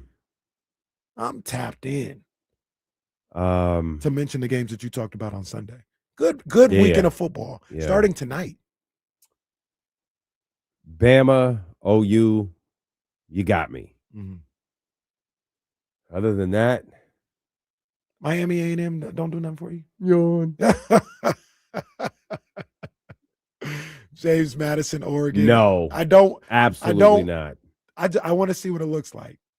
I'm not saying I'm not going to look. Uh-huh. I'm saying I'm not looking forward to it. I'll look. Oh, hey, let me flip the TV on real quick. Yeah. I'll leave it on, but I'm going to finish wrapping gifts. I'm going to do laundry, clean the kitchen. Yeah. It's not like, hey, I'm going to go sit in the front room. I got to watch games today. Like that's kind of the standard Sunday position. Or if there's an afternoon Kings game, it's like, hey guys, I got to go sit in the front room. If you need me, I'm right there. But I'm not doing that for any of these. I was about to ask you, you're not doing that for OU Alabama? I'll watch OU Alabama. Are you watching Joshua Paul? Jake Paul, Anthony Joshua? No, I'm not. I'll watch that. Is that tonight? Yeah. I'm tapped in. They did a good job. Okay. Because I don't know if it was Saturday night, if I would watch the same way, but it's Friday. There ain't nothing else going on. So I'm putting a couple pieces of the puzzle together. I stepped out during the commercial break. I came back. You were asking Jesse if it's on the up and up. Was that about this? Mm-hmm. This is a work, right? And why is the other guy, your boy, making car videos talking about Anthony Joshua? Oh, Tyson. Yeah. Well, what I think is going to happen is they're setting up I heard they're setting up a fight between those two. Tyson, who's retired, didn't Tyson knock his ass out? No, they never fought. Oh, they never fought? Yeah, they never fought. It was Deontay Wilder who he fought. Oh. Yeah. And like in England and in the boxing world in general, Fury versus Joshua was like it was going to be at Wembley. It was going to do. How old's Anthony Joshua? 36. Tyson maybe, Fury. Maybe around the same age. All right, man. I don't understand the game. So, but I don't understand the game tonight. I think it's real, but there was some stuff during the face-off this week where I was like, would they kiss? I just didn't like. Paul does. I didn't like Anthony Joshua's demeanor. It was a little too. And he's not like this super intense guy in general. That's why I'm like, I don't know where to go with it. Because he's not ever been like a super intense, like, don't touch me type guy. Also, I'll turn this table over. That's not who he is. Turn this table over. That's not who he is. So he was more like just how he normally is. But I don't know. But I'm going to watch. I'm gonna have it on in Alabama OU on the other TV. I think this is a loft night. It's a loft night. Respect for those who aren't in on that. The loft is where Kenny's TVs are. It's like 6 of them. Only 2 that are in this. He calls it a loft, but it's really just a massive space in his house. Although the cool thing about that for somebody like me who likes excess and options is when I go quad box on both TVs. Oh man, that's dope. 8 games going on right there in front of me. So I'm watching some face-off stuff. Like it looks like normal face-off stuff to me. I didn't see everything that went into this. Yeah, Jake Paul like grabbed at his pec, or no, maybe Joshua like he tickled Jake Paul's pec. I have not gotten to that part yet. All right, man. Like, what are y'all doing? But that's Anthony Joshua. That's who he is. So maybe I'm looking at the wrong thing. Are they both clothed? They both got clothes on? Yeah. Yeah. That was a weird. Yes, Kenny, they do both have clothes on. And Jake Paul. What video are you watching? Jake Paul has like the stupid stance with his hands on his hips. Yeah. Like towards the end of it. One of them, okay. Like before they turn and face the public, he taps on his pec. I can't remember. Joshua was a monster. He's huge. Jesus Christ, man. He's legit like 6'7", he is a monster. 6'8". Yeah. And he ends with the. Is that what you saw? Was I watching the right video? It sounds like the right video, but somebody touched somebody's pec. Okay. I can't remember who did what, but I was like, hey, man, stop, man. Stop. So I think it's on the up and up, but we'll see. Jesse says if nobody gets knocked Paul out, already get knocked out? No, he just lost. Oh, he lost. Yeah. Went the distance. Was it okay? Jesse says if and it was to Tyson's brother, Fury, not Mike. Yeah. All right. Joshua credit to him. Him if out. people are still tuning into this after he loses, then salute. Yeah, Joshua should knock him out, but I don't know. We'll see. Maybe I will watch. It's always fun to watch someone get punched. I'm gonna watch tonight because it's Joshua was probably his biggest fighter. Yeah, it's Netflix. It's his biggest fighter he's faced so far. It's legit. It's like I don't think there's anything else going on tonight besides Alabama and Oklahoma. This highlight video of Anthony Joshua, he is a monster. Goodness gracious. That glass jaw though. Really? Yeah. Yeah, you should look at Andy Ruiz, who we lost to. Yeah. I got a couple uncles that Andy, look like that. Andy pieced that boy up. You said Andy Ruiz? Yeah. Oh, I think I saw this. Was this the dude who won the title and it was like a really big deal because he was like the first Hispanic? Yeah. Yep. Oh, you told me to watch that, so I did. Yeah. I think. Heavyweight. Oh yeah. Oh no. Yeah, you can't lose to a dude that See, that's the problem with dudes like who are built like Anthony Joshua. You can't lose to a dude who's built like that. No. But Andy Ruiz always had quick hands. It wasn't like super in shape, but his hands were, and his reaction stuff was real quick. Super in shape? He wasn't super in shape? Bro, what? Hey, what do you want? He looked like Butterbean. He looked like the Mexican Butterbean out here. Piece that boy up. He's going to beat Park Gun's ass. Punched Anthony Joshua on the side of the head, and Joshua had no clue what was going on for like 3 rounds after that. Anthony Joshua legit said, why am I feeling like this? Couldn't stand up, couldn't get a step right. It was crazy. Who beat Anthony Joshua? Who beat Andy Ruiz? Anthony Joshua. Yeah. But the next time they fought, he just stayed away from him. Oh, he's like, I'm bigger. I've got a longer jab, and I'm just gonna do that. Andy Ruiz also probably got to taste the good life. Oh yeah. He was in worse shape. He was eating good. The Buster Douglas syndrome. Was eating great. Did Buster ever fight? Sushi parties, all that. Did he ever fight again? I feel like he did, but not to any success. Well, that makes sense because he wasn't a successful boxer. Yeah. Alicia Baumgartner fighting tonight too. That's my girl. I don't know who that is. Buster Douglas. I really do want to see if Buster Douglas fought again. If you, I know you. Somewhere Kyle's like, shot clock, guys. Come on, man. I know you don't know who Alicia Baumgartner is because if you've seen her, you won't forget her. Wait. God, he fought a lot. He fought 3, 6. He fought 7, 8, 9. Man. He fought 9 more fights. How many wins? 8. Oh wow. Yeah. Good stuff. Yeah. Salute. Fought all the way till 1999. Damn, that's way too long. Pause. Well, that's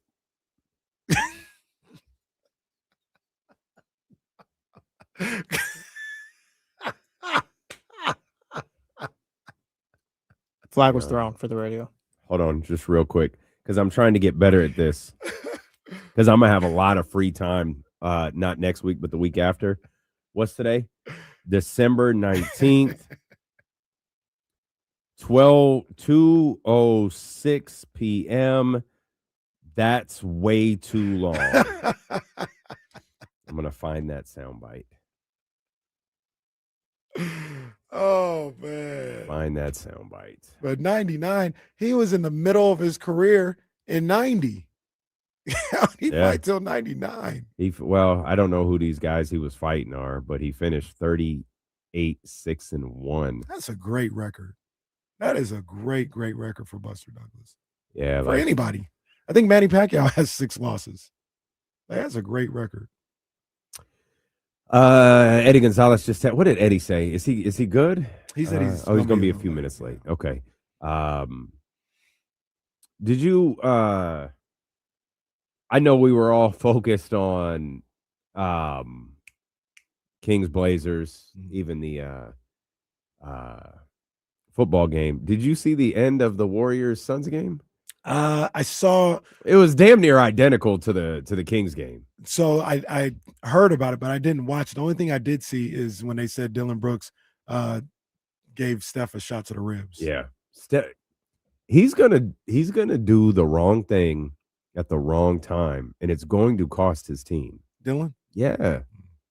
Like, I get it. Everything you say about him and his demeanor and his, like, I don't want to use the word aura, but he has an energy around him. Yeah, his energy. That's he has an energy around him that works, right? Like that it will cause or effect, I don't know, but Memphis had that energy. Houston had that energy. They still have it now, like Ime Udoka, like that was that all worked. Phoenix has taken that on a little bit. But, bruh, like, you have the LeBron thing. Like, I don't know that it's literally the next game, but it's close enough. Like, you got a Steph situation now. Yeah. Like, that game shouldn't have happened the way that it did. That was just stupid. I mean, and him doing that in that moment and in the Lakers moment is just dumb.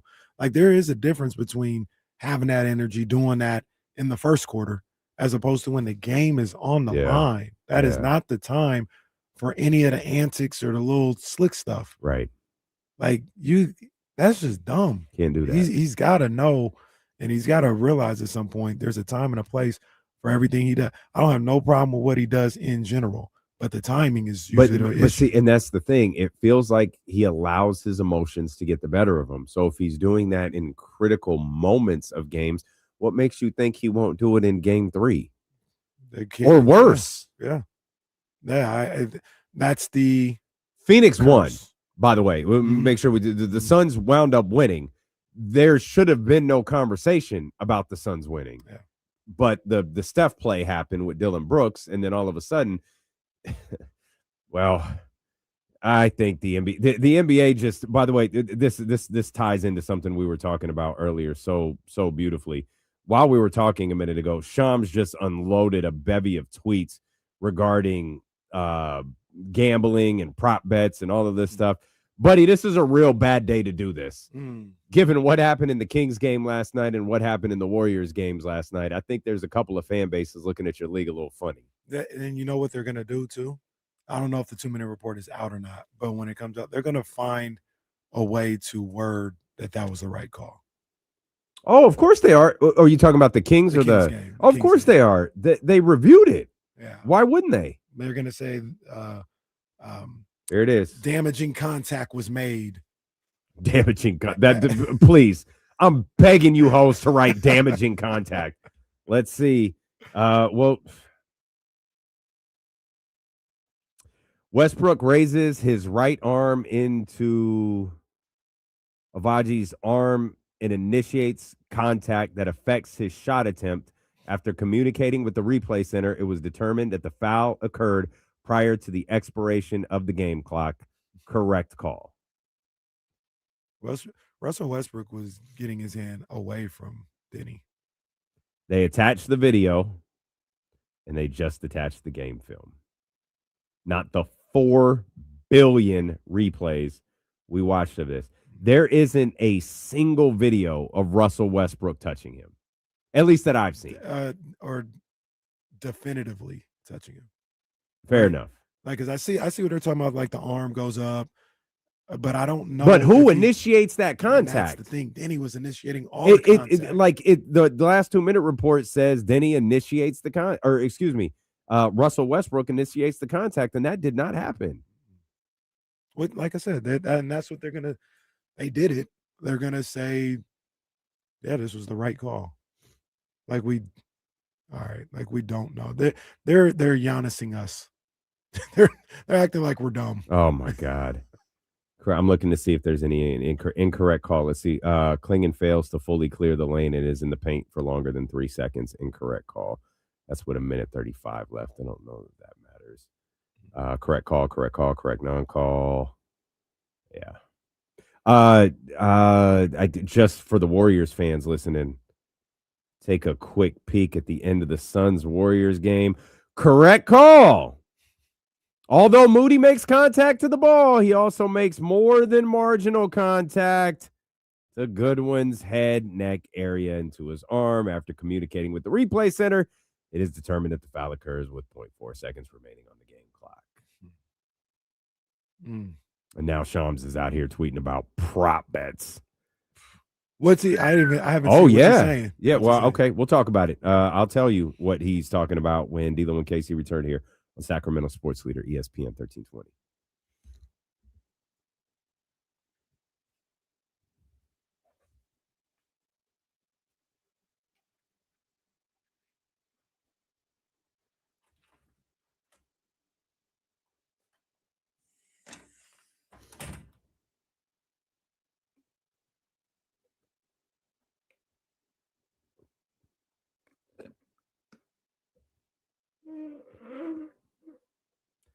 Kind of love this smoothie. It's basically like orange juice.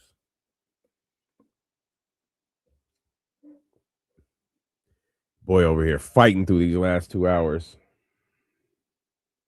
Let me get these Shams tweets pulled up on the computer.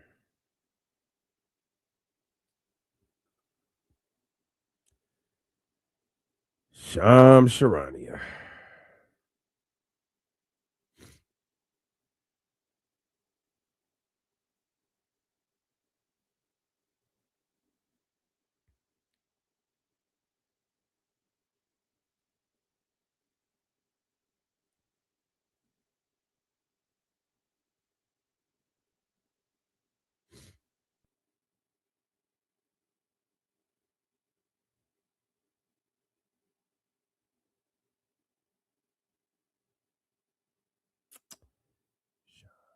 How's your first?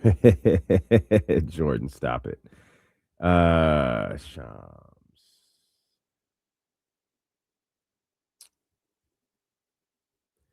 Yo, did Buster Douglas have a video game? Wow, I don't even remember that. I do not remember that at all. A Buster Douglas video game.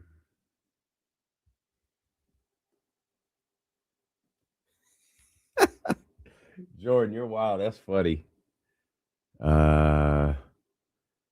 Yes, the real Stephen Brown. I'm ready for the holidays. I am ready.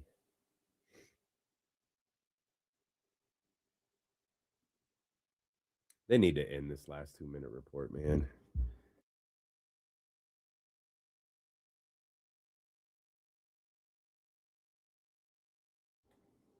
Sitting out here talking to us like we're stupid.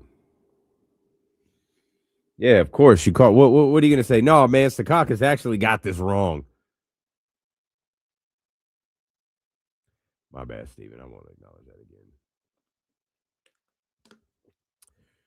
Hard to tell, Cole. There were a lot of people in this building a little under the weather, but given my symptoms, yeah, it was probably one of the babies. And we all kind of had the exact same. Like, this is going to pass me pretty quick. I was sick like that a couple weeks ago. Yeah, it's going to, thankfully, I think it's going to pass pretty quick, but it was definitely one of the babies. You be watching The Best Man Holiday for Christmas? Hell no. Hell no, Kyle. I watched that once and I will never watch it again. What's your favorite Christmas movie? Huh? What's your favorite Christmas movie? I don't know. I think Four Christmases is mine. Trading Places happens at Christmas. That's probably not it. I don't know. I like Home Alone. Home Alone is fun. If we're going kids movies, The Grinch is my favorite. Oh, The Grinch has been getting major run in the house. The Jim Carrey, right? Well, both, but the cartoon gets more run than the Jim Carrey one. I don't think I've ever seen the Jim Carrey one. Oh, really? It's a classic. Yeah, it's good. Not in its totality. Jingle All the Way is Arnold, right? Mm-hmm. Eddie Gonzalez going to join us coming up here in just a few minutes. We'll get his thoughts on some of these tweets from Shams Charania. The NBA is enacting several sports betting policies to its 30 teams, including changing injury reporting rules. Teams now will be required to resubmit injury listings on the game day between 11 a.m. and 1 p.m. local time and update public records every 15 minutes, sources tell ESPN. More from Shams. NBA is also pushing gaming companies for changes to prop bets involving individual players, such as limiting maximum amount that can be bet, limitations on unders or lesses, limiting population of players. Huh? I don't know what that means. I don't think I know what that means. Limiting population of players. I guess the population of NBA players has gotten out of control, and we got to start Hunger Games, the NBA. Eliminating problematic bet types like bets on an action on a single play. The NBA tells its 30 franchises today that the league has undertaken a renewed review of league policy changes concerning tanking, such as potential modifications to rules regarding draft pick protections, revised draft lottery rules, and other approaches. So, Adam Silver still refuses to acknowledge his officials are trash. He'll never do it. I'll never tell. That's Adam Silver with these sorry refs. I'll say this, though. That to me reads like the gambling situation in the NBA is something they're maybe a little more concerned about than they're publicly letting on. And the idea that teams not putting forth their best effort. Washington comes to mind because I read an obnoxiously long write-up on them on The Athletic. Washington is perfectly fine playing their young players, winning 6 games. They have to finish in the top 10 or they lose that draft pick. And when Shams tweets about modifications to rules regarding draft pick protections, I believe he's speaking to that. Like, this team needs to be bad for this year because they desperately have to keep that draft pick.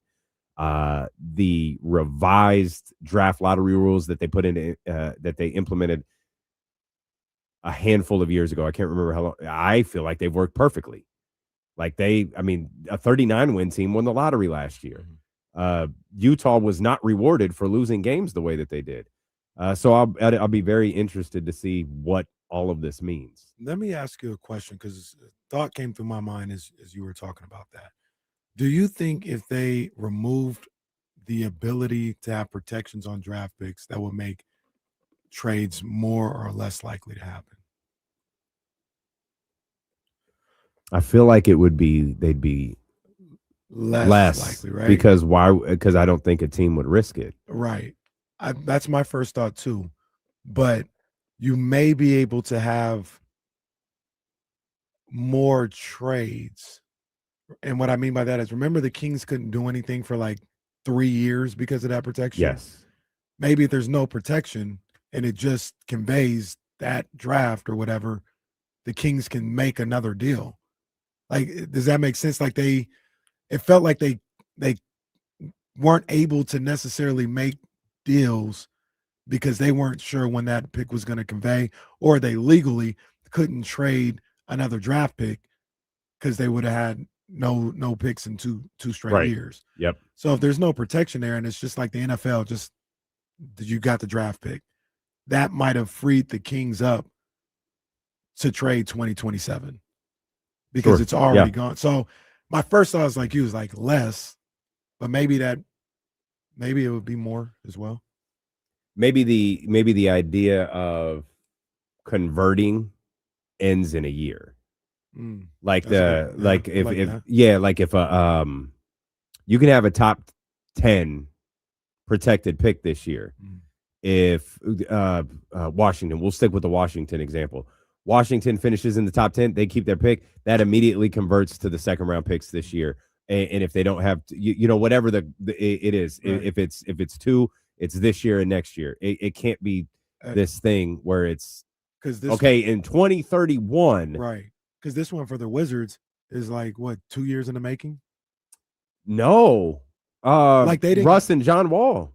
Oh gosh. It's Russ and John Wall. What are we talking? Like 5 years in the making? Yeah. Like and that's what happens. Like these that's the Oklahoma City thing. That's the Clippers OKC thing. No one thought it would look like this, but yet here we are. Hell, the league might be looking at that going, we can't do this. We can't do this. Yeah. Well, Darren Peterson going to wind up in Oklahoma City.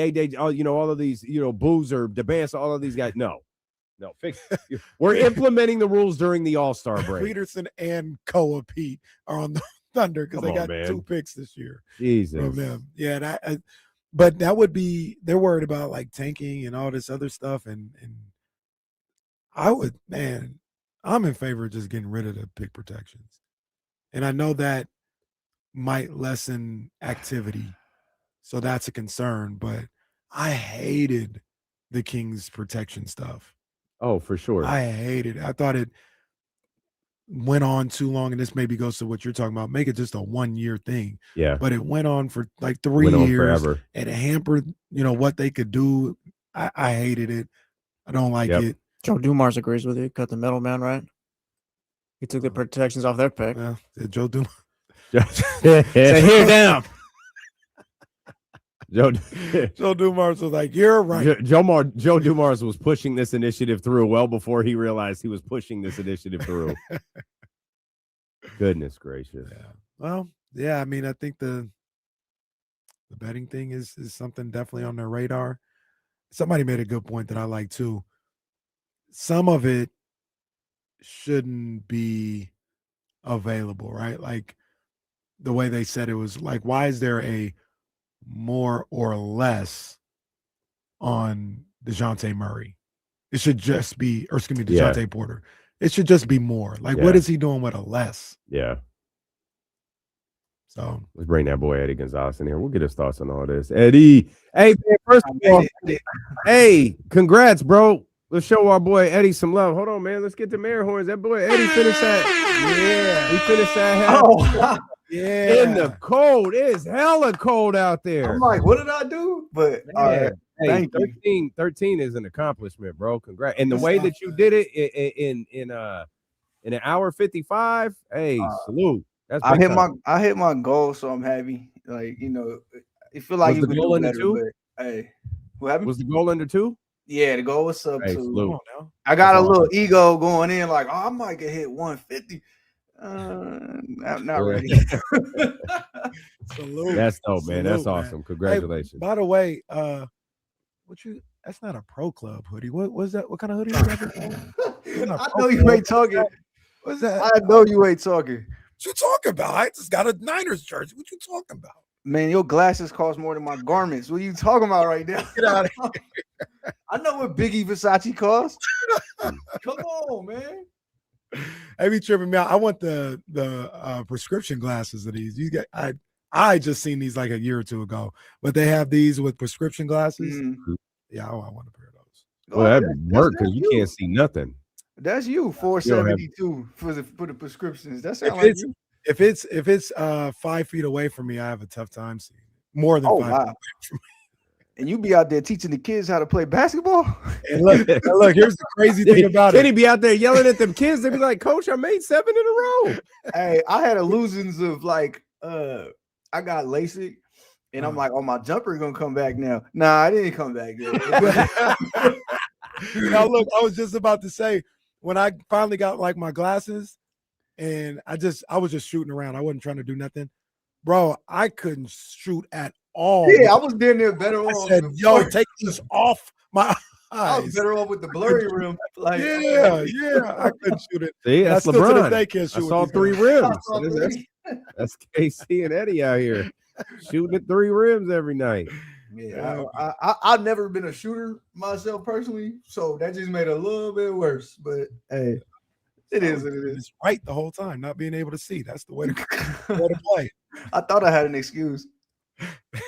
It was a bad night in the association, man, last night. And Shams is tweeting about gambling policy. Yo, what's going on? Oh boy. Hey, it was rough last night, man. It was rough in Phoenix. It was rough in Portland. And, now Shams like, hey, turns out the NBA, they're going to revise a few things when it comes to gambling, prop bets, and working with these companies. I think the most interesting thing that your buddy wrote here, Eddie, is they want to make some changes when it, concerning tanking.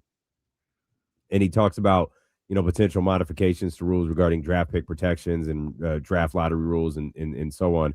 And Eddie and KC and I were just talking about that before you joined us, about how, these teams, well, if it's not a top 10 pick this season, it converts to a top 14 pick next season. If it's not a top 14 pick next season, it converts to, 2 second rounders, and it winds up handcuffing your ability to make trades for like the next 3 years. And we can't figure out if these new modifications are going to increase trades or decrease trades. I don't like, so my thing with tanking in all of this is like, there's always going to be a cutoff, right?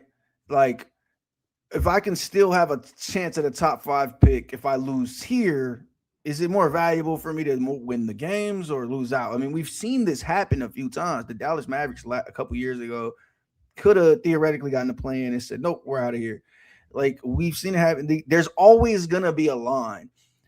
People are just going to value the draft picks. And all these changes are like, we're going to report our injuries. Like, so they're written as, yo, we're trying to combat gambling and we want to keep the integrity of the game. But I read them as, yo, we make so much money from gambling, we have to acquiesce these companies as many ways as we can.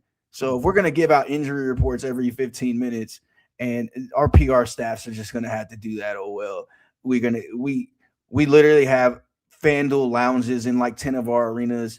Half of the television networks are FanDuel TV. Like, we are in bed with these people in ways that we can't get out, and it's just over with. That's how I read it. Mm-hmm. I'm sure like the NBA has better ideas, but it's a topic we've had on here before. Like, I'm like overwhelmed with it. I'm not a gambler. Like, I'm not doing parlays. I don't feel like comfortable putting my money out there to like be left up to chance of Trey Murphy making a free throw or whatever it is. Yeah. And so it's like, I'm good on all of this. Like, all this is annoying. Can I just watch the games and like hope my team wins? And last night my team did not win. I'll say this before we get off this. I don't get too upset when the guys lose. Like, it's like, whatever, y'all play so much. I've been in the club and the dude who just lost a terrible game is just having the time of his life. So I'm like, why am I tripping? But last night's Houston Rockets game upset me more than any Kevin Durant game has in years. I couldn't believe, like, I was just so frustrated. Like, I just woke up annoyed, and I hit Buddy and said, "Yo, I'm like 99% of your games. I'm like neither here nor there. Like, cool. I don't know what it was." He said, "Oh no, that pissed me off more than I've been in for one of my games in years." I was like, "Okay, so it's not just me. A lot of frustrating stuff happening on these courts." But yeah, man, that's a round. That's like answered like 10 questions. But yeah, it's been a long NBA day for me. So let's go there. Let's go to the Rockets real quick, because look, Cardi B, am I the drama? Am I the problem? I might have had KD in a lineup the other day against Denver. Oh, and he had 22. He needed 24 and a half. He had 22 in the middle of the third. And then he just stopped shooting. I got so mad I texted Eddie. Text me. I said, Eddie, what is going on? Tell your boy to shoot. I was in the heat of it too, so I didn't respond. I was like, I thought about it later. Like but that has happened a couple of times. Not the I don't want to say gambling, but gambling aspect of it, but the basketball aspect of it. It's happened a couple of times where it's like, for me, I'm like, this is why you're here. Mm-hmm. They can do all that stuff in the first 3 quarters, but when it's winning time, they went to get KD to take it over the top. And sometimes he's just like, just let's Reed Shepherd do his thing or Sengun do his thing. Is that something that is going to change, you think? I think what's happening is a collision of two things. One, and this is like, it's flimsy on who gets this pass, right? Because if LeBron makes the pass out the double team, LeBron is Mr. Make the Right Play, and it's great. And it's like, oh man, he's so selfless. He sacrificed the streak and and all this stuff. And it's like, I guess, like, cool, good narrative. Kevin passes out the double team, and it's like, oh man, you should just go dunk it. Like, you should just shoot it over that. Like, what are you doing, dude? Not everybody gets the right play narrative. So I think it's partly that, right? Kevin is a good teammate. Like, I would love Kevin to shoot 50 times a game too. And we've had this conversation. And what I usually say is like, I wish you were a bit of a worse player because it would be a little more fun for me. But you're such a good player. So I get it. It's a team game. The other half of it is, I think, Ime Udoka, who has never been the offensive system guy. Like, that even in his time with the Celtics, they were ISO heavy. They were 5 out. That was the point of what they did. We want to isolate. We want to attack mismatches. We weren't this movement heavy team. We weren't this strategic offensive adjustment team. We played hard defense and we isolated everybody and we crashed the boards. That was their identity with the Celtics. And honestly, that's what a lot of people feel like cost them against the Warriors in the finals. Was like, yo, they didn't have many counters to the Warriors just strapping up and really locking in on their guys. Okay. So I think it's a combination of both of those things. I think last night was a great example of this. We're watching Kevin get doubled at half court. Screen or no screen, whether he's calling screen or not, here comes Trey Murphy, here comes Herb Jones. Okay, the right play in that every situation ever is I pass it on the other side to my guys. They're playing 4-on-3. We should get buckets. We have guys who can score. They just can't. They have no offensive system that they can lean on and rely on in these crunch time situations. Now, I seen some stat like they're this great crunch time team as far as the league is and da-da-da-da-da. But against the top 4 teams they played, they went 0-4 in crunch time. They've been extremely awful. You know, the Thunder, the Nuggets twice. I forget who the other team was, but they were just awful. They just looked bad. And last night was another example of that. I don't understand how Kevin Durant goes 7-7 in the first half and then that just doesn't touch the ball in crunch time. But I'm watching on the court and I'm very confused because I'm watching Kevin bring the ball up every time. And I'm like, I wonder why Ime Udoka doesn't like put a point guard in or put like anybody who can dribble in and say, you do it and you go over here and we'll throw it to you and then we'll go from there. And they just don't, and they just don't, and they just don't. I'm watching, like I said, this is the most frustrated I've watched him in a long time. And I'm not the guy who's like never going to put blame on Kevin. Again, I'd love him to shoot 50 times and score 40 every night. But I watched a lot of silliness happen last night. Turnovers late that I would blame on him, but he also scored 5 straight that basically essentially pushed it to overtime. So it's like, I can only hate so much. But yeah, it's a frustrating watch. It's a lot of young players. It's this kind of like free-flowing offense where everybody gets their touches and shots. But I sit there and I go selfishly, yeah, that dude was perfect tonight. Maybe he should like shoot more. Like, maybe we should figure out ways to get him more shots. And it just didn't happen. Why is KD bringing the ball up? What do we get? All right, fine. You don't like get Aaron Holiday in there and have him dribble up past half court and give the ball to KD on the wing. Let Alfred bring it up. Like, let's do something. Like, let's do something different than watching him dribble up and then like we're playing 9U, 2 guys just run to him like bats out of hell, and he has to get rid of him because we do the half court. Like, I'm gonna shoot it from here before they get here. Like, I'm gonna throw it to the guy who's gonna be all-star, and then let's see what happens. And of course, nothing happened. So it's frustrating. It's frustrating to watch. I recall us having a conversation about, I think it was the most underappreciated player in the league, and we were talking about Kyrie Irving. It was a way to get into a conversation with about Kyrie Irving. I don't know that Kevin Durant is far off the top of that list. I don't think like Kevin Durant is a true generational talent, and he lives in this Steph LeBron era where they, you know, Steph gets credit for the titles in Golden State, despite the fact that Kevin Durant won 2 of them. Of course, LeBron is LeBron, and it's like KD gets kind of drowned out of that. And when you realize here at the age of 37, bro is averaging 25 points per game on one of the best teams in the league. It's like the noise around Kevin Durant and who he is should be a lot louder. 4 blocks last night, too. 5 against the Nuggets. I think he had a steal against the Nuggets, too. He's been strapping up on the defensive end.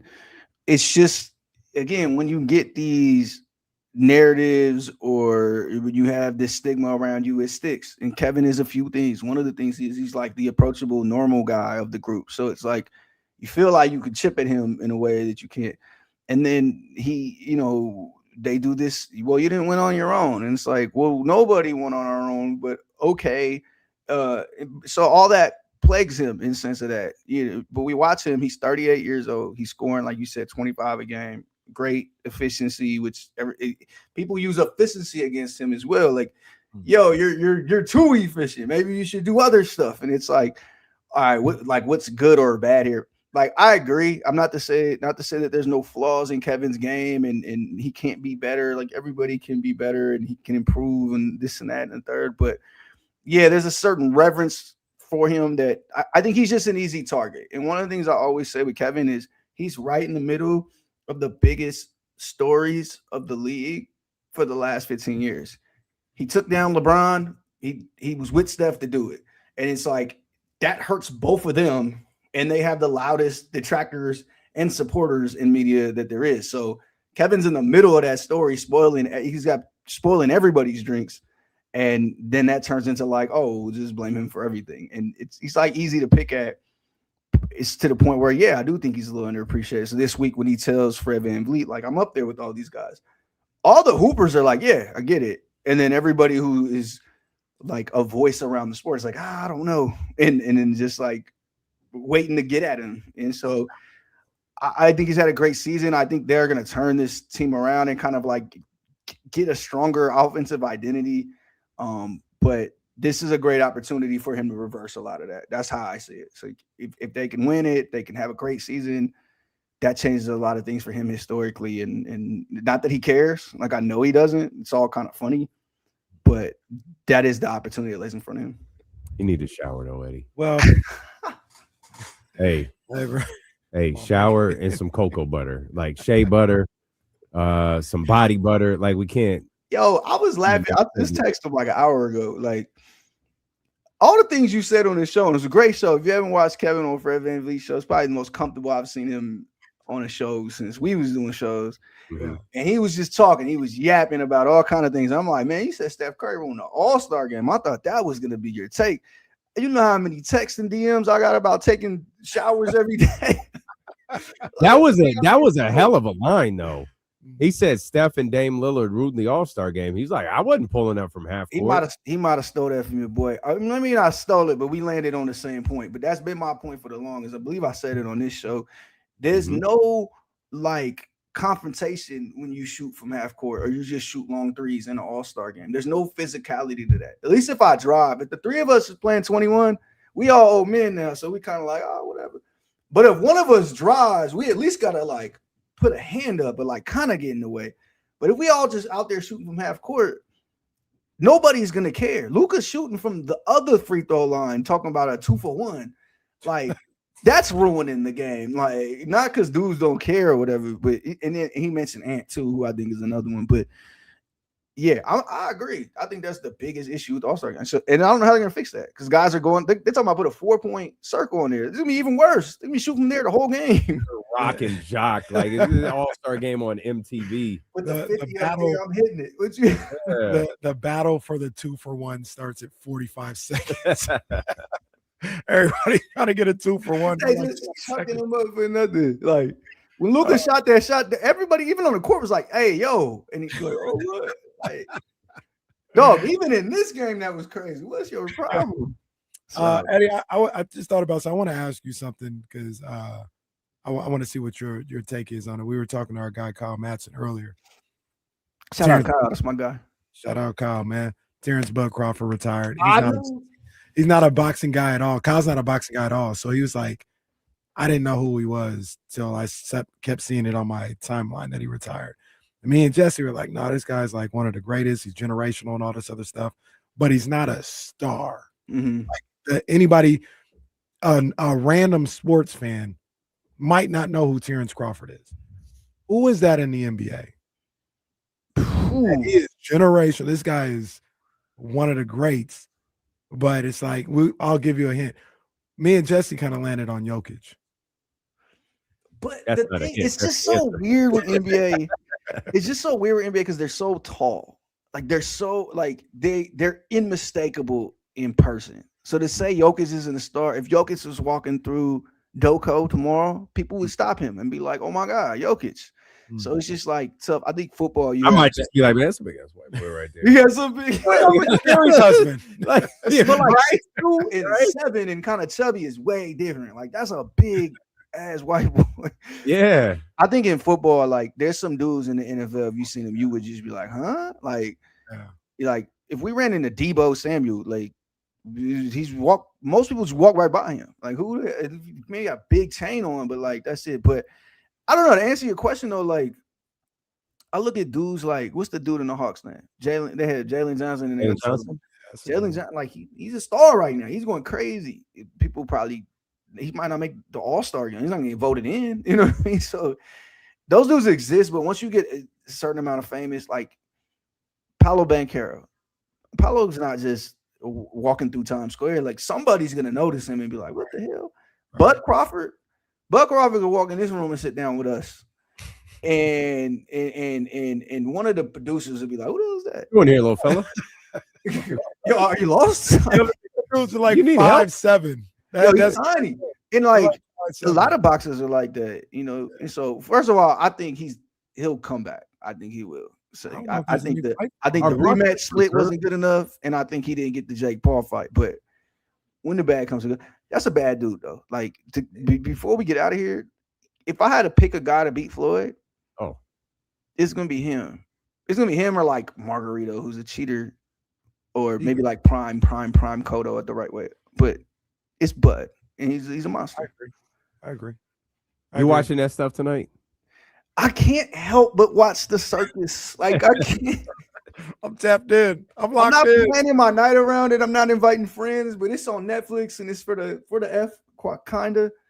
I gotta watch. And when I see the size difference, so this is the thing. If you're Anthony Joshua, you actually have to put him to sleep. Like it cannot even be a close thing. And so he's never gonna win this fight. But if he survives, it's like I'm the man. I won on the cards. Like I don't care what y'all say. It doesn't matter. So it's like a lose-lose for AJ. Besides the $80 million he's probably gonna make tonight. But I'm gonna watch. Don't get it twisted. I'm watching. I always watch the circus. I watched him versus Mike Tyson. I gotta watch him versus like an actual like. I'll never forget watching that stupid ass Tyson fight out in an Anderson .Paak concert in it might have been the coldest day in Sacramento history. Told D'Lo and KC, you guys going to go out there and host. We literally went out there, did nothing, huddled around each other around a stupid phone, watching De'Aaron go for 55 up 2 blocks from us while watching this Mike Tyson fight on Netflix. Big word. Also, put some pants on, Mike. Fellas, do y'all still get Christmas gifts, or is that a thing of the past? Is that like dad stuff? There's presents under my tree. Yeah. Oh, okay. Yeah. Okay. Mom still give me Christmas gifts. To be clear, that's new. I didn't get any Christmas gifts last year, but there's presents. Okay. There's presents under my tree this year. What you asked for? Man, I got everything, man. I mean, I'm materialistic, so people can't buy me gifts. I want expensive stuff. That's the same way I feel. Hey, don't ask here. Just give me give me a gift card. Yeah, you ain't gonna like what I'm about to say. That's not. Yeah, you don't want to get what I want. Like, you don't. You want to buy me a watch? Stop it. Cologne. I will ask. I'll be like, I need some cologne. I won't even like say which one because I trust her judgment. But I need some new. Oh, you gotta go. You gotta go with her taste. That's how that goes. You can't. What? You cannot pick scents for me. Yeah. I said absolutely not. I'm a very soft and sweet scent person. Do not send me. Do not send me something musky.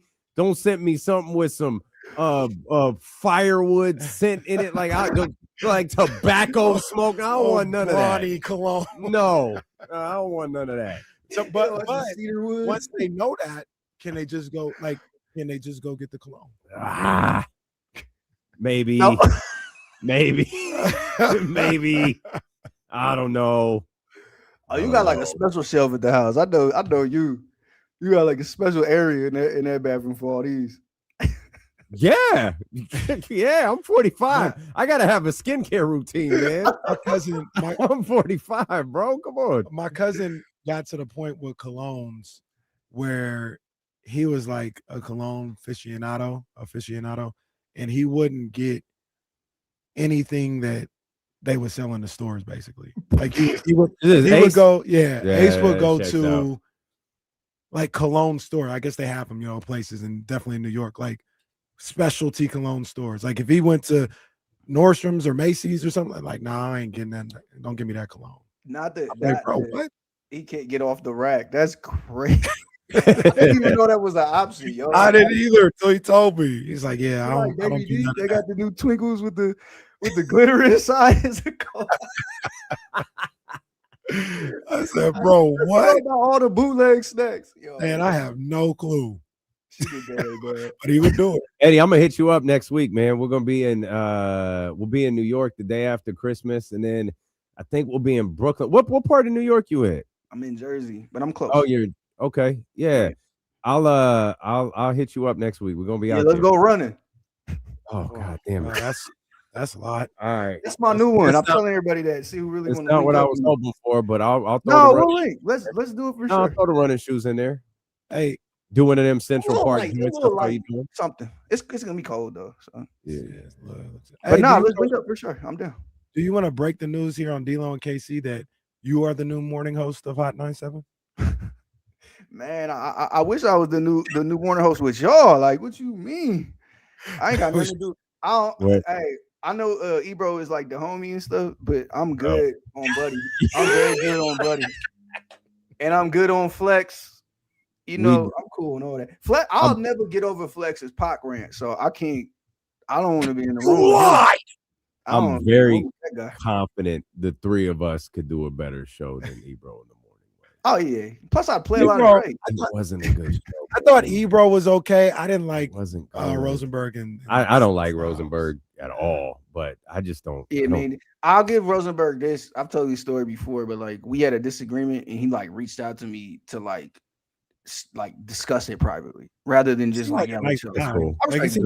He seemed like a good enough guy. I just don't find him entertaining. Yeah, they're all good people. I just don't want to watch them talk about nothing. And then like I don't like how like we talk about this all day, but Ebro like threw the brick and hit his hand. It's like, dog, you know what you've been doing to antagonize Buddy for a year. Yo, you don't get to yell at me for a year and I finally go, ha, and then you're like, oh my God. Oh my, what a dude. Like, no, I don't like you. Are you surprised? What the he put an axe emoji on it. That was great. That was, man, the other one, the DMs is I'll say this. I don't even like dude. Ebro earned that. Yeah, Ebro earned that. How are you the victim? Like, bro, that just threw me. I knew the rules was different when we spent a week on Twitter arguing about if Saigon deserved push from Ebro, and like, no, I'm on Ebro's side. Like, yo, y'all hate Drake so much. You're on Ebro's side and screaming about it, about Saigon from 2003. Like, leave me alone. Like, stop talking to me about this stuff. We get it. We know where you stand. Drake puts out a song tomorrow. I know exactly what Ebro's gonna say. It's fine. I don't want your take, bro. I know you don't like it, and I know why. And it's all good. Like, do your thing. But again, that's just me. I'm biased and defensive. Yeah, Eagles, right? The Eagles. Always, yeah. El Camino, Shout out to Eagles the El fly, Camino Eagles Eagles, fly. yeah. Eddie, we appreciate you, brother. Happy holidays, happy New Year, all that stuff. This is our last show of the year together. So we'll see you when we reconvene. Man, I'm gonna see you soon. We're gonna have a beverage and laugh about some other stuff. Oh, bet. Yeah, bet. Appreciate you, Eddie. Yes, sir. All right, That's boy. a man, Eddie Gonzalez right there. I don't even know Eddie just from life. Like, he's just a homie. Like, That's it, man. just, I don't even know what to say. I got to get better at my radio stuff. It's like, hey, that was Eddie Gonzalez. He's with, well, that's Eddie from Twitter. Like, I don't know what else to tell you. It's Eddie from the block. Like, it's the homie. You know Eddie. Like, that's Eddie. Kyle, if you're listening, that's Eddie. Technically, is he Playback? Eddie from the? Well, I was gonna say Eddie from the boardroom. Well, no, I don't think anymore. I don't know. Maybe not. I thought maybe because even though the pod wasn't going, I thought maybe there was still things going on, but I don't. It's Eddie. It's Eddie. Eddie. Like, y'all know what it is. You're listening to Eddie with D-Lo and KC. What are we doing? What are we doing? I love it. Man, again, you talk about best moments of 2025. Getting Eddie on board with us every week is kind of crazy. Yeah. He is he will not call himself an NBA insider for nothing. But if you listen close enough, you recognize virtually everything Eddie tells us happens. Yeah. At some point, like, it gets there. Gotta be talking to Tatum and KD. Oh, I forgot to. God damn it. I was thinking about this last week, but we missed him last week. Like, the Tatum return is real. Yeah. It's like, it's real. It's going to happen. And I hope everything goes smooth. He looks you talk okay. about two different avenues. Indiana's like, nah, we are good. Ty, take your time. Ty, go to SummerSlam. Go to Saturday night's main event. Go wherever you want to go, except Saudi Arabia, and have a blast. Yeah. We'll see you next season. Celtics all of a sudden the top team in the West and or East, excuse me, and it's like, hey, the one might be on his way. The injuries, what would you say, about a month and a half apart? Tatum and Halliburton? Tatum was round 2, probably a month and some change, I would think. Yeah. Like I do, because it was game 7 that Ty got hurt, right? I do think if they wanted to, Ty could come back at some point this season. Oh, absolutely. I believe absolutely. And I don't think they want that. No, they don't. Yeah. And I do feel Tatum feels like he's coming back a little too early.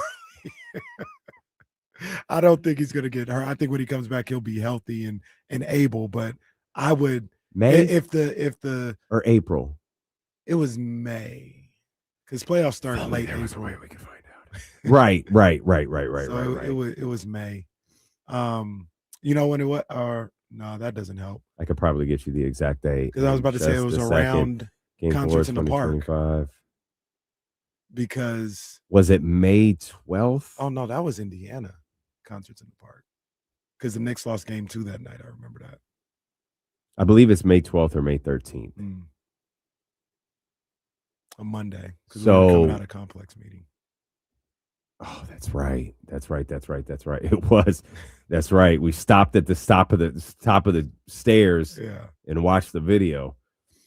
It's weird how sports can like put you in a certain place. And Ty was shouldn't come back, man. At all? Nah. Okay, May is 12 months. You go. It is 10 months. 9 and 10. That's a strong. I'm thinking it's February. That's a strong. That'll be my guess. I don't Jesse, know. What you hearing? Is it? I don't know. Do they have a timetable of when they think Tatum will be back? No, there's no timetable. They haven't put a timetable. Brad said when he's 110%, but I don't like that. He's gonna be back. He's gonna be back. They never filed what is a designated player exception for the injury guys or whatever. Like they never filed for that. So like they're expecting him back this season. I'm with you, Dame. I wouldn't bring him back this year. Just doing the math now, recognizing it was May 12th. You go a full year, so you're talking May. Then you go back to him just trying to get it. Like it's just trying to get a feel for the game. I don't like it. He did get a surgery like really fast too. No, he did. Yeah, they didn't have to wait for that. I think he got it within a month. I think he got it within the hours. Like 48 hours. Yeah. Because if I remember correctly, they didn't confirm. We all saw it. They didn't confirm it until the next evening after the surgery was done. Yeah. So they confirmed, he tore his Achilles. He had surgery on it. Yeah. Surgery went great. 2 press releases in one. What? Because that was one of the first ones where like it was so devastating. It's like, damn, what the hell happened? And then we realized that one damn near made me cry. Yeah, I tore it completely apart. Like, oh my gosh. Like, honest question too is like, when is early? Like, if the doctor tells him like, yeah, you're good, it's just about whether you're ready mentally. Like, if he's good, he's good. I'd give it another month. That's just me. I think the mental aspect is way bigger than we're. Well, I'm saying if he feels like he's ready to go, like, I mean, if he. Because, like, you'd figure he has so he's going to start like he'll have roughly, I mean, if we're a most optimistic scenario, we're talking a month and some change of like end of season basketball before going to the playoffs. You bring him off the bench? Sure. No, the Spurs did it. I don't like it. I don't like him playing this year. Jesse doesn't care. He doesn't care Well, what we like. Get out there. Well, no, it's not even that. It's Jason Tatum is in control of whether or not he's back, and he's been talking like he's going to be back, so he's going to be back. I hear you. Like whether I like it or not, it doesn't matter. Yeah, but you do like it, huh? You got Eric Lewis and Jason Tatum on the way back. Hey, Jaylen Brown's doing just fine right now too. Hey, not bad. Not bad. We'll come back. It's the final hour of the year with D'Lo and KC next on Sacramento Sports Leader, ESPN 1320. They just showed it. Did you remember that? That was a classic play when back the punt to end the game against the Giants. And Coughlin lit the punter up. It was on Christmas, right? It was on Christmas. So was when Deshaun flicked the ball going into the end zone. Was he the first to do that? I think he was. Also, if you're the punter, too, don't walk past me just because you're all mad. Like, no, come here and let me tell you about how I told you not to kick to Deshaun. I told you not to kick to him. How does the ball get to him? Now you want to have an attitude. That reminds me, we got to talk about that. Get Dame's thoughts on that Connecticut Sun story. Oh, yeah. So,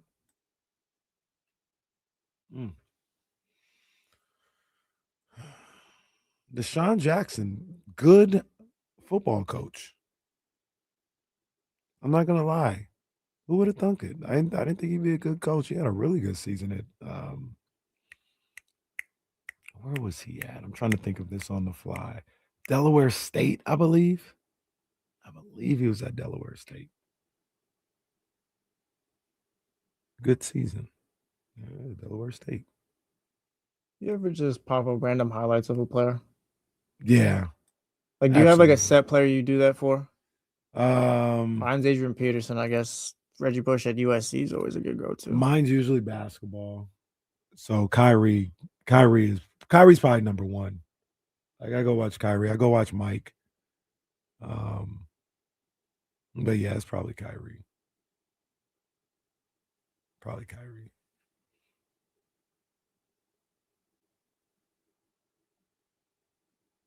Yeah, Leon says Michael Vick. Oh no, Jason Williams is the answer. Jason Williams is. That's the the Twitter rules that I have is, it doesn't matter when or what's going on. If somebody tweets highlights, Jason Williams highlights, it's getting retweeted. Darren Sproles, LaDainian Tomlinson, I'm assuming. Darren Sproles, man, he was a problem. 5'6". He was a problem too.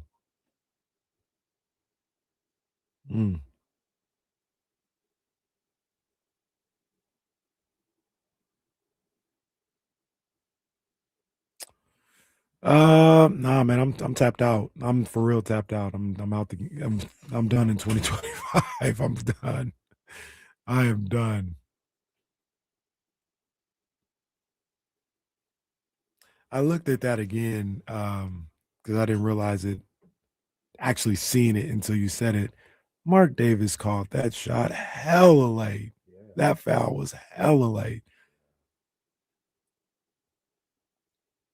Oh my gosh. They showed another angle of like when like you could see Mark Davis the whole time. You could make the argument the game was over. How are you calling a foul? These kids said the beam was lit. How are you calling the foul? The game is over. He literally called the foul after the red light. Shades of Miami and Ohio State. What? What? This is a perfectly fair call. Confetti was on the floor. Devin Hester was damn near a superhero when he broke out. He got the 99 in Madden, or 100, I think it was, the 100 speed, and I was like, oh, wow. What you know? Oh, what was the question? I asked, like, which players, like, you just go and run back highlights of. Oh, just, yeah. What you know about Dante Hall, though? I know about Dante Hall. I know about Dante Hall and Priest Holmes. Yeah, 6-7-year-old Jesse knows about Dante Hall and Priest Holmes. How old? 6 or... Oh, no, I'm not doing that.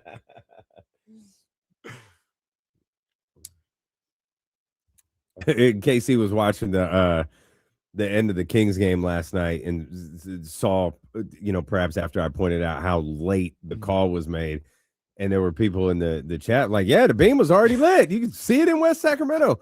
And it reminded me of Jay Wright, bang, the shot. Oh yeah, in the tournament. NCAA, yeah, against North Carolina, right? And how quickly the pyro went off, and how quickly, like, I've noticed. Can you that imagine? too, like, damn. I watch that every time I see that highlight. I go, oh no, wait for the pyro to go off. Wait for the pyro to go off. It's like no review, no nothing. Bang! That guy. There was not a more confident. Who shot the shot? You remember? Chris. It's where his name sounds like three names. It's not Chris Williams. No, it's Chris. no, It's not Richards, right? No. Jenkins. Is it? I don't think so. You said that with hella confidence. I feel like the pyro that might be it. Hella confidence. The pyro guy. But regardless of the shooter, The Villanova player shot it, right? Yeah. Yeah, Chris Jenkins. I'm pretty sure Villanova. Oh, okay. You might be right. I must be You thinking might of the be guy right. who passed it to him. Oh, that was that was the not His last name sounds like his full name. Aria Rosiano or Chris I don't Jenkins. think Chris that Jenkins was hit it. the shot. Chris Jenkins hit it the was- shot. But Arcniano or Arc. Yeah. you're getting closer, but that's not. Archie Diacono. There it is. Yeah. There it That's why I is. produced. Fantastic job. Pyro guy more confident than both of them. That shot goes in, and he's like, "This is my moment." Boom! Hits that button. Explosions all over the inside of that building. Oh man, that was a. Can you imagine if a premature beam got lit? If they put the beam up last night and they were like, "Nope, foul." We need to check. We need to check. Like, have Matt George check the News 10 camera. You know, they got the camera that sees all downtown. Oh yeah. See if the beam went up and went down. Oh man. Go back and review the film. But they're probably poor guys at the Golden One Center thinking there's no way they're holding this up. Like, we won by one. It's fine. A little bit of a curveball that I saw on the screen that I mean, we gotta talk about a little bit, especially since we ain't gonna be here the rest of the year. That news. Real quick, let me mention real quick. We will be here Monday and Tuesday next week, Monday and Tuesday the following week. It's just D'Lo and KC won't.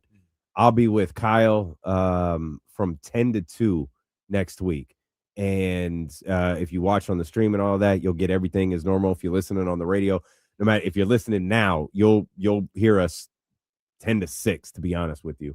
And then the following week, it's KC and James. So we've got you covered, for 49ers and Kings and all that stuff. It's just, it's not us. It's not this show. It's a different version of ESPN programming. And once again, all you Bears fans out there, I will be here the Monday after that Sunday night massacre that the Niners are going to have. Can I tell on you Sunday something? Night Football? That's the second time you've done that. I want to let them know I'm here. I'm going to be here. You got the Colts on Monday. Yeah, we're going to beat Phillip Rivers. Okay. Is that who you have to beat, though? Okay. Yeah, they're not going to score enough. Okay. Jonathan Taylor? He's going to be good. And he's going to be a problem. He's going to be a problem. But he's going to have to pass the ball at some point. Okay. We got him. All right. Phillip Rivers passes hang like punts at this point. Woo! Man. That 12-yard out is an issue. Them linebackers going to be intercepting the ball on those linemen. But man, we got some news. I don't know if it's official. What? But this Rockets Connecticut Sun situation. Oh yeah, that's it's a not big official. deal. It's not official. They said they're talks are substantial. They appear to be pretty far along in this process. I don't even know that Connecticut has accepted the bid from Houston yet. Houston is in the driver's seat to land what is the Connecticut Sun franchise. This isn't expansion, it's relocation. Connecticut tried to maybe Connecticut didn't. Someone tried to kind of do the old okey doke and sell to a Boston buyer who was going to move the team to Boston, and the W was quick to say, well, that's not how this works.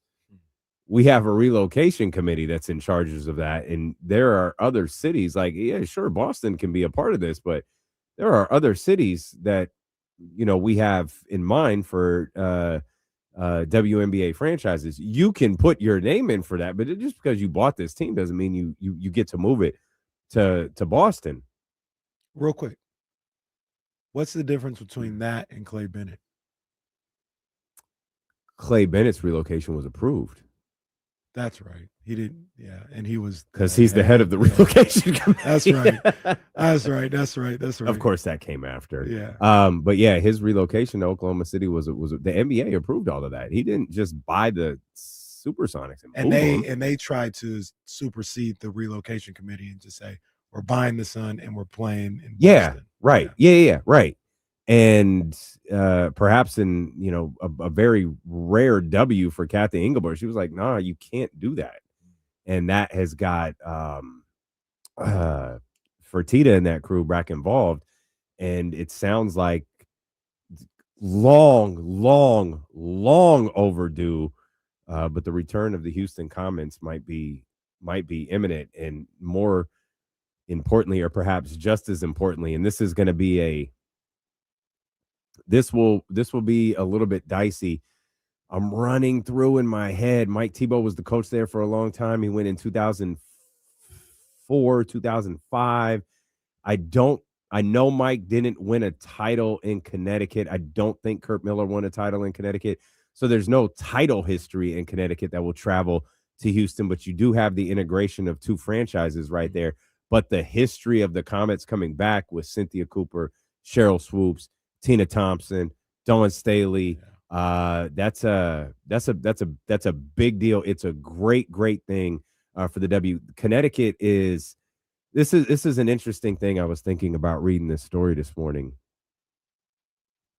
Connecticut was a good market for the W when the W was in that place. The WNBA is not in that place anymore, and the model of a casino in Connecticut, not Las Vegas, a casino in Connecticut housing your WNBA franchise doesn't work. And I spent multiple summers at that arena, and it's older. The demographic is older. The game ops is very dated. It's just, it doesn't fit where the league is at now. The venue isn't good enough for where the league is at now. And, I was at first, I was like a bit surprised, like, oh, Connecticut's looking to get out of the game. The Mohegan Tribe's looking to get out of the game. And then it's like, oh yeah, they need to. This is best for the WNBA is to get that model out of here. And truthfully, coming full circle to a certain degree and getting back in with more, NBA owners. The Liberty sold, Dolan had them, but it went to Joe Tsai. So that's a good look. The NBA owners being involved. The league is in a bigger place than it was, and Connecticut just doesn't. That setup, at least in Connecticut, just doesn't work anymore. Yeah. And you're always going to be, believe it or not, second fiddle to the Huskies. Always. Yeah, I can believe that. I think it was weird. It was very, very weird. I do think eventually, whether it's expansion or somebody else's relocation, which I don't think, but I do think Boston would be good for the league. And to have that, they got Toronto coming. Toronto, Boston, New York, Philly. You could even push it down to DC and have that aspect of the country in the Northeast covered in the WNBA. I think that'd be a good idea. Yeah. Toronto's locked in, right? Yeah. So what they don't have yet is the Philly and Boston. And my bad. Did Philly officially get the team, or were they under consideration? I don't think so. Okay. I don't think they. I don't think you got to get you got to get one of those two. You got and preferably Philly if they want it. I was gonna say one of those two between Boston and Philly. You got to get one of those two involved at least. And I would lean towards Philly first. I stand corrected. They did. Okay. In 2030. Is it? That sounds. This isn't Chat GPT. Like this is. No, I thought they did get awarded the franchise. Yeah, they did. Josh Harris's group has it. Now the one that got taken. Apologize. Did Cleveland get taken away, or does Cleveland have theirs? So we have Portland got theirs. Mm-hmm. Yeah, Cleveland got it too. Cleveland got the Rockers are back. Detroit got theirs. Jesus, really? I believe they did. I think 2029. I don't remember any of this. I think. Okay. No, I do remember. Okay. I remember now. They announced all of them at the same time. I remember being frustrated that Cleveland got a team. Mm-hmm. Yeah. Like really? The Rockers? I mean, don't call them the Rockers. 2, really? Like Detroit's fine. I thought Detroit that fan base was terrific. And not being in Auburn Hills this time will do wonders for them in Philadelphia. So you have those 3 coming in addition to Portland, which is set to start sooner than that. Of course, that's if there's a league for them to house. What was it? Because it's bad. Wasn't there news yesterday that the Board of Governors enabled them to? They're going to vote to strike. Yeah, they're gonna vote to strike, and some of the numbers are out there, and I think sometimes you have to focus less on the dollar figure and more on the percentage, because I believe what I saw, and this just sounds absolutely insane to me. I believe they have, with the first year of the collective bargaining agreement, a max player contract would be worth more than $1.3 million. I tried to find the contract this morning. I just have to assume it's either on a thumbnail or an old computer or whatever. The last contract I negotiated in the WNBA was a 3-year contract. It was a 3-year max contract. Max. Carol was a max player. It totaled at $320,000 with I believe the first year being like 98,000 or 99,000, and then it going up to 101 or 3 or, you know what I mean, with the escalators along the way. That was 2012. That's what a max contract was 13 years ago. And now a max contract would start in this collective bargaining agreement at $1.3 million. I got in the game at the wrong time. I'm one of those bitter old players who didn't make any money in the game. But it would increase to $2 million over the lifespan of the contract. The last minimum deal I negotiated was very literally a league minimum deal for a vet player that was $32,000. The league minimum for a vet player under this new CBA would be $250,000. The problem with all of that is, I believe, if I have this correct, I believe the revenue share of that is less than 30%. So for context, the NBA is essentially 50-50. The NFL is like 52-48. It might even be 53-47. And we know who has 53 and we know who has the 47. I'm not sure what baseball's is, but I actually think baseball's 100-0 players.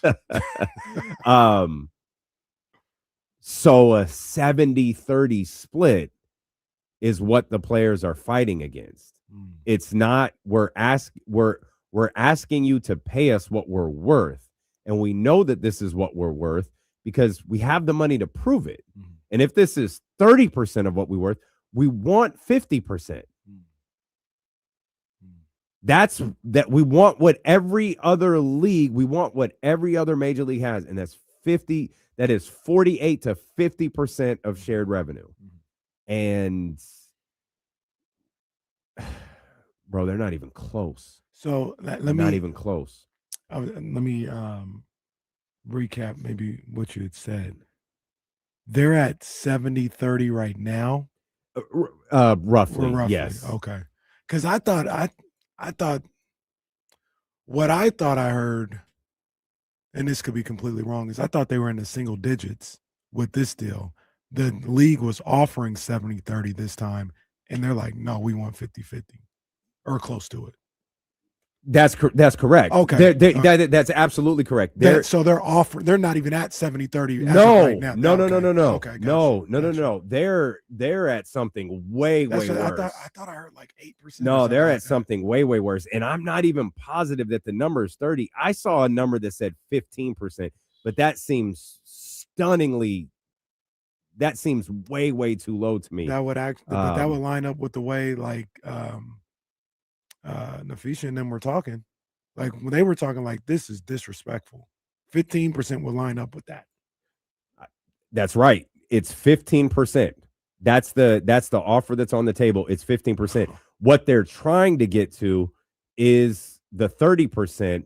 So here it is. The union has proposed a system where players receive about 30% of gross revenue, as players have advocated for overhauling of the system that they've argued has undervalued them. The league right now is proposing, and this is what we just read you, something that granted the players 15% of net revenue. So, because I think they're at like 8% right now. I feel like that number sticks in my head. Like I think that is insane.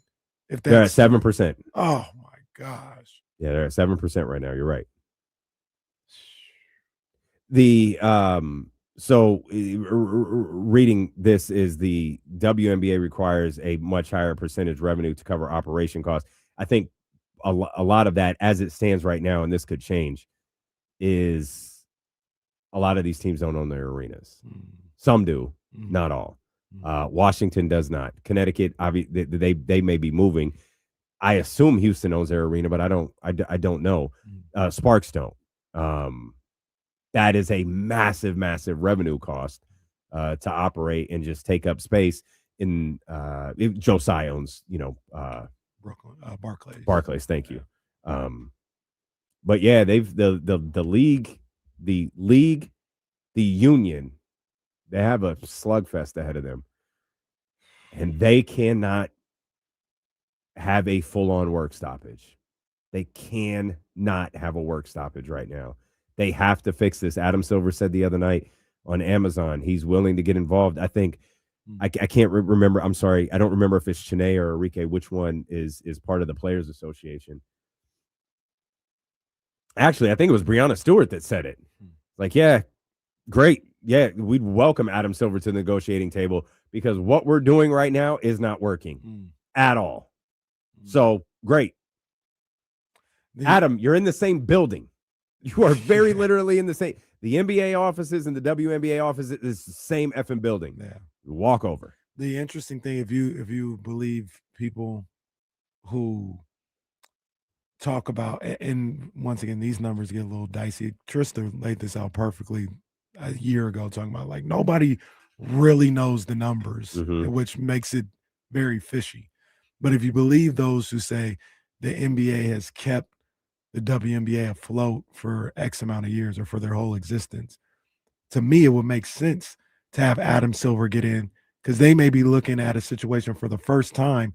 They can get a return on their investment. Yeah, figure this out so we can get our money back. Yeah. Or we can start to make money off of this. Because it feels like you have a opportunity to be super profitable with this next deal and in the coming years. And don't mess it up now when you got an opportunity to get us in the plus. Mm-hmm. Yeah, I'll be there. Adam Silver, I'll be there. No. Don't worry about these sorry-ass refs. I got to go handle this. And I got to go to Europe. Sorry. Oh. Refs, keep doing what you're doing. Also, Seattle. And either Las Vegas or Mexico City, depending on what you...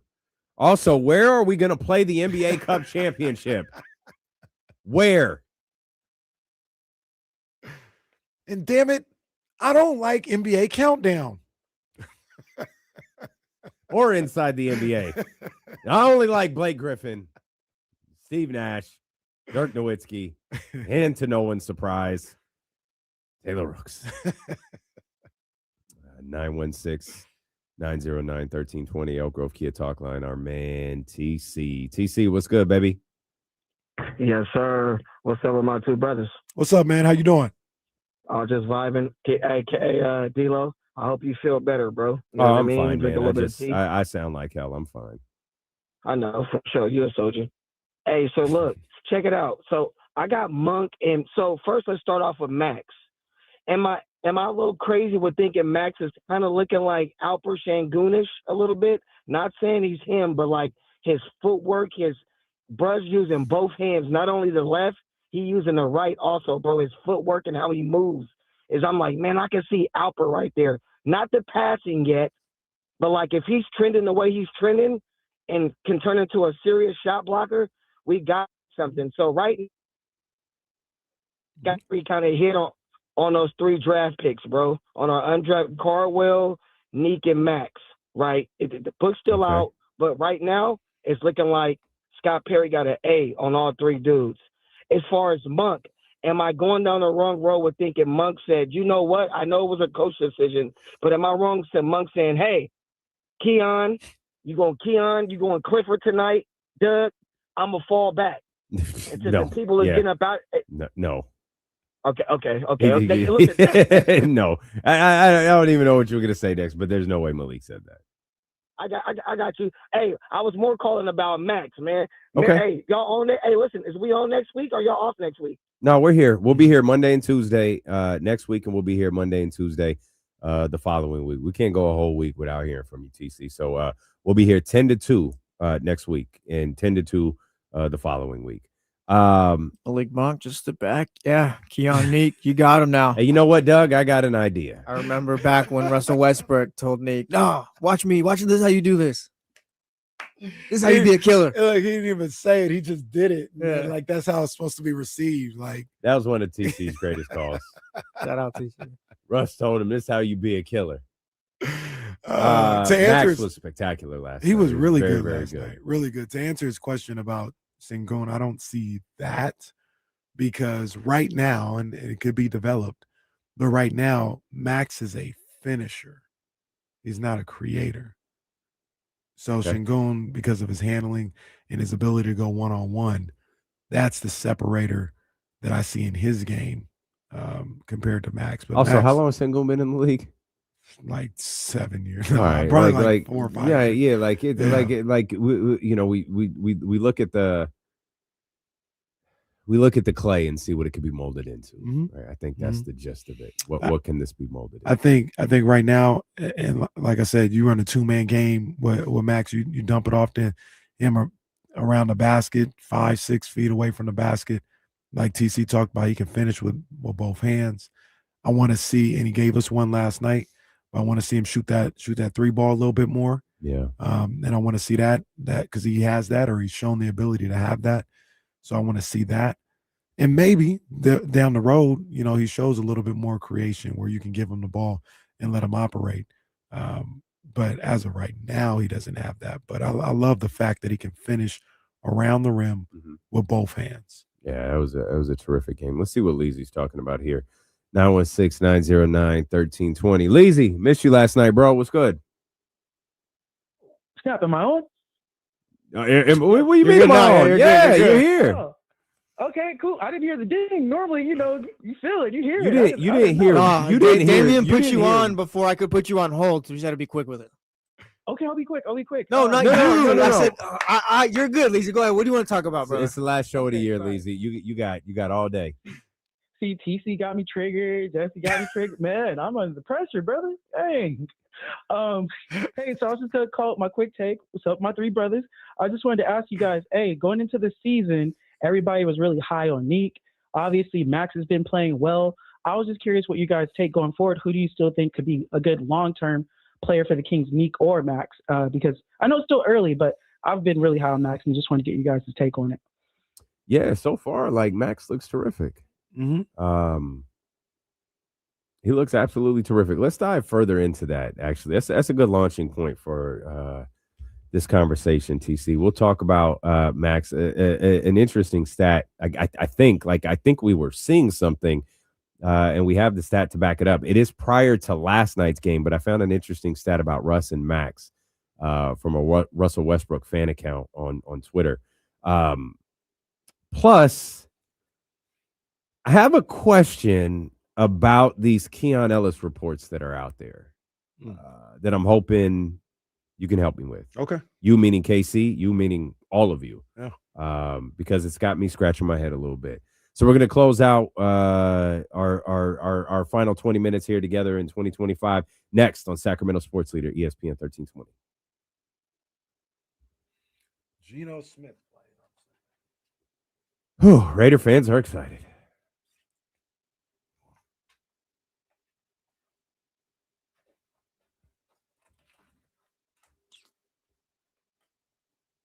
What's up, Frank?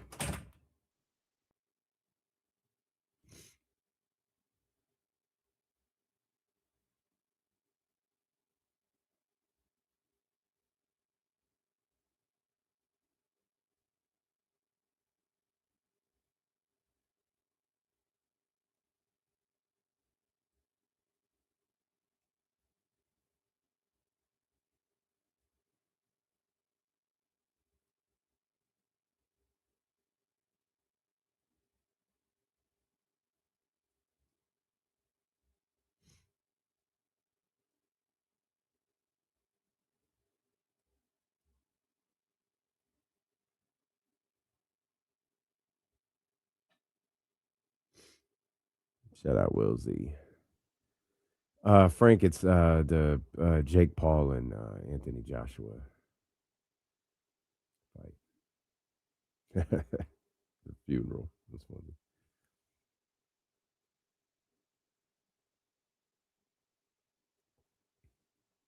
I think you mean Chip Kelly Scooter. And yeah, we saw that. I think that was damage control. Oh, it says it says Young Sav, it says in standby, and what it's a reminder to put your station in automation when you leave. I think that's what it's there for. It's just our engineers reminding us there's a certain way we set our stations when we're done working in here that it becomes completely automated. A million things can go wrong if you don't put it in standby. So that's what it's referring to.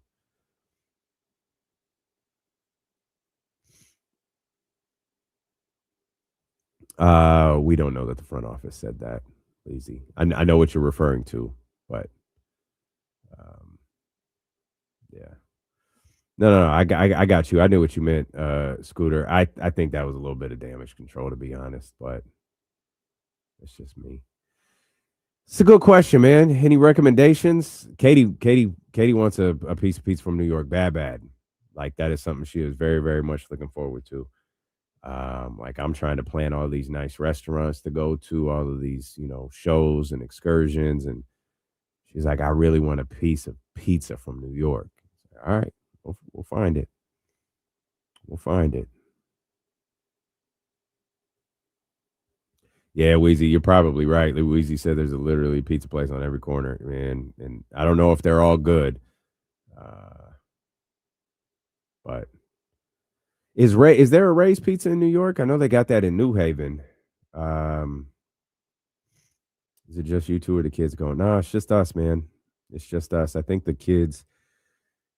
I didn't know if the kids would appreciate New York. I really want to take the 12-year-old because she loves, she's a performer and she does her shows, and I want to take her to a Broadway play, but like on Broadway. But This is just for me and Katie this year.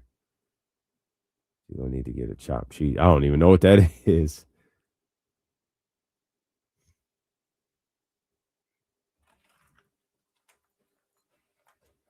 All right, shout out to our man Will Z.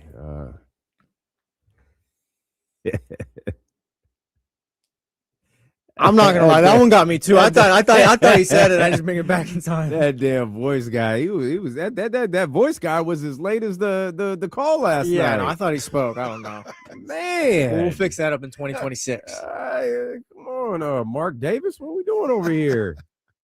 Shout out to Will Z. Always staying locked in here to what we're doing. I told him I had a stat that wasn't updated after last night's game, and he said, "What's the stat? I'll get it for you." And sure enough, he did. As he notes here in the chat, I heard the word stat and my ears perked up. Shout out to Will Z, one of the great man. We lost Young Zell and we lost Will Z because of how bad this season has been. What if Will Z just did a weekly segment where it's like, oh yeah, the Kings are this bad because of just Kings' worst all-time stats? Oh man. Oh, he'd be busy. Hey guys, the Kings are really bad here and there. The work would up. There'd be an uptick in his work. Will Z joins us to tell us why this is the worst Kings team in 10 years. The worst stat of the week for the Sacramento Kings. I like it. Hey, that's not a bad idea. I like it. That's not a bad idea. This though, this isn't a bad stat at all. Leezy, actually both Leezy and TC called about our man Max. And I found this stat from a Russell Westbrook fan account on Twitter, and Will updated it for us. So these are the current numbers for Maxime Reynaud. He's made 72 field goals in his young NBA career so far. 27 games? Sure. He hasn't played 27 games. I don't know how many games he's played. Probably about 15. But he's made 72 field goals in the amount of games that he's played. He's been assisted on 58 of them. Russell Westbrook has assisted on 28 of those 58 that have been assisted. He's accounted for 48% of the assists that have gone to Maxime Reynaud. Wow. I thought that was interesting because it really stood out last night. It felt like those two had a little bit of synergy when, the team was down 18, and I'm not suggesting no one else did, but those two guys were playing, and Russ was feeding him the ball at the rim repeatedly. He was making a very, at least it felt like to me, conscious effort to get Max the ball, who was he was certainly the high scorer for the Sacramento Kings last night until DeMar went crazy. I don't know that wound up upholding because I think DeMar finished with 33. Yeah, 14, I think it was in overtime. Max had 29. But it was on full display yesterday, and I thought, man, what an interesting little combo that it seemed to have really worked for the Sacramento Kings so far. Yeah, just thinking about the games. I mean, I think those two work the pick and roll often. Because of the Domas injury, we've seen them on the floor a lot together because Max has been in the starting lineup for a lot of the time or played with the starters for a lot of the time. And, Russ is one of the guys that gets into the paint more often than not for the Kings. Yeah. So the combination of all those things involved, I see that. I for sure see that. Him getting assists via the Maxime Reynaud buckets being a thing. They've got a nice little chemistry that's growing. It feels like early on Westbrook was trying to bring him along, and maybe he'd miss some passes or not be where he's supposed to be. Russ get on him a little bit, not in a bad way, but just say, hey, you need to be here. And Maxine has seemed to get better and better and understanding that with each passing game. So I apologize. I'm just watching Devin Carter in Stockton. Oh, you mean clutch player of the year? I guess so. Yeah. Devin Fox out here. Milwaukee. 209. Hey, Milwaukee. Like we said, we didn't want to, but we will put him in the trade package. We didn't want to. Is there any chance this kid can be good? Sure.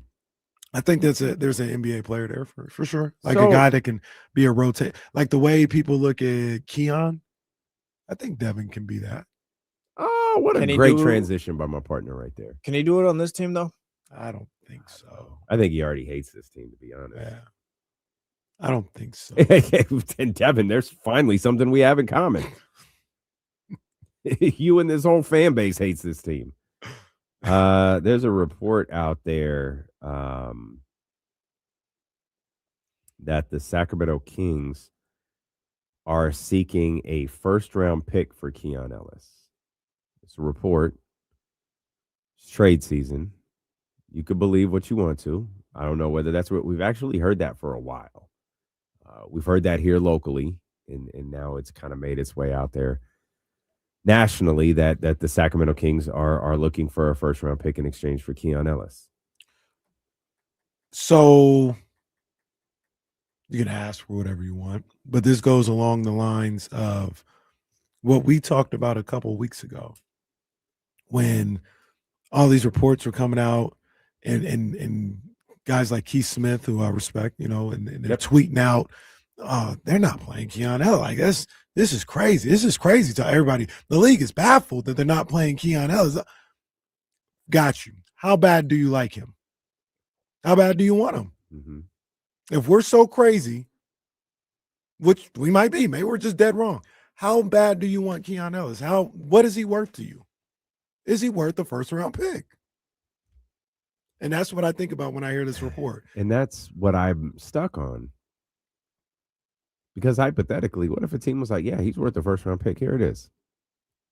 I think you do the deal. I think you do too, but why is he not playing if the league thinks he's worth a first-round pick? Mm-hmm. League, that's a stretch. That was very general. If there are teams in the if you think a player is worth a first-round pick, now there's shout out Bonte. There's levels to this. Bonte watched the Kings game last night. He did. It was on our side. Oklahoma City trading a first-round pick for Keon Ellis is not the same as the Charlotte Hornets trading a first-round pick for Keon Ellis. And the likelihood of a team in the bottom half of the league trading a first-round pick for Keon Ellis does not seem realistic. Mm-hmm. It seems like a team in Boston, Mm-hmm. Detroit, in the upper part of the league who would be willing to trade a first-round pick. Thus, what would ultimately be a late first-round pick for Keon Ellis. 20s somewhere. Yeah, again, I'm not throwing shade at that. I'm not doing anything. It's just, let's also be clear. We're not talking about lottery picks. Or at least in my mind, I don't think we're talking about lottery picks. I don't think we're talking about anything of the sort. But this buzz that has seemed to have gotten louder about the Kings in a first-round pick for Keon Ellis actually drew me back to what you said, what you just repeated a minute ago. It drew me back to that original conversation we had where I think Keith Smith was the originator of that tweet, where it was like, okay, how bad do you want to acquire him? And the Kings are recognizing Keith Smith's tweets, insert national writer here, insert national basketball fan here who writes about, the league, how everyone is just perplexed. Great. Starting price is a first-round pick. If everybody is so baffled, a starting price is a first-round pick. Everybody's got my number. Mm-hmm. Goodbye for now. And I'm BJ Armstrong walking away with you. Yeah, I think this is all tied together. I think the idea of how bad do you want him is what is fueling these reports. And we talk about why isn't he playing here? I don't know. Did play 30-plus minutes last night. He did. Malik played 0. It's just a hunch. Well, more than a hunch. Like, I've talked to some people and stuff like that. I don't think the Kings are in a rush to move on from Keon Ellis. Even though they don't always play. I don't know what that's all about. I have no clue about that. But I don't think they're in a rush to move him. I don't necessarily think Keon's in a rush to leave, which makes all of this strange. Like, it is kind of strange because I don't think Keon is like, I'm done with the Kings. They need to just move on. Or the Kings are like, we don't see no future with him. Like, it doesn't matter. I think they both kind of like, they're okay with each other. Like, if things were to work out, but I think they're both open to other endings to this whole thing, a trade or him leaving in the offseason. If I'm Keon Ellis, I do not know that I want to be here moving forward. If this is my only option, that's a different. I've got a life to build, people to take care of, that whole deal. But if it's not, I don't know that I want to be here. You got players undermining coaches, undermining general managers. You got owners placating the players. You got and if I'm Keon, you're convincing me it's different because that guy is here. That guy being Scott Perry. Hey, great. Good luck. I hope it works out for you. Goodbye. Again. Yeah. And now, if that's how he feels right now, I hope, and I don't think he owes them anything necessarily, but I hope he would have expressed that to the Kings and said, I don't want to be here. Like, I like you guys. It's not personal. I ain't telling you hoes nothing. Well, what do I owe you? If we King KC, what do I owe you, Mr. King? What do I owe you? If we have a decent relationship, if we have a solid relationship, hey, give me the heads up so I can trade you. Did you give me the heads up as you didn't sign me to a contract extension this last offseason? Maybe. Yeah, maybe you did. I don't know. Maybe. We have actually, to be fair to this weird role play, we were actually always of the belief that I don't think Keon was blindsided. I don't think he was happy. No. But I think he knew what was going to happen. I think so. I do not. That is not a report. That is strictly an opinion. And I've, like I said, I've had conversations where, like, I was told he wasn't like mad at the Kings for it. He was mad that it happened. Sure. Because that's millions of dollars. Yeah, lost. for sure. But it's not like, oh, I hate the Kings. How could they do this to me? It felt like, the way it was told to me, it felt like they had a conversation about it. They were transparent with why they did it, money-wise, contract-wise, cap-wise. And that's just kind of where it was left at. It wasn't like, I hate you. Oh, I hate you too. Like, it was just like, all right, whatever. So maybe if they don't have a decent relationship, no, he doesn't have to say anything. But if they have like lines of communication that seem to be open and honest and transparent with each other, hey, Scott, man, like, I appreciate you guys, but I don't plan on signing here in the offseason. Yeah, I mean, I don't have an issue with that conversation happening. And he doesn't. It shouldn't happen doesn't with Keon. Obviously, sometimes when we say players' names, we're referring to their representatives. That conversation should happen with Keon's representative. Right. Look, man, this hasn't worked out. I have no clue what your organization wants from my client. I have no clue what your coach wants from my client. I have no clue who your head coach is going to be next year. My client's a good basketball player. We'll try the market out there, and and I don't know who Keon's agent is. He knows what the market is. He should probably now have an idea of what the market is. He should have an idea of what it would look like if Keon Ellis hit free agency. He should have an idea of what it would look like if Keon Ellis was traded to certain teams and the likelihood of them wanting to re-sign him headed into next season. Like, I would think he has an idea of that right now. But again, I don't know who Keon's agent is, because if it's Jonathan Kuminga's agent, he's just screwed. That was a shot, and that was unnecessary. I apologize to Aaron Turner. Kuminga Watch. Now I'm bastardizing the Kuminga Watch button. Did Kuminga play last night? I ain't checked the box score. No. I don't think so. No. Man. Why would he do that? I don't know, because Maybe because nobody else on the team can score. Jonathan Kuminga played 10 minutes last night. That's almost worse. He played 10 minutes. He was 1 of 5 shooting. You guys see the Guru clip? I did. So I didn't. What is the context to that clip? It's about not playing Jonathan Kuminga. Yeah. So he's a Kuminga guy. Like the Warriors should be playing. I think him, I saw maybe Bonte retweeted it or valuing him, and he had just had enough after this last DNP. He had enough. Oh, Warriors! I'll pull it up right now. It had enough after this last.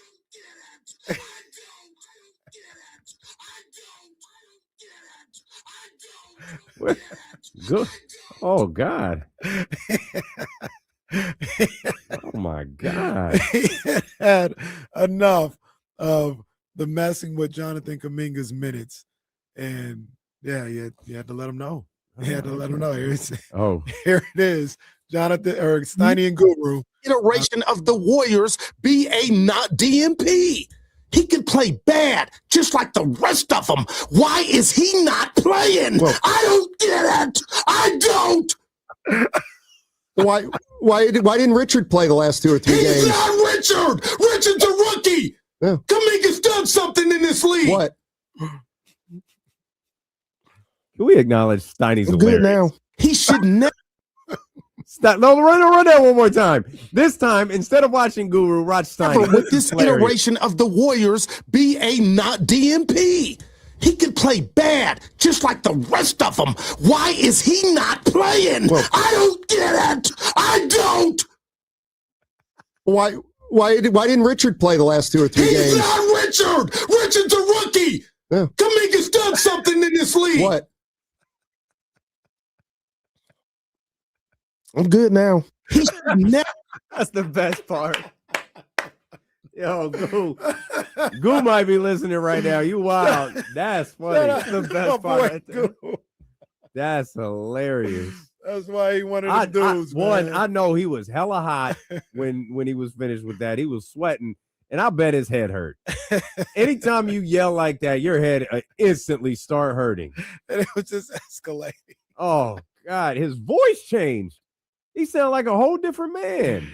Oh, man. Shout out Guru, go. man. That's my dog, man. Oh. But, yeah, Kuminga, I mean, oh, man, they got to trade him, man. It's so ridiculous that he's on the team. It's been ridiculous, man. It's been ridiculous from jump. It's a circus. And it was a circus this offseason. It's a circus now. And here's the part that's killing all of you. Not us. We're dying a different death. We got our own. We're dying a very different death. Y'all are bad. Y'all are 13-15. You're a bad basketball team now. You're a bad, expensive, old basketball team. You keep pushing all your chips to the table. Your 2 timeline chips, your Jimmy Butler chips, your Jonathan Kuminga trade chips. You keep putting them joints to the center of the table, and you keep losing. You keep losing Joe Lacob's money, because this team's goal isn't to rebuild, to get better, to grow. It's to win a championship. You cannot win a championship. This team can't win a championship. You actually have some decent young players there. You have a couple of, I love Moses Moody. He was awful last night. Most of the Golden State Warriors were awful last night.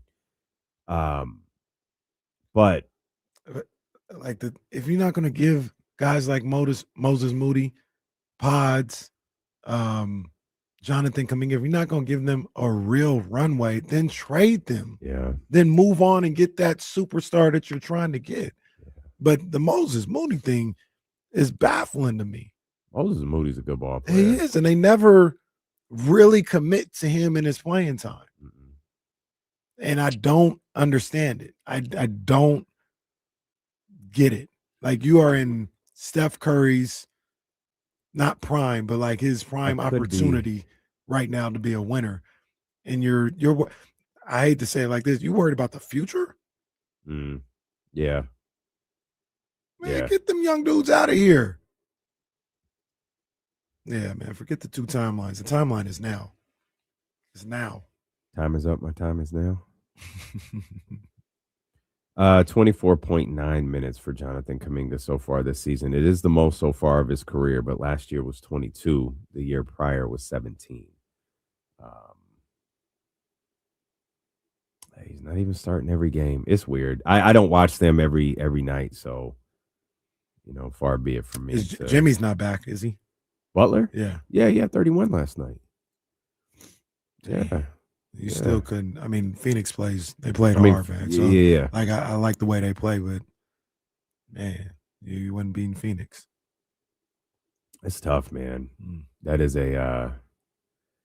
that's a tough look for that basketball team, and it makes their offseason look worse. By the way, they got Phoenix again tomorrow. They got the Kings Blazers set up. Speaking of Saturday nights and Sunday and Tuesday. Yeah, a lot of basketball ahead. I might go watch Detroit. I kind of want to watch Detroit. I might go to that. I'm be at that game, man. It's Snoopy night. I'd like to see KD too, but yeah, I don't know. Well, it's literally gonna rain that day. The rain doesn't bother me. It might go. I am not the Wicked Witch of the West. I will not melt. I'll be okay. I want to see Nick Clifford play better. We've seen Maxine continue to get better, and we've got that. We're starting to establish that that's who he is. I want to see Nick catch up a little bit. I want to see him have some good games. What if he's not ready? Yeah, he's not ready then. That's what it is. But I like to see him start to play better. It's interesting because you go back to that summer league and Max showed so many signs right away. It was like, whoa, okay. And I feel like that's been the case here during the regular season as well. I don't know. Doug is going to have to figure out a way. I don't know what the hell is going on with Domantas Sabonis, but whenever whatever is done and Domantas Sabonis is playing basketball in the Kings uniform, you got to keep Max on the floor. Yeah, for sure. And I don't know if it's as a 4. I don't know if it's as I don't know if you cut Domas's minutes. I don't care how much he bitch and complain about it, man. Sit your ass down. Malik sat down. We've had a number of plays. You sit your ass down too. I didn't know if you were gonna say minutes. I don't know if you're gonna cut Domas. Just got him. Cut Domas. Yeah. Just eat $140 million worth of contract. But no, your point is well taken. Max got to play. He's got to keep playing. Max got to keep playing, man. He's done a really good job with his opportunity. Yeah, he's got to keep playing. Man, we won't do a show together for 2 weeks. Good luck to your 49ers. Thank you, sir. I'm very thankful that I won't have to deal with any of it. Oh, though I could have to deal with the ultimate Seattle one. Oh yeah, that's gonna be Seattle. If that goes, that's gonna be Seattle week. Yeah. Before we get to that, we got the Colts, and then we got the Bears. I will be back that Monday. All you Bears fans, I'll be back because I'm gonna have some things to say after that game. Promise you that. I'm gonna have some things to say. Can't wait. Now, I'm trusting that if it doesn't go your way, that energy will be just as strong when Manny and John Bull and Wheezy. Absolutely. And you know where to find we got me. A Bears fan, Alan. Yeah, shout out to Alan, the Bears fan. Yep. He might and that's make how his we first refer ever to him. He's call in. Alan the Bears fan. He's not Alan. No, yeah. He's Alan the Bears fan. Yeah. He might even make his first call in. All right. I welcome it all. All I ask is do the same if it go my way. That's all I say. Okay. That's all I say. All right. We will see you Monday at 10 a.m.